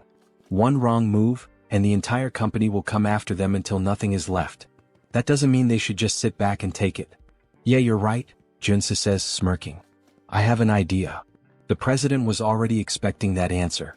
With an almost theatrical reaction, he exclaims, I knew you were plotting something. If we have to take down a big name, let's start by focusing on our expansion. Hours later, Seo Woojin is shouting. That damn bastard. How dare he try to assassinate the Lord Warrior? He slams his fist on the table, shattering it. Joonsoo sighs. Relax. I'm still alive. Woojin looks at him with concern. You're not hurt, are you? Dear viewers, I'm starting to think he has something different about our protagonist, haha. Back to the Manhwa. The other two stare at the destroyed table, stunned. Nothing could be better than having Woojin on their side. He's not just insanely rich, he's also a level 5 superhuman. He won't let this slide. An eye for an eye, as they say. We should hire an assassin to do the same to him. I can't even begin to imagine how much it would cost to put a hit on the eldest son of Ascendant Security, but... Don't worry, Joonsoo interrupts. I have an idea. What kind of idea? I'm going to challenge Lee Jaeol to an official duel. A duel? Woojin questions, clearly alarmed. The other two are equally shocked. This can't be avoided. If he lets him go free, he'll just keep hiring stronger and stronger assassins to try and kill him. But that guy is a coward, he'll probably just hire someone strong to fight in his place. Either way, this world is full of unfair advantages. If he wins the duel, he'll receive a formal apology and proper compensation.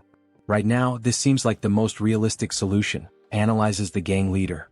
Joonsoo won't be able to fight him on equal footing, so he'll have to rely on the duel.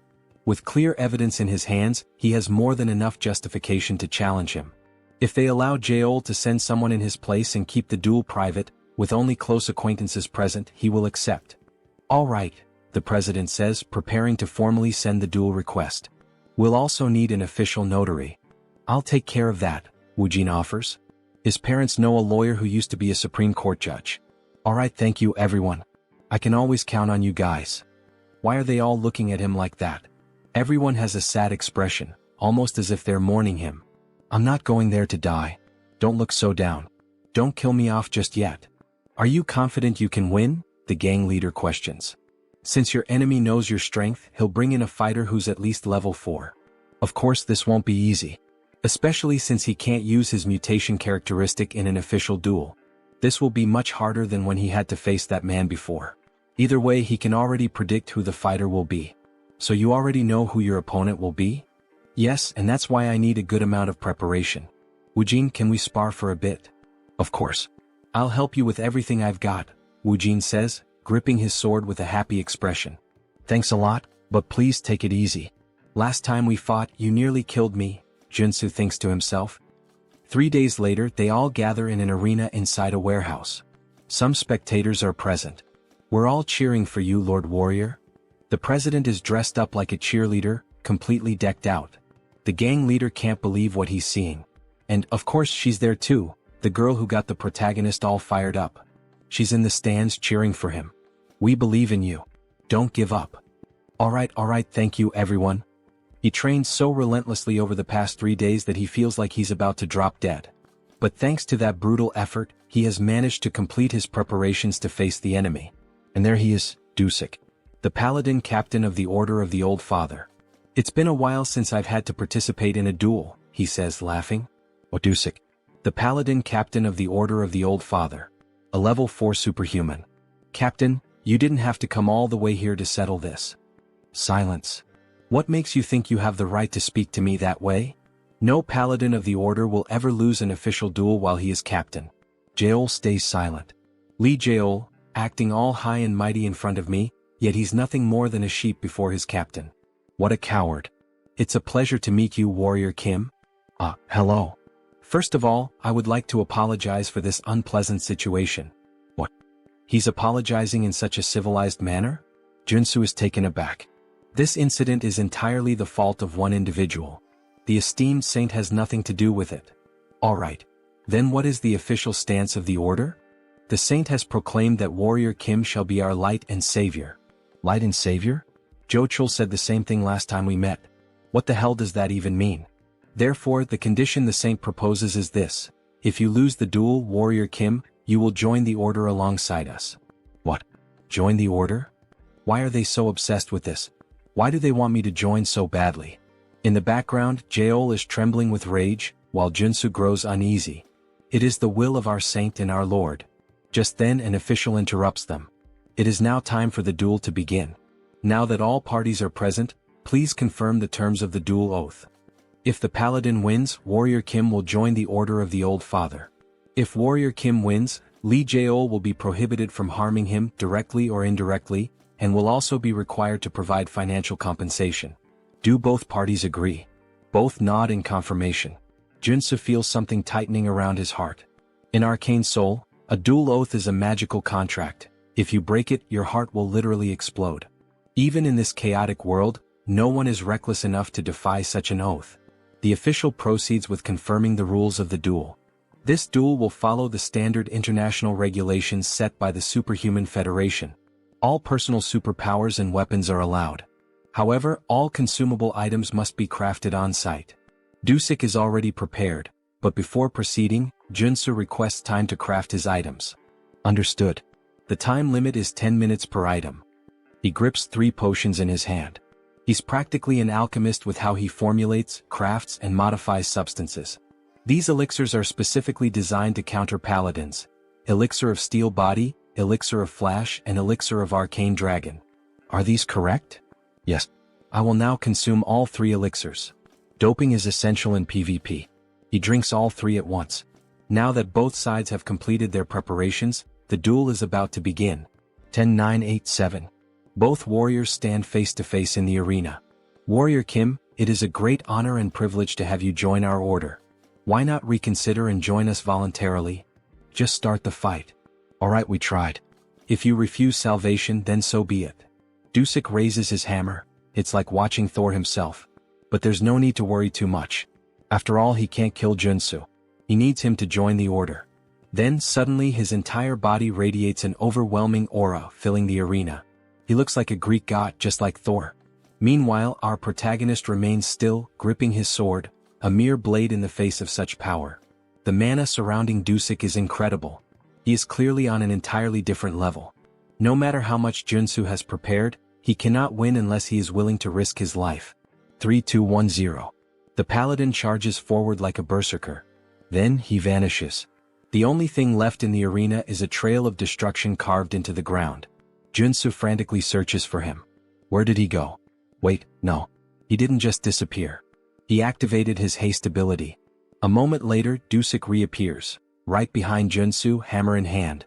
Warrior Kim, you shall ascend and become a god. As he prepares to bring the hammer down. Wait, say that again. I will become a god. Then Dusik strikes Joonsoo, causing a massive explosion of aura that lights up the battlefield as if two nuclear forces were clashing. Kim's friends watch from a distance. What the hell is that? He's insanely strong, comments the president. Did it really end in just one hit? Woojin questions with a worried look, while the gang leader stands there, speechless at such a display of power. However, our girl manages to see what really happened. Look right there. As the smoke clears, the two warriors stand face to face. Kim with his mana barrier raised and Dusik holding a hammer and shield. Becoming a god. Is that what he said? What kind of nonsense is that? Dusik is intrigued. So this kid actually managed to avoid his attack. As expected, he used his sprinting ability right from the start. It's a high-level trait for surprise attacks, but if the opponent is already aware of it, there's no reason not to block it. Then he quickly equipped all his defensive traits: Area Shield, Mana Defense, Protect, Interior Cultivation Technique, and Mana Heart. Yet, even using all of them together, that ability of his was still enough to shatter his triple-layered shield. Congratulations, Warrior Kim. For a level 3 warrior to block his surprise attack. Now he understands why the saint values him so much. Stop talking nonsense and explain. First, he calls me light and savior and now a god? Explain it better. It's exactly as it sounds. You, Sir Warrior Kim, are the hope of our order and the one who will save us from the coming judgment day. Joonsoo can't understand what he's saying. The hope of the old father's order? Now that he thinks about it, the god they serve is dead. In the game's story, a few years later as the plot progresses, the saint performs a revival ritual for her god, triggering a boss battle in the middle of Seoul.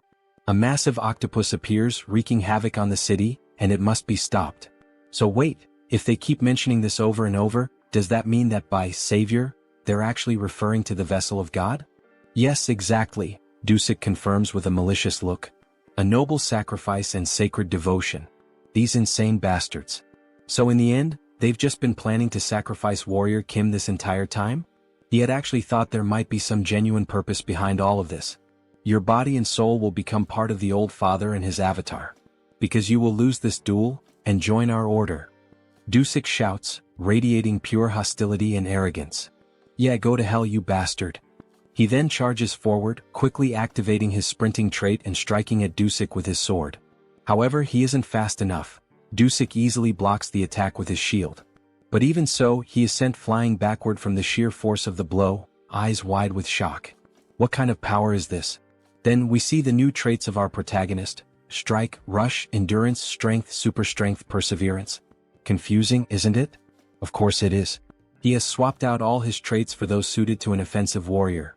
Right now he is fully optimized for battle. He lunges at Dusik again, this time fully engaging in the fight. He unleashes a series of swordsman strikes, attacking relentlessly with every warrior trait at his disposal to keep Dusik on the defensive. Then, in an instant, he switches traits again: mountain-breaking swordsmanship, smashing strike. With this, he delivers a relentless barrage of consecutive attacks, putting Dusik under immense pressure. Haha! Your swordsmanship is quite the challenge, isn't it? Alright, this is the chance. Now that Dusik is completely focused on defense, Kim grabs the axe he had equipped and quickly switches his traits once again. Strength, super strength, endurance, strike. Dusik is distracted. Taking advantage of the opening, Kim swings the axe and lands a solid hit on Dusik's left rib, cutting through his skin and drawing blood, forcing him to step back. Finally, things are starting to get interesting, aren't they? He says with a laugh. It's working. The 3 days of preparation weren't in vain, Kim thinks to himself. A flashback begins. The reason he trained with Siu Woojin wasn't just to acquire the right traits for this duel, but also to learn how to switch them instinctively in a fraction of a second. We see him training, shifting his traits while attacking Woojin, and when Woojin counterattacks, Kim immediately switches to defensive traits to absorb the hit. Back to the fight. When facing superhumans far stronger than him, he must use defensive traits at the right moment. Just like now, as he swiftly switches to defense to block Dusik's hammer strike. However, the strike is too powerful, shattering the shield and forcing Kim to step back slightly. But within a second he switches his traits once again. Use offensive warrior traits when executing a surprise attack. He dashes forward, aiming another strike at Dusik, who manages to block it. Use other warrior traits when unleashing multiple attacks to keep up the pressure. Dusik struggles to keep up, forced entirely onto the defensive. This is the perfect opportunity. Wielding both his axe and sword, Kim activates his berserker traits, taking full advantage of the opening to push forward. For a level 3 superhuman to fight a level 4, the only thing he can do is continuously switch traits mid-battle. And so, he keeps the pressure on Dusik, driving him further and further back. It feels as if he's fighting 4 different warriors at once. How the hell is this possible? Then, in a brief moment of distraction, Joonsoo seizes the opportunity. With a swift move, he disarms Dusik, knocking the hammer from his hand and sending it flying across the battlefield. All the paladins watching are stunned. Impossible. How could this happen? Even Dusik himself is shocked. He quickly turns to Joonsoo. This kid is actually going to win this duel. But there's no way he will let that happen.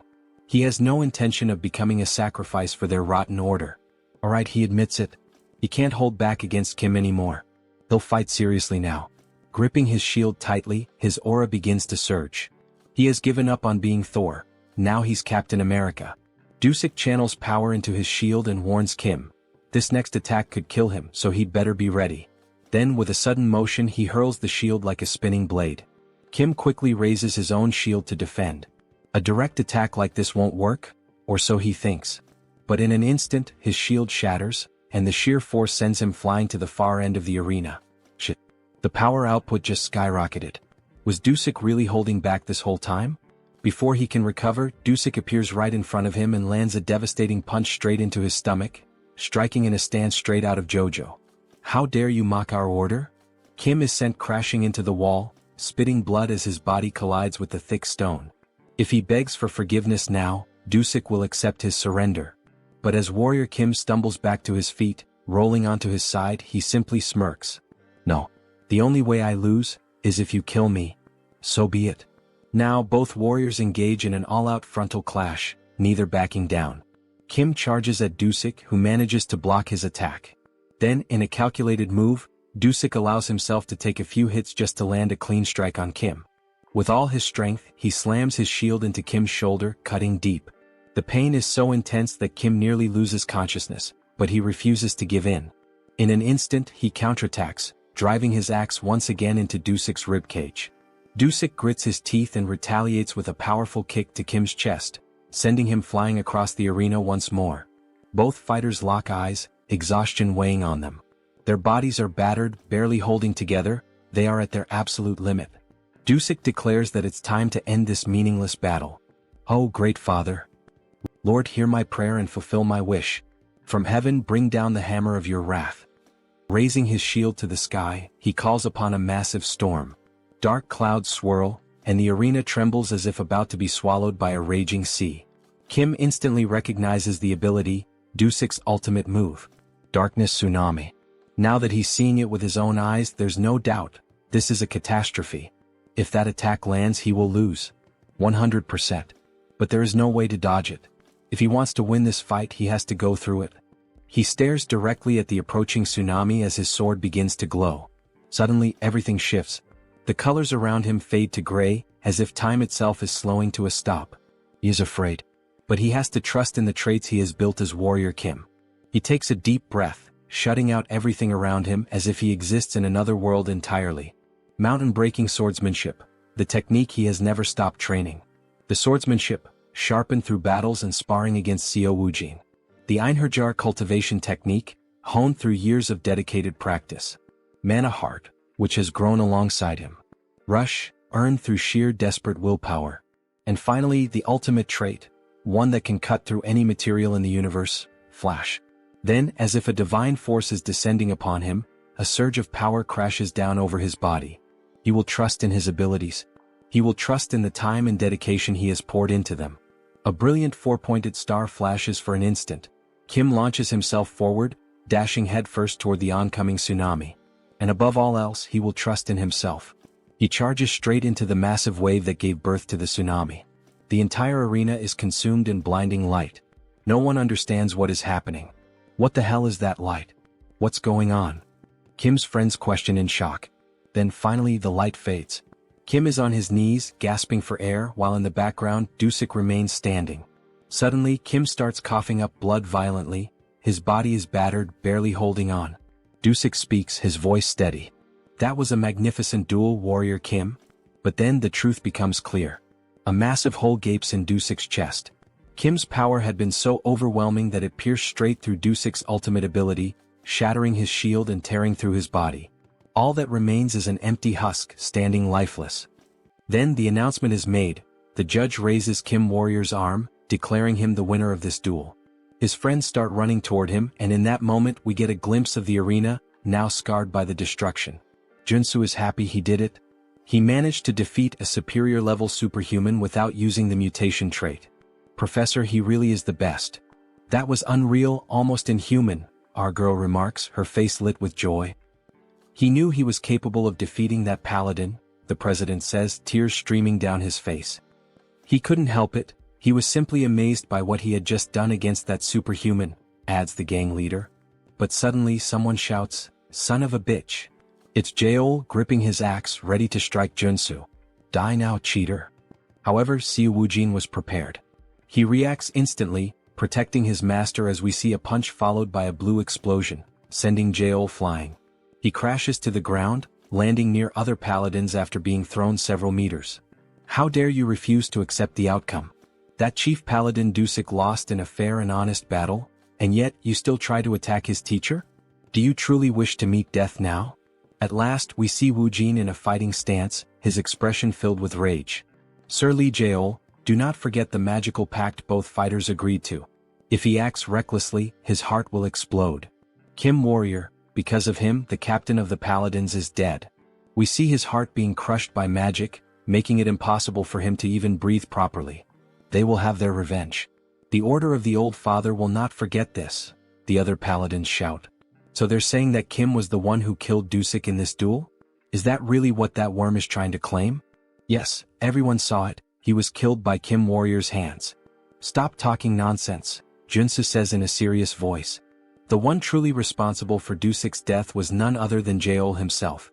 Though he was an enemy, Dusik was an outstanding example of a warrior.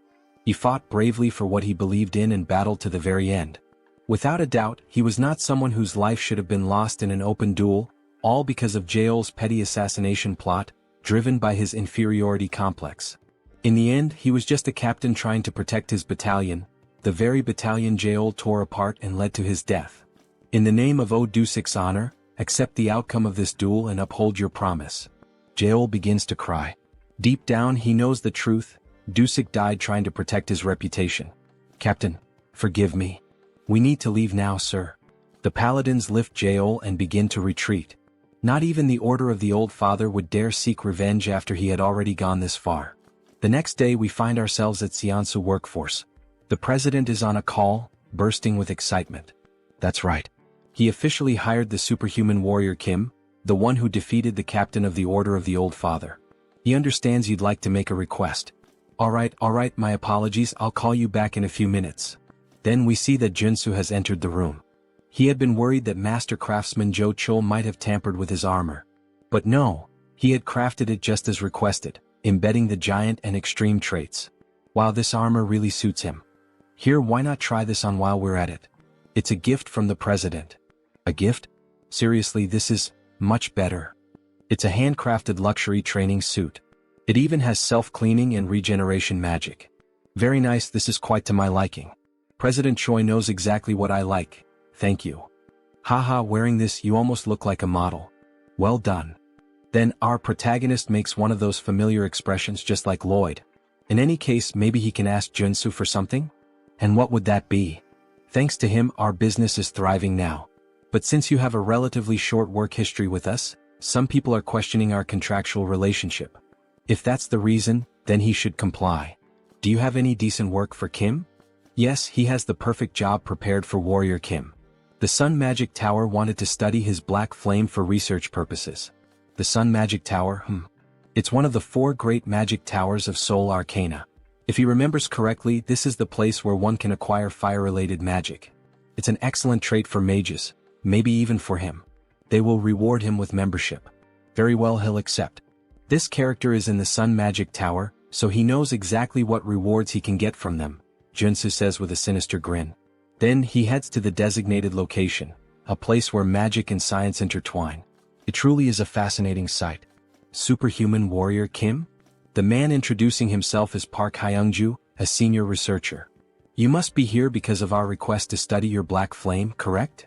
Park Hyungju, senior researcher, level 5 mage. Yes, that's correct. He had expected him to be much older, but he's actually quite young. There's not much time, so they'll get straight to the point. Please, this way. Then he introduces a capsule surrounded by cables and a computer. First, we'll perform some basic measurements. This machine looks oddly familiar. Please step inside. You only need to remain still. So he enters the machine. The assistant shuts the door and a robotic voice announces, initiating ultra-precision measurement. Ultra-precision? Wait, this is the machine used to reveal everything about a character to the player. He's walked right into a trap. Information about him starts appearing on the screen. This machine will expose all the secrets of his traits. Hey you bastard, what the hell? Shut this thing down right now. This wasn't the reason he came here. Please stay quiet and still. This is all part of the necessary process. This information was in our contract. Screw you, you bastard. He pulls back his fist and smashes the machine's glass with a single punch. Hey, what's the meaning of this? The contract he signed only required him to demonstrate his black flame to cooperate with the research. Who the hell do they think they are to pull this on him? Then the assistant gets slapped across the face by an old man. Park Hyungju, you idiot. Are you doing this again? Boss. Now we're introduced to the old man, Yoon Myung-seok, chief researcher, level 6 mage. How dare you try to ruin my project? This is a misunderstanding, chief. A misunderstanding, my ass. He had planned to sell Mr. Warrior's information, the sole possessor of the black flame trait. There's surveillance footage proving it. My apologies. I let my greed get the better of me for a moment. Get the hell out. You're exiled from this team. What the hell is going on? Kim has no idea what to make of any of this. 1,000 apologies, Warrior Kim. I am Yoon Myung-seok, the head of this research division. This was an unfortunate incident. What he means to say is, well, it wasn't his fault, you know. He thinks this kind of thing must happen often. So, that idiot sold our confidential information because of his gambling addiction. If it weren't for his mentor Elder Joe, he would have been kicked out of this place a long time ago. I see. In any case, I came here to fulfill your request and nearly had my personal information stolen. As an apology, we'll upgrade your membership status. Alright, I'm listening. What exactly are the benefits of this so-called upgrade? You'll have access to our commercial facilities as well as our training grounds. I assure you he'll make excellent use of them. The training facilities of the Magic Tower can only be used by its mages. What an unexpected stroke of luck. Yes, this doesn't seem too bad. Please, take some time to rest while we prepare for the research. Alright then. He'll take a look around the Magic Tower. As he enters a room, a floating golden orb appears. He almost fell for it, just as expected from Arcane Seoul. But in the end, everything worked out. This is a chance to acquire many excellent traits from the Magic Tower's training grounds. Initiating electric magic training. The golden orbs suddenly begin releasing fierce lightning bolts that strike the protagonist. The pain is unbearable, he complains that it feels like it's shocking him down to his very bones. But if he can endure it for a while using his traits, perseverance, determination, revitalization, After withstanding the pain for some time, he gains a new trait, electric resistance. Nice. He has finally obtained the ultimate resistance trait for all 6 attributes. Okay. Even with resistance, this still hurts. You can turn it off now. At this point, he's going to get fried alive. However, something happens. The lights turn red and the robotic voice announces, "Training system has been switched to manual. Warning, warning. The intensity of the electric magic has been adjusted." Wait, what? It said the training was already over. Who the hell switched it to manual? Wait, that bastard, what is he doing there? He tampered with the settings, that son of a bitch.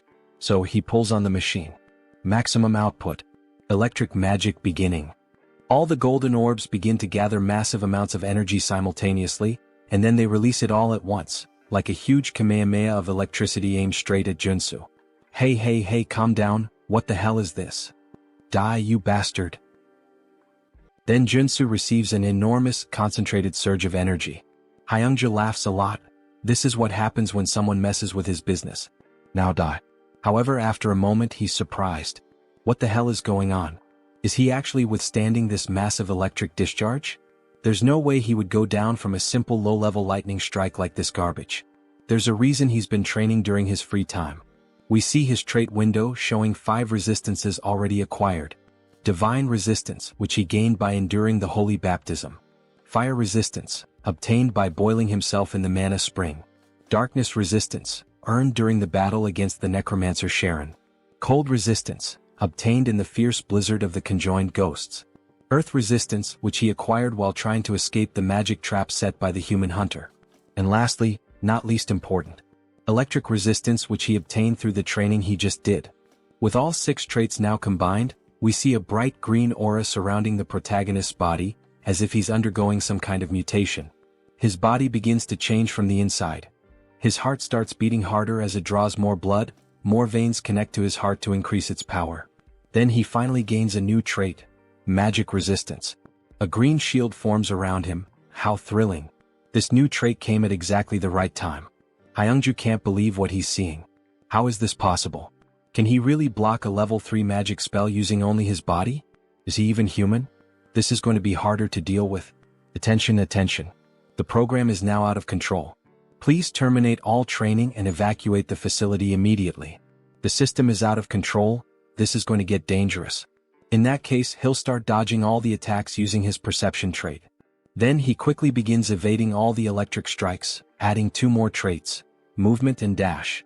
By using this combo, he ends up gaining another new trait, secession. Good.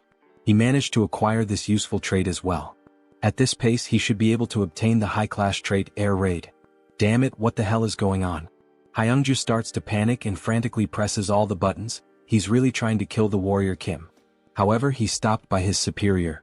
That bastard of an assistant. He thought he'd heard the warning sounds and came running to check what was happening. What the hell does he think he's doing? Shut it down now before it explodes. Yes, sir. Resetting the training program. The training program has been stabilized. Lunatic. How dare you try to harm Mr. Warrior Kim? Chief, that's not what you think. Harm who? Mr. Warrior Kim? He seems to be unharmed after all that electricity. Well, it was definitely a bit electrifying, no doubt. But it was a good warm-up. Everyone present is left in disbelief at what they're seeing. Chief, please forgive this fool. Please don't expel him from the tower. He has nothing else left in the world. What will happen if he's expelled from the tower, asks Kim. He'll be magically marked in the brain so that he can no longer learn any new magic, just like a thief who loses his hands after stealing. His life as a mage will be over and he'll be useless for the rest of his life. That seems fair considering the trouble he caused Joonsoo. He's already done many bad things. This is just a natural consequence. And look at this, Mr. Kim. It may not be much, but it's a symbol of our apology. This is an elixir. It's a miraculous potion that can take you from 1 HP to full health in a single gulp. Thank you. This gift is like an extra life for him. He needs to calm down. Ah yes. He believes this is the proper compensation. He doesn't want this incident to turn into something bigger. But there's something else he needs to gain from this magic tower. But he must say that although this gift is great, still, it's not enough to make up for the fact that he was attacked twice after visiting this tower. So, could he be informed of what he might need in order to receive proper compensation? He's held on to this request for a long time, ever since he arrived at the tower. It's to experience the 4 magical spells from the 4 great magic towers. Pardon? Is he perhaps saying that he would like to experience the solar explosion? Yes, that's exactly it. Please, fire the solar explosion at him. The doctor is afraid that this request might not be possible. A level 3 superhuman can't withstand the solar explosion for even a single second. Maybe after he becomes stronger and grows a bit more. No. He's certain he can endure it for about 15 seconds. But that's a feat not even a level 5 superhuman can achieve. Alright, but he is different. Then he starts emitting black flame from the palm of his hand. Ah, the black flame, it can burn away an enemy's mana. Maybe with that, he'll be able to withstand the solar explosion a bit longer. But even so, it will still be dangerous. Let's see it, says Kim, excited. And of course, our protagonist clearly has some kind of plan. Then we see a massive cannon being aimed directly at Kim. It's quite terrifying now that he's about to be hit by the solar explosion. But it can't be avoided. There are only 3 ways to obtain the solar explosion trait. First, enter the magic tower as a disciple of a tower master. Second, defeat the tower master in a one-on-one duel. But both of those are only possible for mage-type superhumans, so he can't do either. Alright, pay attention, Warrior Kim. We're about to begin the explosion. Get ready. In any case, there's one reliable way to obtain it. He can use a hidden quest, which is unlocked when he builds enough favorability with the tower master. A man who looks slightly old, dressed like a corporate executive. Then we see the solar explosion starting to activate like a rocket being powered on. In other words, he's putting on a show to prove his worth to him. The solar flare will be activated for 15 seconds. Then, the solar attack is launched.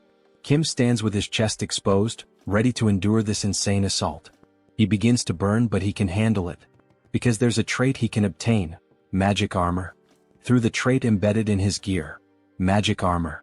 Wait, is he actually withstanding it? So they're telling us that this superhuman isn't level 6?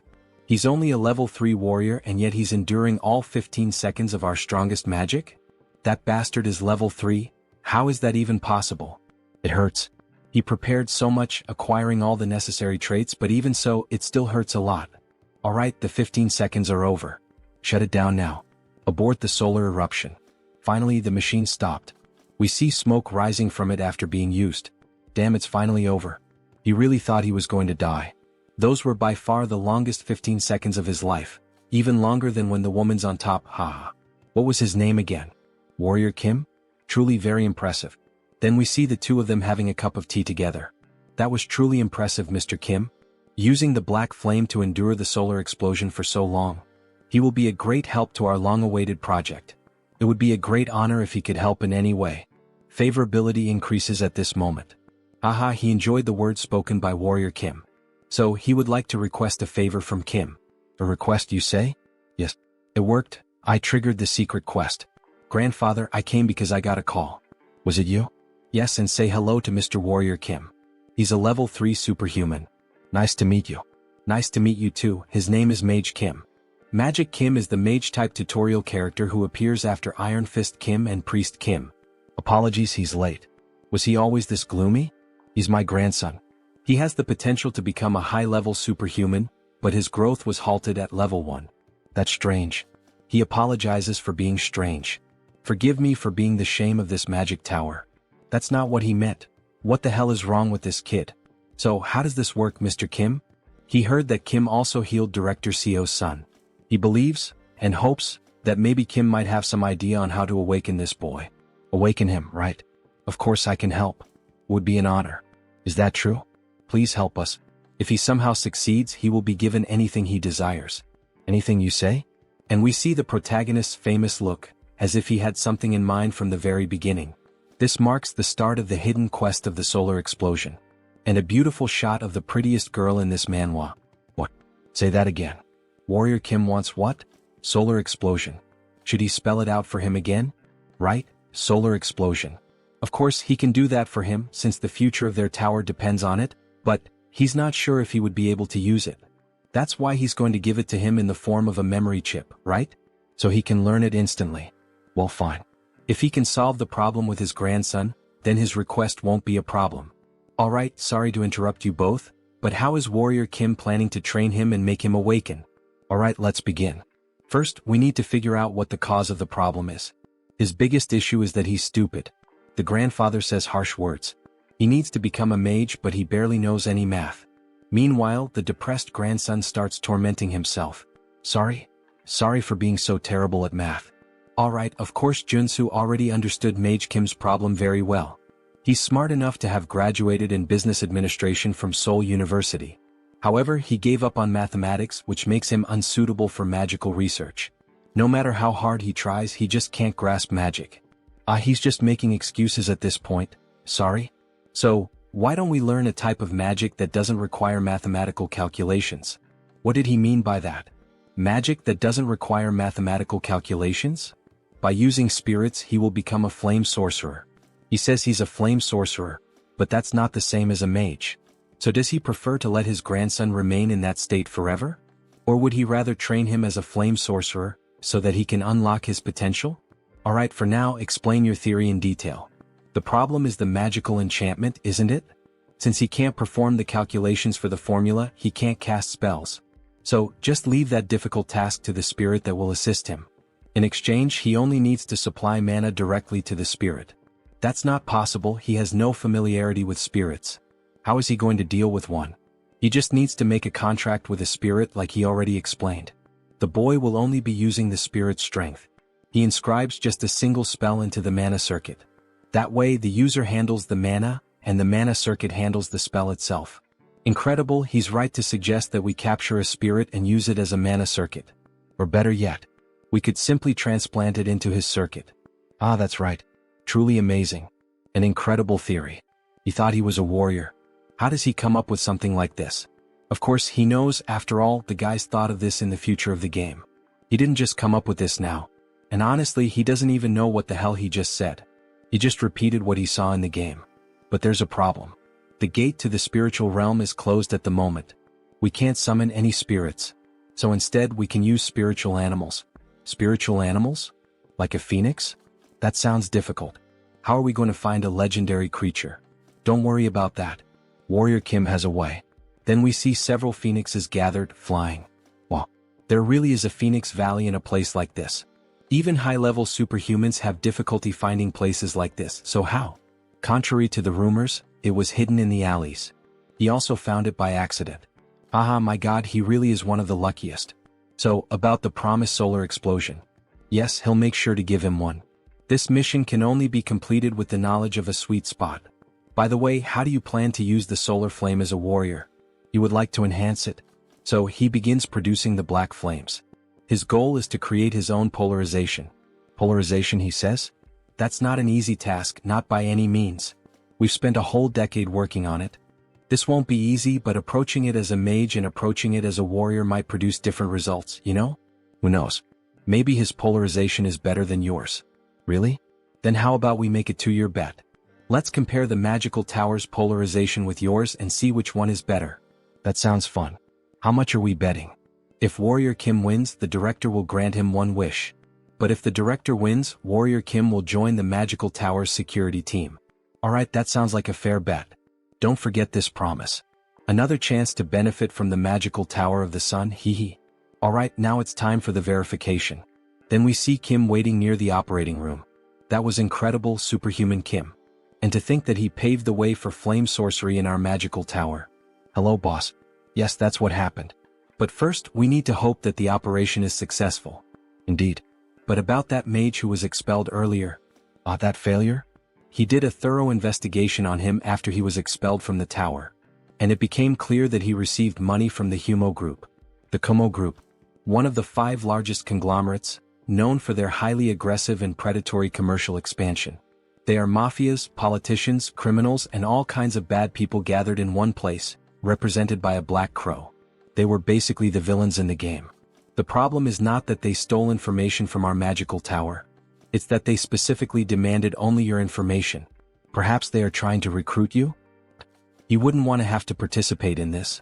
You would never join villains like Kumo. Damn, another thing to avoid again. Suddenly the silence is broken. That was a huge success, all thanks to him. Superhuman Kim. Your grandson is now a mage, no, a superhuman. Ugh, it's good to hear that, but that slap really hurt. Incredible, so this is the power of an 8th level mage. Seriously, really thank you, Mr. Kim? We see the boy surrounded by flames. Mr. Mage Kim. What the hell is this? Is he already as strong as Joonsoo? Starting at level 3? This is the power of genetics. Joonsoo took so long to reach this level. He feels so strange while being able to use magic so easily. From now on, he suggests he drinks fire attribute elixirs to accumulate more mana. He's even telling him how to get stronger. Thank you. Good work, Kim. Here's what was promised, your reward. That didn't take too long. Yes, solar eruption. But what the hell is this? Open it and see for yourself. He placed an allowance for him in this bag, enchanted with space expansion magic. I like you, Master of the Tower.